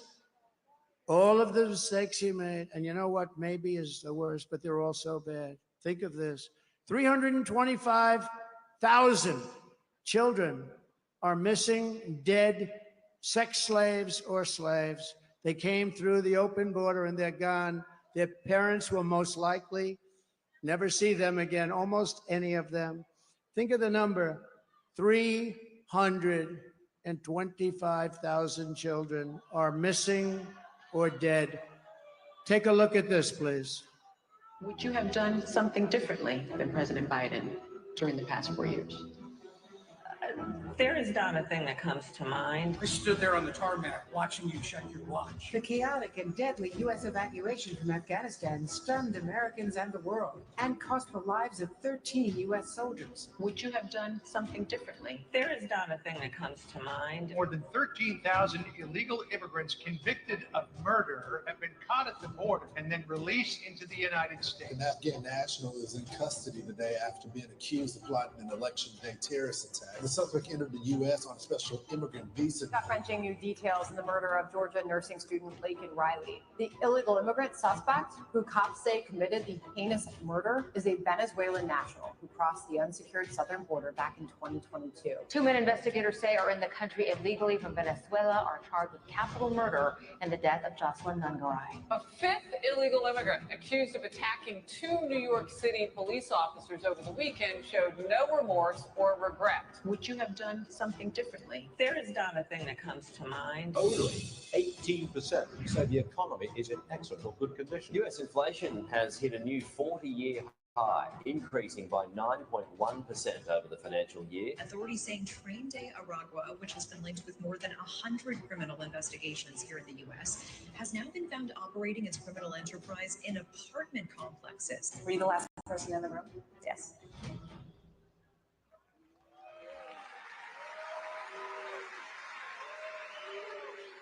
So if you want to end this disaster, you got to get out and vote. Just go out and vote. You got to get out. We have to put it away. We're close. We're so close. You know, usually the Republicans are losing in the first week in the early voting. And we did something that has not been done. I don't think, Speaker, it's been done yet, but it's been done for us. We're leading every one of the swing states, all 7 of them. So we usually get them from behind. Because Republicans like to vote on a thing called Election Day. You know, in the old days, we had election days. Today, we have election periods. They go on forever. And last time they went beyond and start early, start late, do whatever the hell you want. You know, we got more votes in 2020 than any sitting president in history by millions. Okay. And we did great, obviously, in 2016 we won, but we did much better in 2020. But everything, nothing compares to what's happening. I mean, you have tens of thousands of people standing outside watching us on a television, and we love you out there. We love you. They're watching.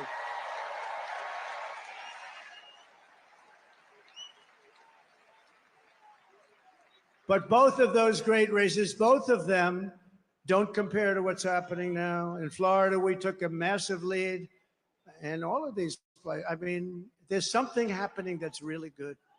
There's something happening that's really good, but let's close it out. Pretend you're 1 point down. Would everybody pretend? Let me just do a poll. Who has already voted?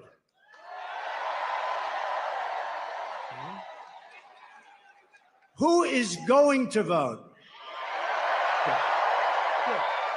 That's what I like. That would be better than the other way if you've already voted.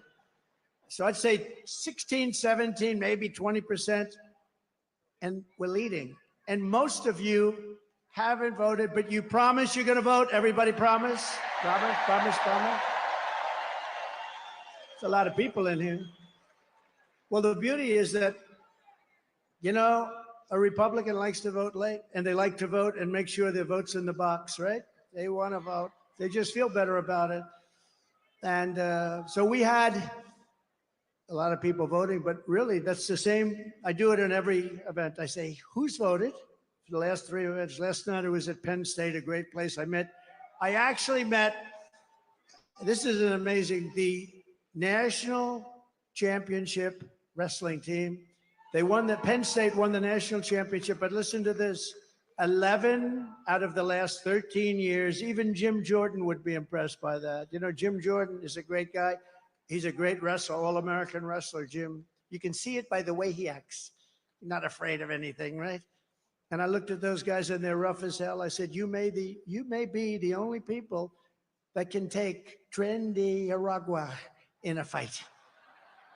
And it won't even be that easy for them. They're tough people. But it was great to meet that team, and there's great champions, amazing, really great champions. And we were packed at Penn State. We were packed. No matter where we go, we're packed. No matter where we go, because there's something happening.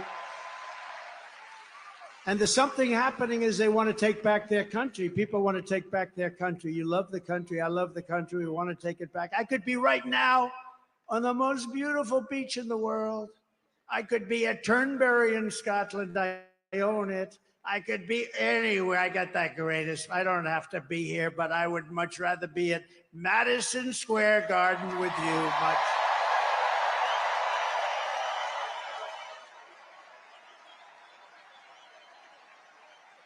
So we're thrilled to be joined today by an incredible group of patriots who are going to help us save our country, including our next Vice President, J.D. Vance.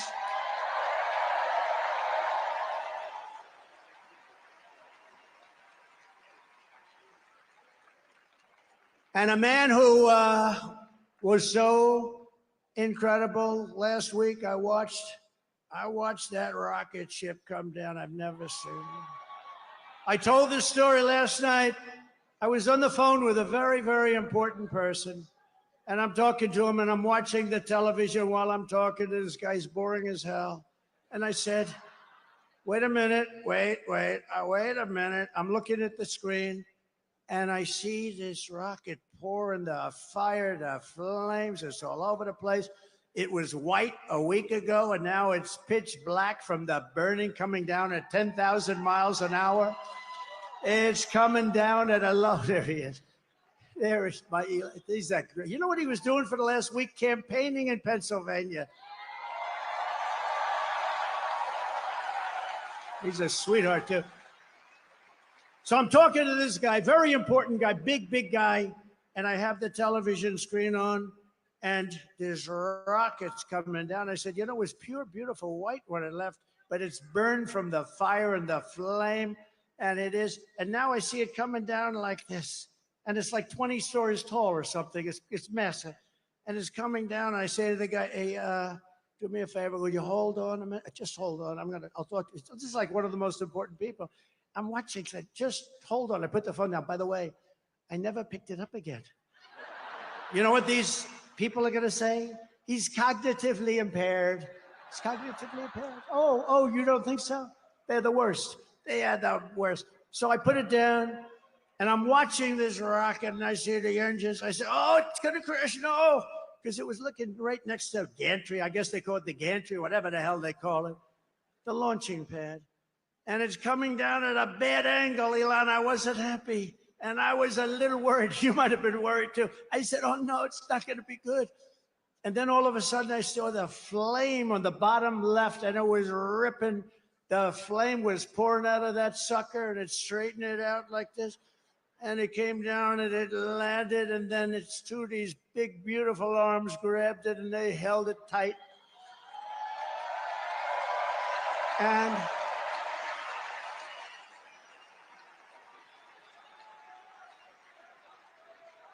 And I said, I wasn't sure if it was a movie. I thought it might be one of these crazy movies. And I said, I got to call Elon. And I call him. I said, Elon, was that you? This is like about 4 minutes after. Was that you? Yep, that was me. I say, Elon, you're a genius. You are a genius. You are. He is special. He is special. And you know what he wants more than anything else? For our country to be really well run, solidly run, to be run democratically, all the things that everybody in this room wants. And I mean, honestly, he left that pad and he went to Pennsylvania to campaign. Can you believe it?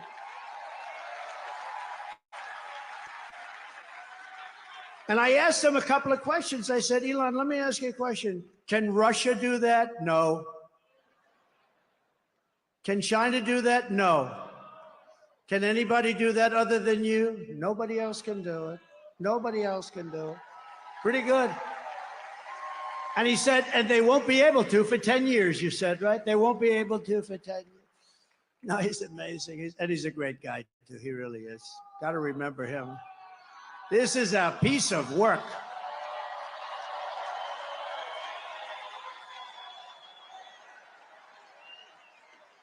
You know, we had a black hat, right? You saw him with a black hat at Butler. He was there, and it was beautiful. We had 101,000 people celebrating a great firefighter, a great guy, Corey.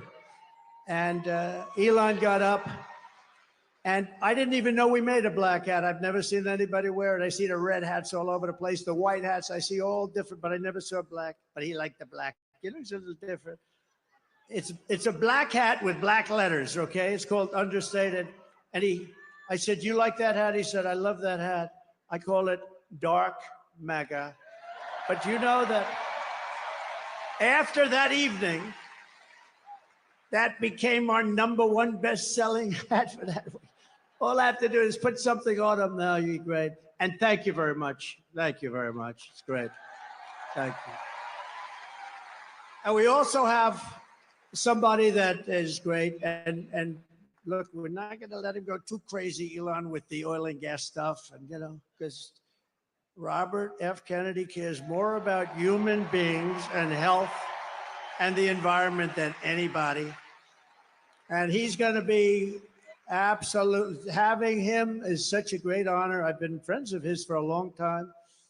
And I'm going to let him go wild on health. I'm going to let him go wild on the food. I'm going to let him go wild on medicines.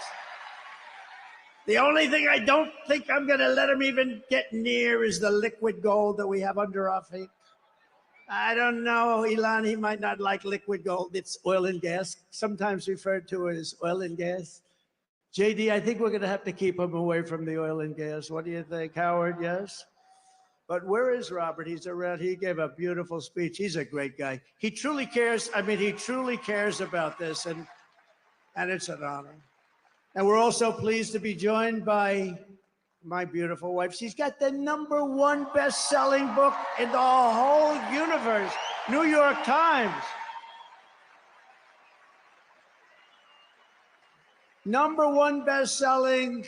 Go out and buy one of her. It's a great book. It's a great. You know what? I was nervous when I read it. I said, I wonder if she said some bad stuff about me.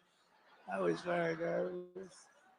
but she's great. Congratulations, honey. That's a big deal. #1 in the New York Times list. Now, if she's #1 and her name is Trump on the New York Times list, that book definitely was #1. I guarantee you that. Thank you, honey. Great. And we have a fabulous, brilliant woman, top student at Yale Law School. They were both top students. They're going to have very smart kids. If you believe in that, I believe in it strongly.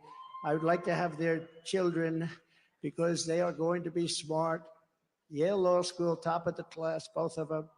Usha Vance, thank you, Usha, for being here. Thank you. Thank you very much. With their 2 beautiful children. And my children are here, Don and Eric and Tiffany, and along with Lara, Kimberly and Michael. We have great people. We have Baron Homies watching. That Baron is watching. He's the king of the internet. He's the king of the internet. Oh, who was that? That's very nice. My sister Elizabeth is here. She's great. I don't know where she is, but she's great, and we love her. And Speaker Mike Johnson is here, and he's doing a great job. It's not easy when you have a majority of 3, but he's done a great job, and he's going to continue to do a great job, and we like him. He's a terrific person. I watched him just totally decapitate a fake reporter on NBC, Meet the Fake Press. What he did to her was, I think that probably she'll never be the same. Nobody would know. Look at him, such a nice looking guy, just that little beautiful face with the glasses. Got the little glasses. Everyone says, oh, he's so nice. He's such a nice person. He's not a nice person. He's not nice at all, right, Matt? But great job. We think he's great. And he's going to be around for a long time, I predict. We have a senator here who I love, Senator Tommy Tuberville. And he's from a great place, Alabama. I love Alabama. I'm up in Alabama by 49 points. 49 points. We're up by a lot in a lot of different places, but it's a great place. And thank you, Tommy. And all of our other great congressmen. We have so many, if I ever named them, we're going to be up here a long time. So they're going to be angry. They won't speak to me for probably a month or so, but it'll calm down after that. Right, Matt Gaetz? It'll calm down. It'll calm down. But we have great, great people, and they're really doing a job, and we're going to turn this country around. You know, with me, we got to get the congressmen elected, and we got to get the senators elected, because we can take the Senate pretty easily. And I think with our little secret, we're going to do really well with the House, right? Our little secret is having a big impact. He and I have a secret. We'll tell you what it is when the race is over. I also want to thank Jim Dolan and everyone at Madison Square Garden for an unbelievable, this is unbelievable. I've watched the Knicks and Rangers here, and what a location. You know, they tried to talk Jim out of this location. We're going to move you to the river. We're going to move you all over the place. And he's tough. He said, I don't know. They offered him all sorts of money. We're going to move Madison. It's a very prime location. We're going to move it to the river. Well, we're right on top of every train hub in it's like the world or something right here. And he didn't like it that much, but he was offered a lot. Man, did he make a good decision. That would have been peanuts compared to the value. But there's no place like Madison Square Garden. Thank you very much to Jim and all of you people. But here are the facts. Kamala Harris is a radical left Marxist, rated even worse than crazy Bernie Sanders or Pocahontas. She destroyed our economy. She was an original creator of Defund the Police. Can you believe it? She was one of the originals for Defund the Police. And anybody who wants to defund our great police for even 1 week is not worthy of being president of the United States, because that's where her thinking is. Kamala vowed to abolish ICE. You know, those tough people you've been looking up at the screen? They're the ones that get them out of our country. I know a lot of people right in these rows. They're very tough. They don't want any part of it. They got to go in there, fist a-blazing. to move them. You know, we had a case in Long Island where MS-13, one of the other really bad gangs, killed 2 young girls, 16 years old, walking to school. They didn't shoot them, they knifed them and they cut them into little pieces because it was so painful. Perfect, young, beautiful girls were cut up into little pieces by knives. MS-13, they're animals. And you know who took care of it for us? ICE. ICE, they had no problem. Kamala wants to defund ICE. We're not defunding ICE, right? We're not defunding ICE. We're not even going to think about it. She's never going to get the chance. There's no way she becomes president. There's no way. Radical left lunatic who she destroyed San Francisco. She destroyed, along with Gavin Newsom, the governor, who's the worst, one of the worst governors in the country. They destroyed California. And she's not going to get a chance to destroy our country any further. We're going to get it back fast. She wants to ban fracking. And as California Attorney General, she redefined child sex trafficking, assault with a deadly weapon, and rape of an unconscious person as a totally nonviolent crime. She pledged to confiscate your guns. Is there anybody in the room that would like to give up their gun to come? I had a feeling you might say that.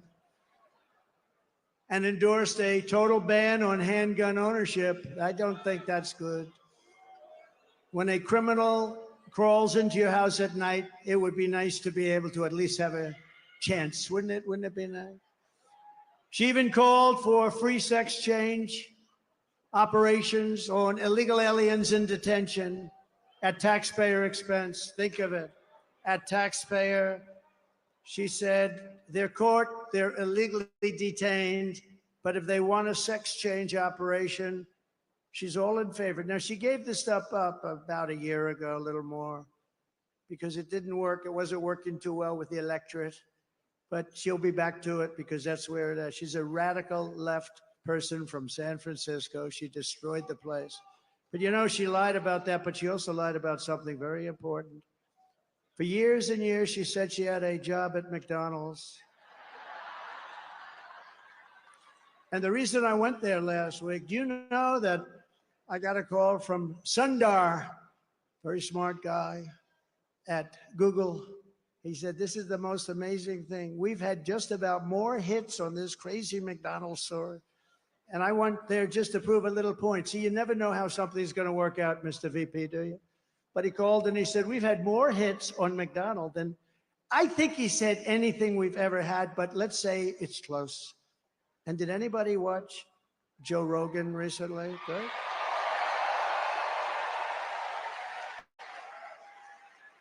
So she lied about McDonald's. She lied about everything. She's got ads on saying Donald Trump is this, he's going to do this, he's going to do. It's the exact opposite what my policies are.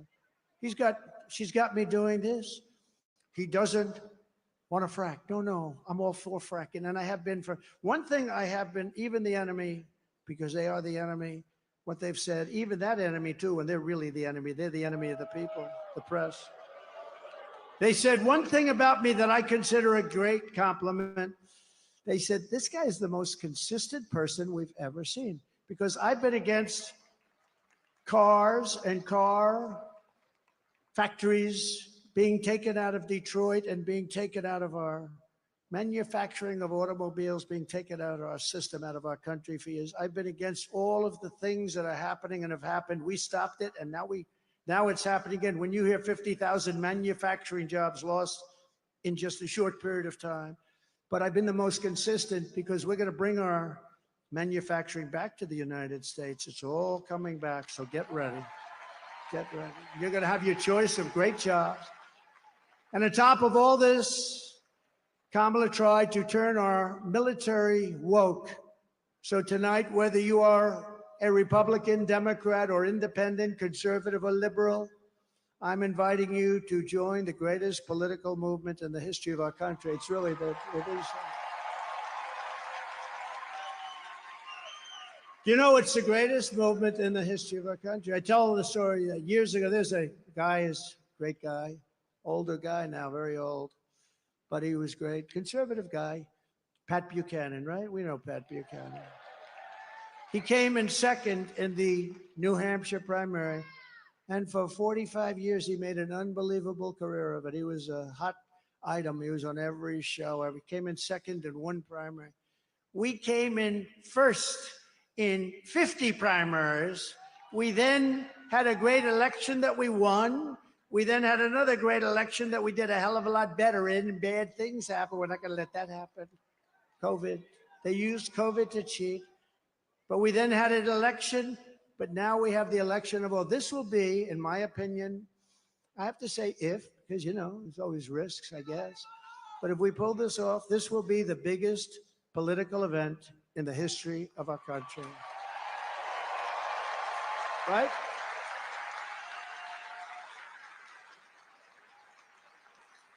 And we're building the biggest, broadest, most diverse coalition in American history, including union workers and Border Patrol agents. By the way, the Border Patrol gave me last week their complete and total endorsement. They said he's the greatest president in the history of the country, but we don't have to go that far. And they said there's never been anybody like him on the border. They said to him, the fake news said, has she ever called you? No. They didn't like that answer, by the way. Then they asked her, have you ever called? No, she never called. Almost 4 years, she never called, not once, the Border Patrol. And she was the border czar. She was in charge of the border.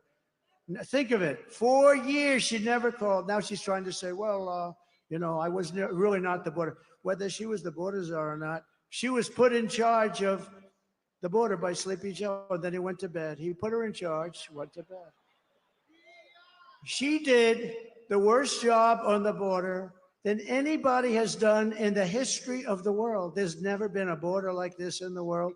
And a third world country would fight people with sticks and stones to stop them from pouring into that country. And we let them just come right in. What a shame. What a shame. Police and firefighters also. We have every endorsement from virtually every sheriff's department, police department. I don't think they have one cop. They're looking for just one cop. Is there one? Well, it's not going to be in New York's finest. By the way, how good are the police outside? New York's finest. And you know, I want to thank Mayor Adams, because Mayor Adams has been treated pretty badly. You know, when he said that this whole thing with the migrants coming into New York, this is just not sustainable. You know, we can't do it. We're trying to run a city. We got 100,000 migrants coming. We can't do it. It just can't do it. It's not feasible. It's not good. He said it very nicely. I said, well, he's going to be indicted by these lunatics for saying that. A year later, he got indicted. I think they upgraded his seat in an airplane. I had, this is a very serious charge. They've upgraded my seat a lot too. I used to fly commercial. I don't fly it so much anymore, but they'd see me back there and, sir, would you like an upgrade? I don't know, maybe it's something else, but I have to tell you, he's been really great. And he said that they shouldn't be calling Trump a dictator because it's not true. That's nice. That was nice. Very nice. So we want to thank Mayor Adams. He's going through a hard time with these people. These are lunatics, by the way. They've weaponized the Justice Department against their political opponent. I am under investigation more than the great, late Alphonse Capone. My father's looking down on me right now. He was a tough guy, but he was like legit. And I know my mother's in heaven. I'm not 100% sure my father, but it's close. But he's looking down at me right now. And he's saying, how the hell did this happen to my son? He's not a bad person. I'm a good person. All we want to do is straighten out our country. But all of the veterans are with us, all of the steel workers. I saved our steel I saved our steel plants, and I don't like Japan buying U.S. Steel. U.S. Steel used to be like Elon Musk, like 70 years ago, the biggest, the best company in the world. You know that, Elon? You wouldn't know, he's too young to know. U.S. Steel was the big baby. That was a big, I don't know. There's something nice about U.S. Steel being the biggest as opposed to Google. You know, it's like a different kind of a company. But we sort of need steel in this country. Like, we're not going to go to war with me as your president, but if we, on the long shot that we do, we don't want to say we need steel. Can we get it from China, or can we get it from someplace else? Could, you know, it's always a possibility. But I will tell you, you're not going to have a war with me, and you're not going to have a third world war with me. That I can tell you. But we need steel, and I would not approve U.S. Steel being bought by Japan. I wouldn't do it. Just out of psychologically not good. We'll help them out, but we don't. I don't like it. We're seeing historic levels of support among our Black population, Hispanic population, and our Asian population. Jews, Muslims, by the way, did anybody see yesterday? Did anybody see what took place? I was with the Muslims yesterday in Michigan, and when the polls first came out, they had 100%, I had 0. And yesterday, I watched this anchor on CNN almost choke. She said, something's happening in Michigan, big population, couple of 100,000, a lot of votes. Something is happening. The poll just came out. Trump is at 59. Kamala is at 8 with the Muslim population. They never saw anything like that, Eli. And these are people, by the way, they're great. They just want peace. They want to have peace. And it's great. So Jews and Muslims and Catholics and evangelicals and Mormons, and they're all joining our cause in large numbers, larger than anyone has ever seen in this country before, larger than they've ever seen in any country. And the Republican Party has really become the party of inclusion, and that's something very nice about that. And we're a big, powerful party, and they're losing it. They're really losing it. Together, we will lift America to glory beyond your wildest dreams. It's going to happen fast, too. So in conclusion, with your vote this November, we are going to fire Kamala, and we are going to save America. We will cut your taxes, end inflation, slash your prices, raise your wages, and bring thousands and thousands of factories back to America. We're even going to get Elon to bring that stuff back.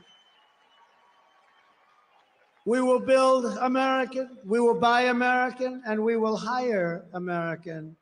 I will end the war in Ukraine, which would have never happened if I were president. I will stop the chaos in the Middle East, and I will prevent World War III from happening. We will crush violent crime and give our police the support, protection, resources, and respect that they so dearly deserve. We will strengthen and modernize our military. I rebuilt our military in total, rebuilt all of our military, built 571 miles of wall, too. I took it out of the military because I couldn't get it from the people in Congress that should have given it to us. So I considered it an invasion. I said, to a couple of generals, I said, congratulations, this is an invasion of our country. So I took it out of the military, had 9 lawsuits and won them all. We will build a massive defense shield, all made in the USA. We're going to build a beautiful dome over our country. And a lot of it's going to be made right here in New York. We will rebuild our cities, including our capital in Washington, D.C., which has become a very dangerous and badly managed place. We're going to make them safe, clean, and beautiful again. We will teach our children to love our country, to honor our history, and to always respect our great American flag.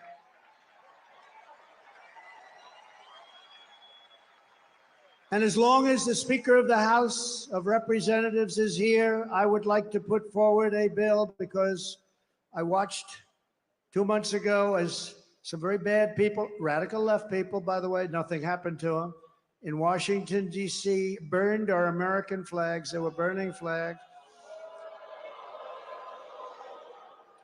And I would like to suggest that we put in a bill, if you burn the American flag, 1 year in jail.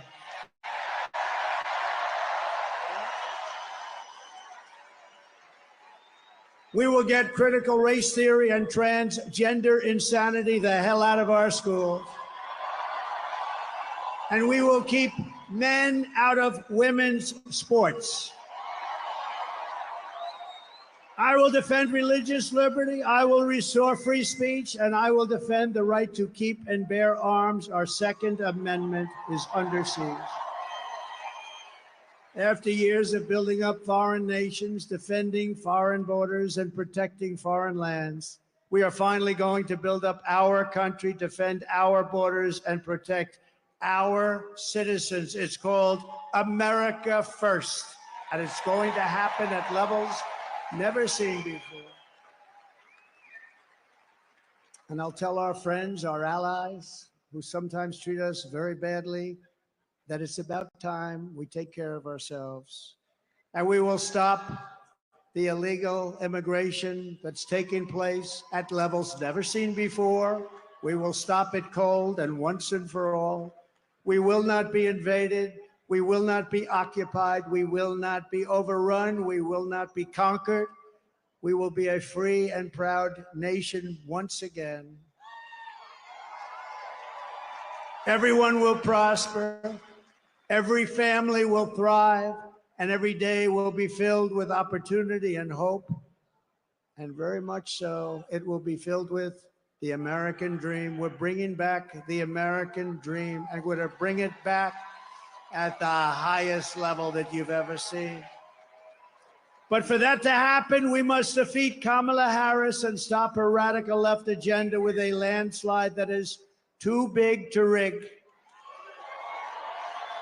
So you need to get out and vote. Get your husband off the couch. The football game doesn't mean a damn thing. You got to get out and vote. Get up, Harry. Come on, Harry. Get up, Harry. Let's go. You're going to vote for the president, Harry. We're going to save our country. For the past 9 years, we have been fighting against the most sinister and corrupt forces on earth. With your vote in this election, you can show them once and for all that this nation does not belong to them. This nation belongs to you. It belongs to you. No city embodies the spirit, energy, and potential of the American people more than where we are gathered tonight.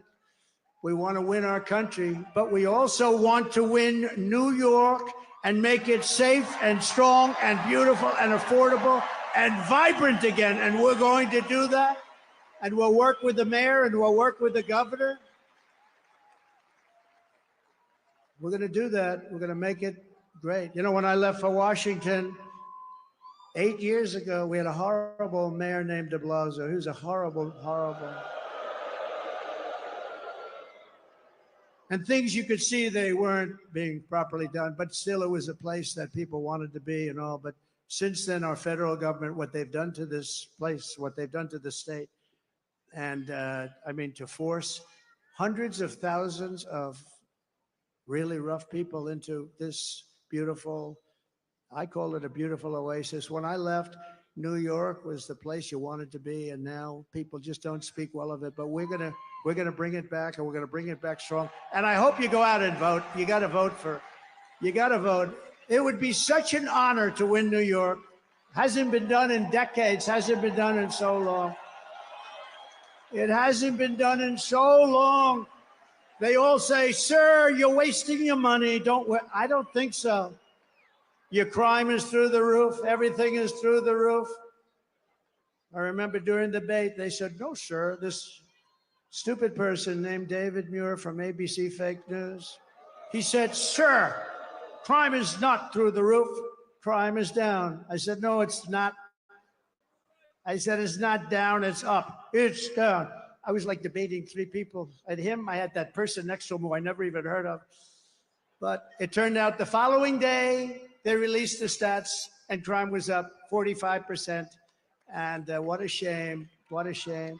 We really need a fair press in this country. If we have a fair press, that's going to be 50% of the battle of bringing it back. But this is the city where I was born and raised, and this is the town that taught me that Americans can do anything when they want to. So no matter our differences, when we work together, there is nothing that we cannot achieve.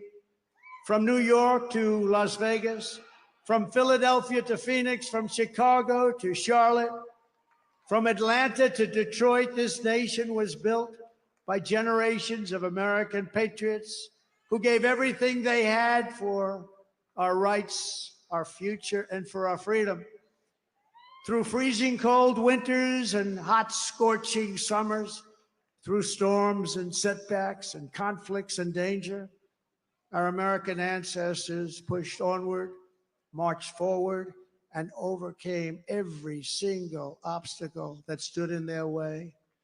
Together they crossed the oceans, settled a continent, tamed the wilderness, laid down the railroads, raised up those mighty skyscrapers, built the highways, won 2 world wars, defeated fascism and communism, and launched American astronauts to the moon. It was hardworking patriots like you who built this country. And 9 days from now, it's hardworking patriots like you who are going to save our country. After all we have been through together, we stand on the verge of the 4 greatest years in the history of the USA. With your help from now until Election Day, we will restore America's promise. We will put America first, and we will take back the nation that we all love.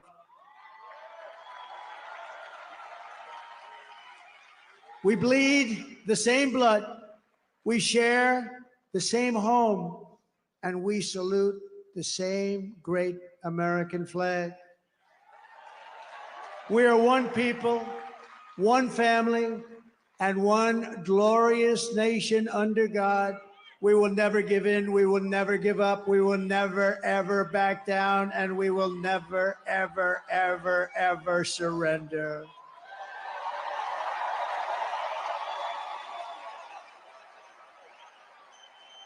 Together we will fight, fight, fight, and we will win, win, win. We're going to win, win, win. November 5th will be the most important day in the history of our country.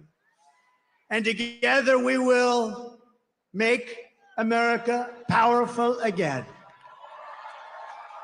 We will make America wealthy again. We will make America healthy again. We will make America strong again. We will make America proud again. We will make America safe again. And we will make America great again. Thank you, New York. God bless you. God bless you all. Thank you.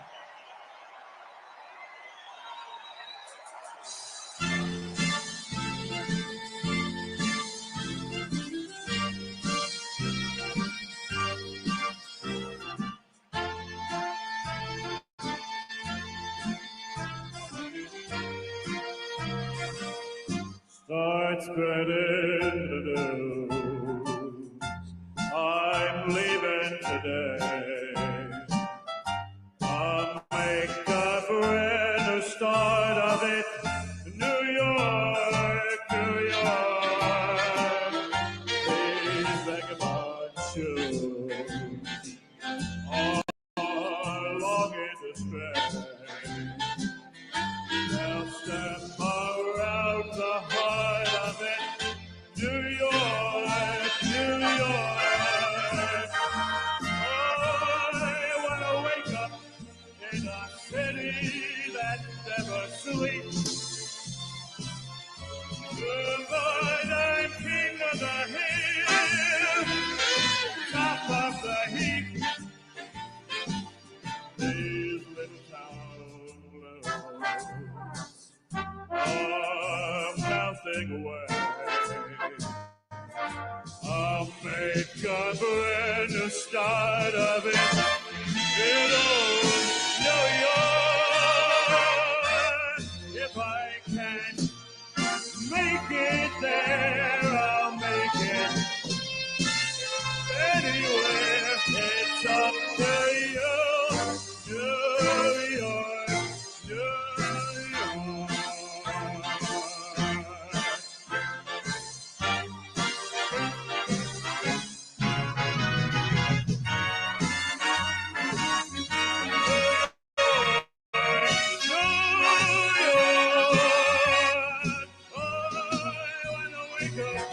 In a city that never sleeps, the burden ain't number one, top of the list, king of the hill, ain't number one, is a little to blow.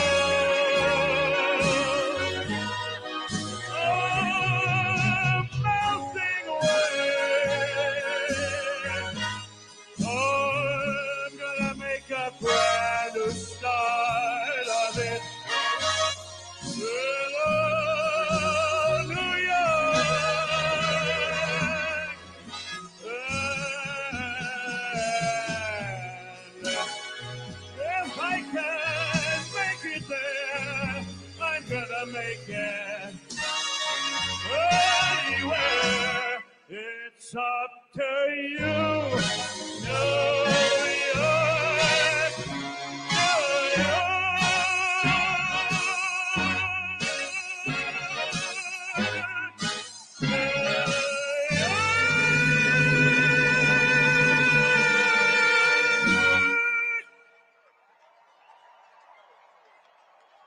Let's hear it for Donald J. Trump, 47th President of the United States!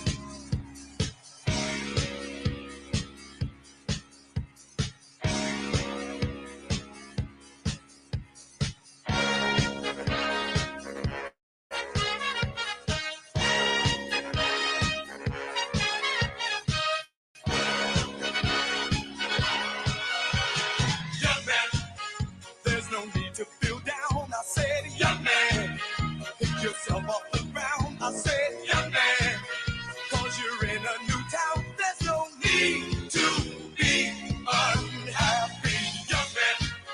There's a place you can go. I said, young man, when you're short on your dough, you can stay there. And I'm sure you